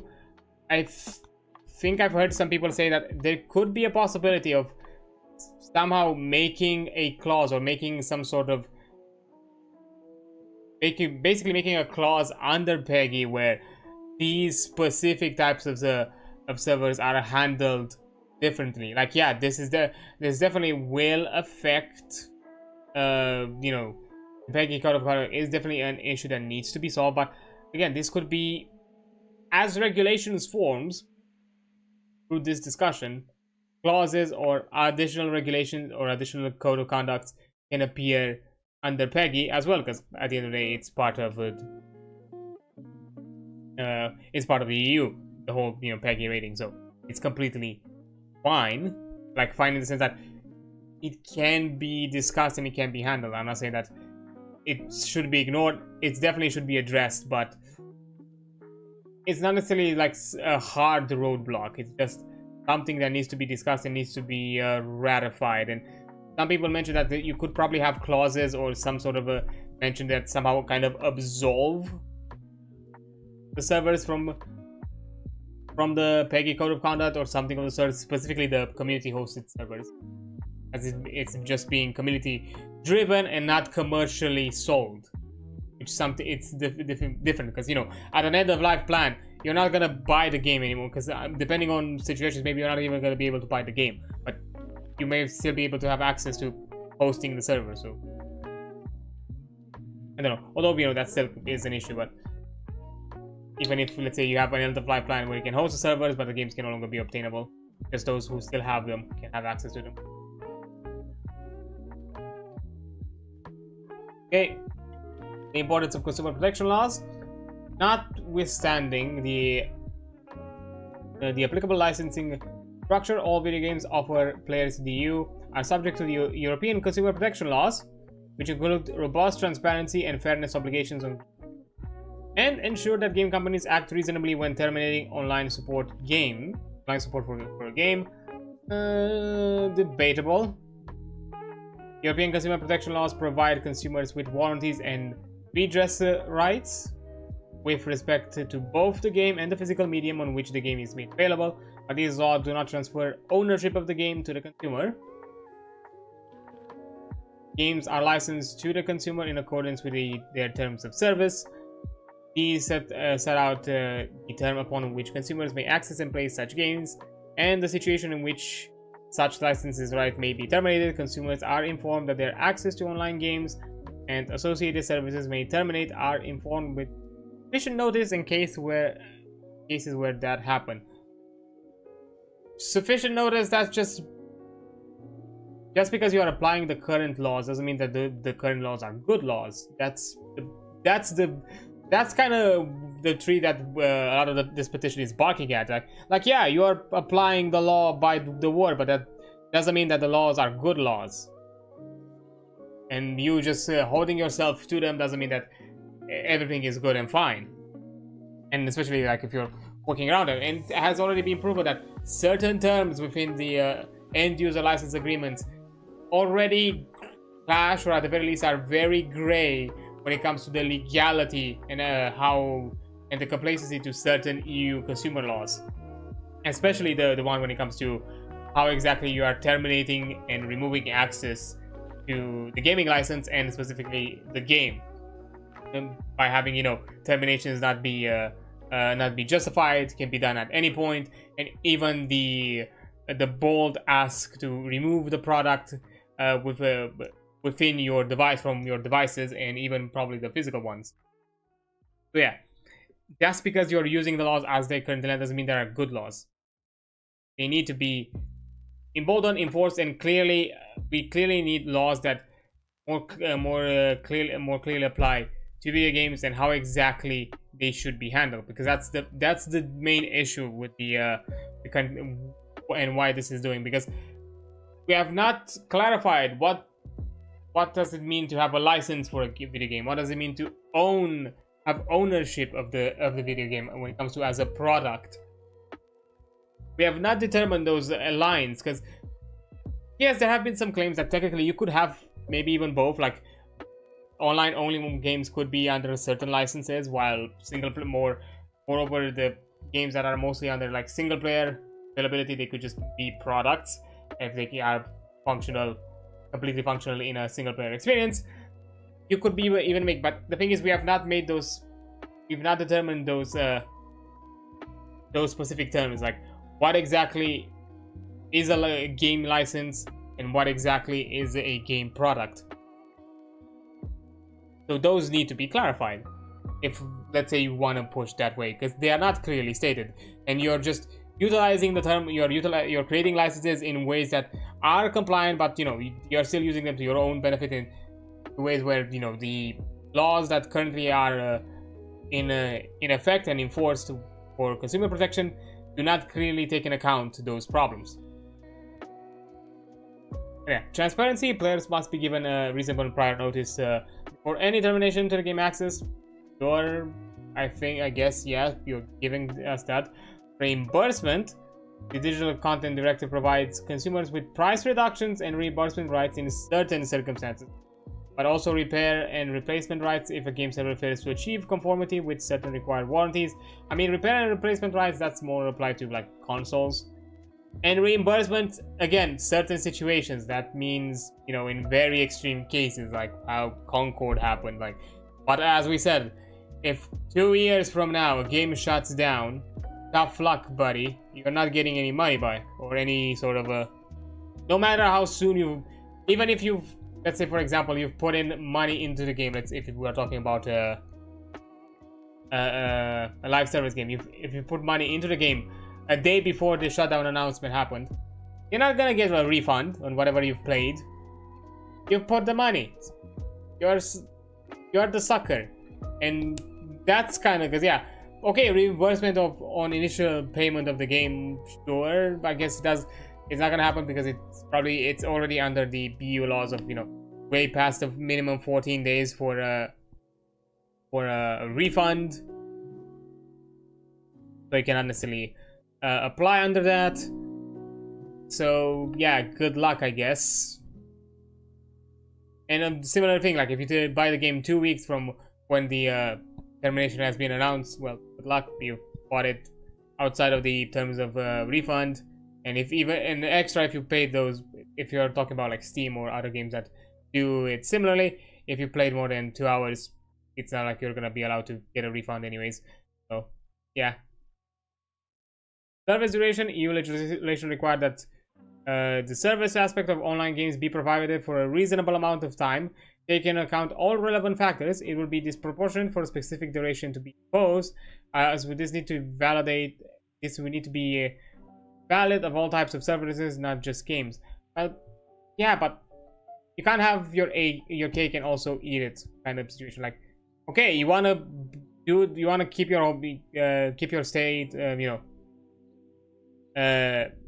keep your claim that, you know, we have to have licenses and needs to be and, you know, we have to offer services instead of offering a product. Well, buddy, then clarify, at the very least, give us a minimum term of for how long are we supposed to expect this game to be supported. Like, you can't have both, in my opinion. Like, make fair terms, or at the very least create ways in how you determine for how a license remains active for longer indeterminate amounts of times. Like, if you're talking about live service games, how does interacting with the monetization influence the license? You know, MMOs are a bit more simpler because, you know, if you're paying for a subscription, you can count the subscription as being part of the license, but then you're complicating yourself under other situations. So I feel like it's probably in your advantage not to keep yourself into this whole thing of clarifying the service duration and fair terms. The Unfair Terms Directive prohibits game companies from imposing terms on consumers that significantly imbalance party rights and obligations to the detriment of consumers. Well then, members of your lobby already do not offer fair terms by, you know, removing the licenses without offering justification at any time. That meaning that even within the refund policy time frame, they can refund the license. And even the bold claim of, oh yeah, delete the game from a computer. That's it, because the license is null and void. If you catch you playing this game once we end the support, you're on the hook, buddy. Those are not fair terms. I played a game. It's my right to utilize, to still interact with it and enjoy it, even if the license has ended. I mean, I have access to it. I have it here in my computer. But yeah, video games are committed to the preservation of games and their cultural value. It is important to separate the legal proposal for being made by the petitioners for specific end-of-life requirements for commercial video games from the question of the preservation of games as a creative and cultural work. Video Games Europe and their member companies are committed to and actively support serious professional efforts to preserve video games and recognize the industry's creative contributions under circumstances that do not jeopardize the games company's rights under copyright law. For example, members regularly donate game copies and hardware preservation to preservation organizations and support museum exhibition featuring games. Other video game companies have undertaken the gigantic task of creating video game libraries to support the preservation of games. However, the industry's innovation and economic activities depends on strong copyright protections for the software and other creative works that are its lifeblood, and preservation efforts should not be confused with use that could conflict with the normal exploitation of the work by the right holder or unreasonably prejudice the legitimate interest of the offer. And we have here like a little one. Here, Electronic Arts literally supported the use of Battlefield 1 in a World War I exposition at Notre Dame. Lorette, France, okay, June 2023 to January 2024. And War Peace Museum in Novion-Porcien, France, April-December 2024. And the use of SimCity 2000 in the Game Society exposition in the National Museum of Modern and Contemporary Art in Seoul, Korea. Okay, and we have here the Embracer Game Archive, which, if I'm not mistaken, I think you can see it.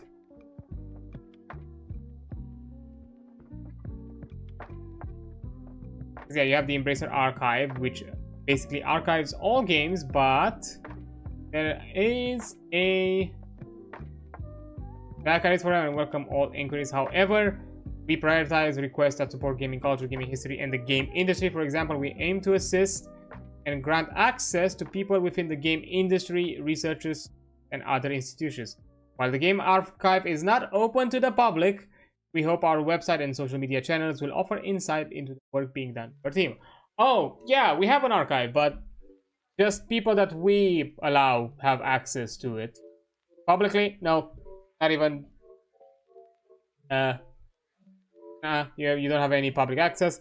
If you're a developer, we'll consider it. If you're a researcher, we'll consider it. If you are other institution or of the sorts or a school, we'll consider it. But otherwise, no. And even there, I feel like this could also go under certain claims. So yeah, bold of you to say that, oh yeah, we have preservation, but you don't have access to it. Yeah, we are preserving games, but not for you. We're preserving games for us. Like, yes, it is, as I mentioned before, it is important for the gaming industry to still have access to games, but I'm sorry, nobody has the pull and influence to be like, oh yeah, let me go to Embracer as a game dev. Like, let's say even like imagine indie developer, like be like, oh yeah, just let me go to Embracer, ask them to, hey, can you show me this game that I want to that I'm inspiring myself on, but I don't have any more, no longer access to it, and I would like to develop something, a spiritual successor. And Embracer be like, you're not a big shot or a big name, buzz off, do your tough luck. And even that, there's still a accessibility problem in other senses. Like maybe they say like, oh yeah, you can, but I don't know, maybe you're countries away. Like not even sure like where is it located? Did it mention anywhere? Where is the archive located?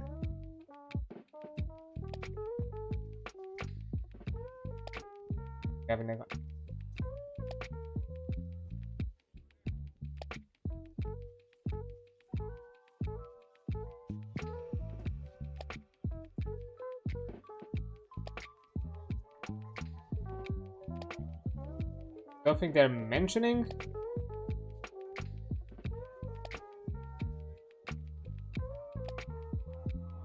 archives about?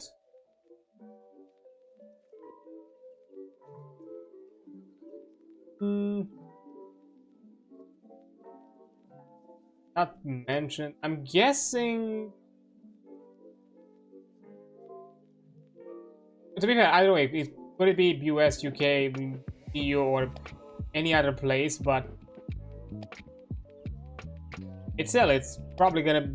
Let's say, okay, yeah, sure, come to our place, and which could be, I don't know, an ocean away from you, and that requires a huge ass money sink, and you're just a small indie developer, because we are not allowed to offer you the game in a digital format to you.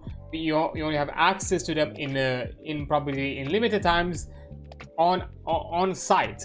Well, that's also another accessibility problem. So not really, like, yeah, you are making efforts in preservation, I'm not gonna deny, but it's not I don't feel like it's in the benefit of everyone. It's in the benefit of some, the preservation. So yeah, I don't think I feel like you can't. These issues are interconnected, because I'm sorry, like if you're making licenses that remove access to a game, how are we supposed to have access to them, to learn from them, to know more of like yeah, people may have not enjoyed Concord, but they still want to see like what exactly was the deal with it, why people thought it was so bad, and learn from that experience, figure out it themselves.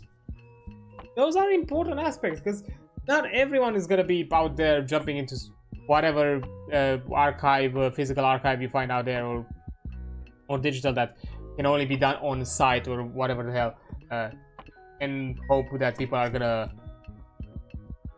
connect with it. And there's still a level of exclusivity to this. Like, it's not like something like, yeah, for the cultural value, sure, you've done, and I've also experienced myself. I've been in the UK at the British, no, not the British, the VNA. I forgot exactly the name. Yeah, the VNA museum. They've done like, they had like an exposition, like in 2019, I would say. I think it was 2019? No, it was 2018. I think the VNA was, yeah, VNA was at 2018. And they've done a video game kind of like exposition, which was really cool. You had stuff like Bloodborne, The Last of Us, and you had even like books with some of the game design and game documentation, like not just the actual books that like some of the game designers and game developers like wrote their designs on. Aside from like concept art, cinematics, and other sorts of assets. It was like really cool. It was Last of Us, Bloodborne. There were many other smaller, bigger, talking even about like aspects of like diversity, video games.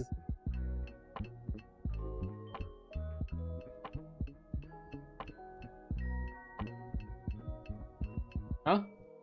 It's disconnected? Up.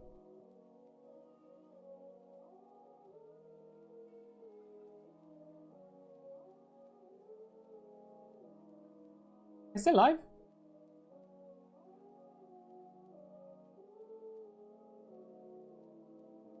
Oh.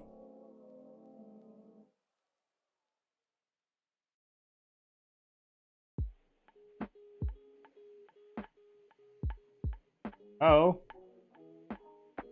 My on? Oh, okay. Reconnected. Well, that was odd. I don't know what exactly happened out there, but I think I should be fine. Yeah, everybody's here. But yeah, I guess I kind of covered most of it. I'm not really planning to talk more about it. Like, yeah, it's not really a strong statement. I'll be fair. It could have been done a lot better. Maybe, I don't know. I don't think it doesn't hold. Like, there are arguments we've heard before, and that's really strong. And again, some of the issues need to be solved as we're going to discuss them, and as we're going to, you know, discuss how exactly regulations are going to be handled. And people and experts, and including those who are probably on the opposition of this initiative, are going to be out there and discuss their concerns and put into work and negotiate and make, you know, unfortunately there's going to be some sort of compromise. Most likely that's something that's going to happen. So yeah. But anyways, I think that's enough for me, because to be fair, the ad is about to start because I reconnected, and well, I'm just gonna jump on and probably raid somebody instead. So we're not gonna more time at that end. Let me just see what friends do we have out there. Say hi to.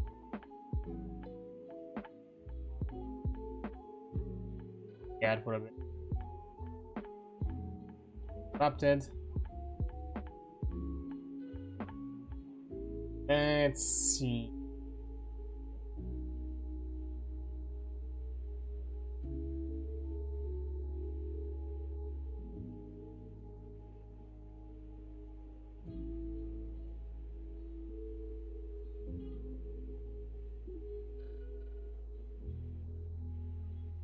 Not from just chatting to just chatting. Let's do that.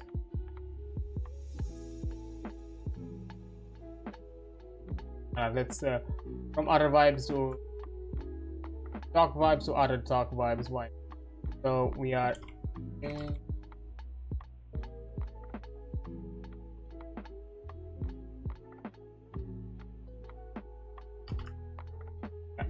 raiding Captain Troy, handsome, a fellow and a friend of ours, and occasionally want to receive him as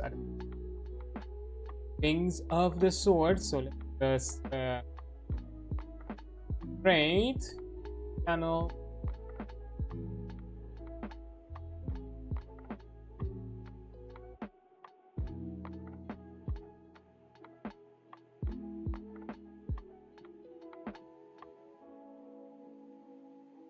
Fine, allow me to do the thing. Other stream info. Fuck. Oh. Yeah, okay, let's start raiding. There we have it. So, when it comes to raiding, this is the message we send around. The first one is for those who are not subscribers. The second one is for the subs out there available. But yeah, I'm not gonna waste too much more time.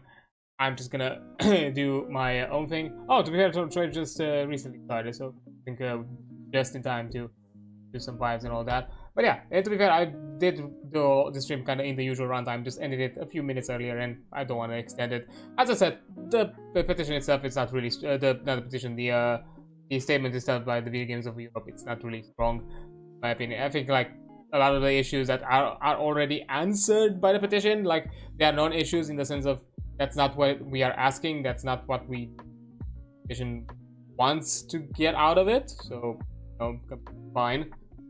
But anyways, aside from that, that's gonna be it. I'll see in the upcoming days if I'm gonna do like a co-working stream or something. Maybe there could be a possibility. If not, on Friday I'm gonna be back to talk about the GM things for the Gestalt system. Then on Saturday more 9 Souls, and Sunday back to possibly TTRPG shenanigans. Hopefully nothing else happens. That really depends on how everybody else is feeling. You're amazing, don't you forget that. I'll see you on the flip side. Bye.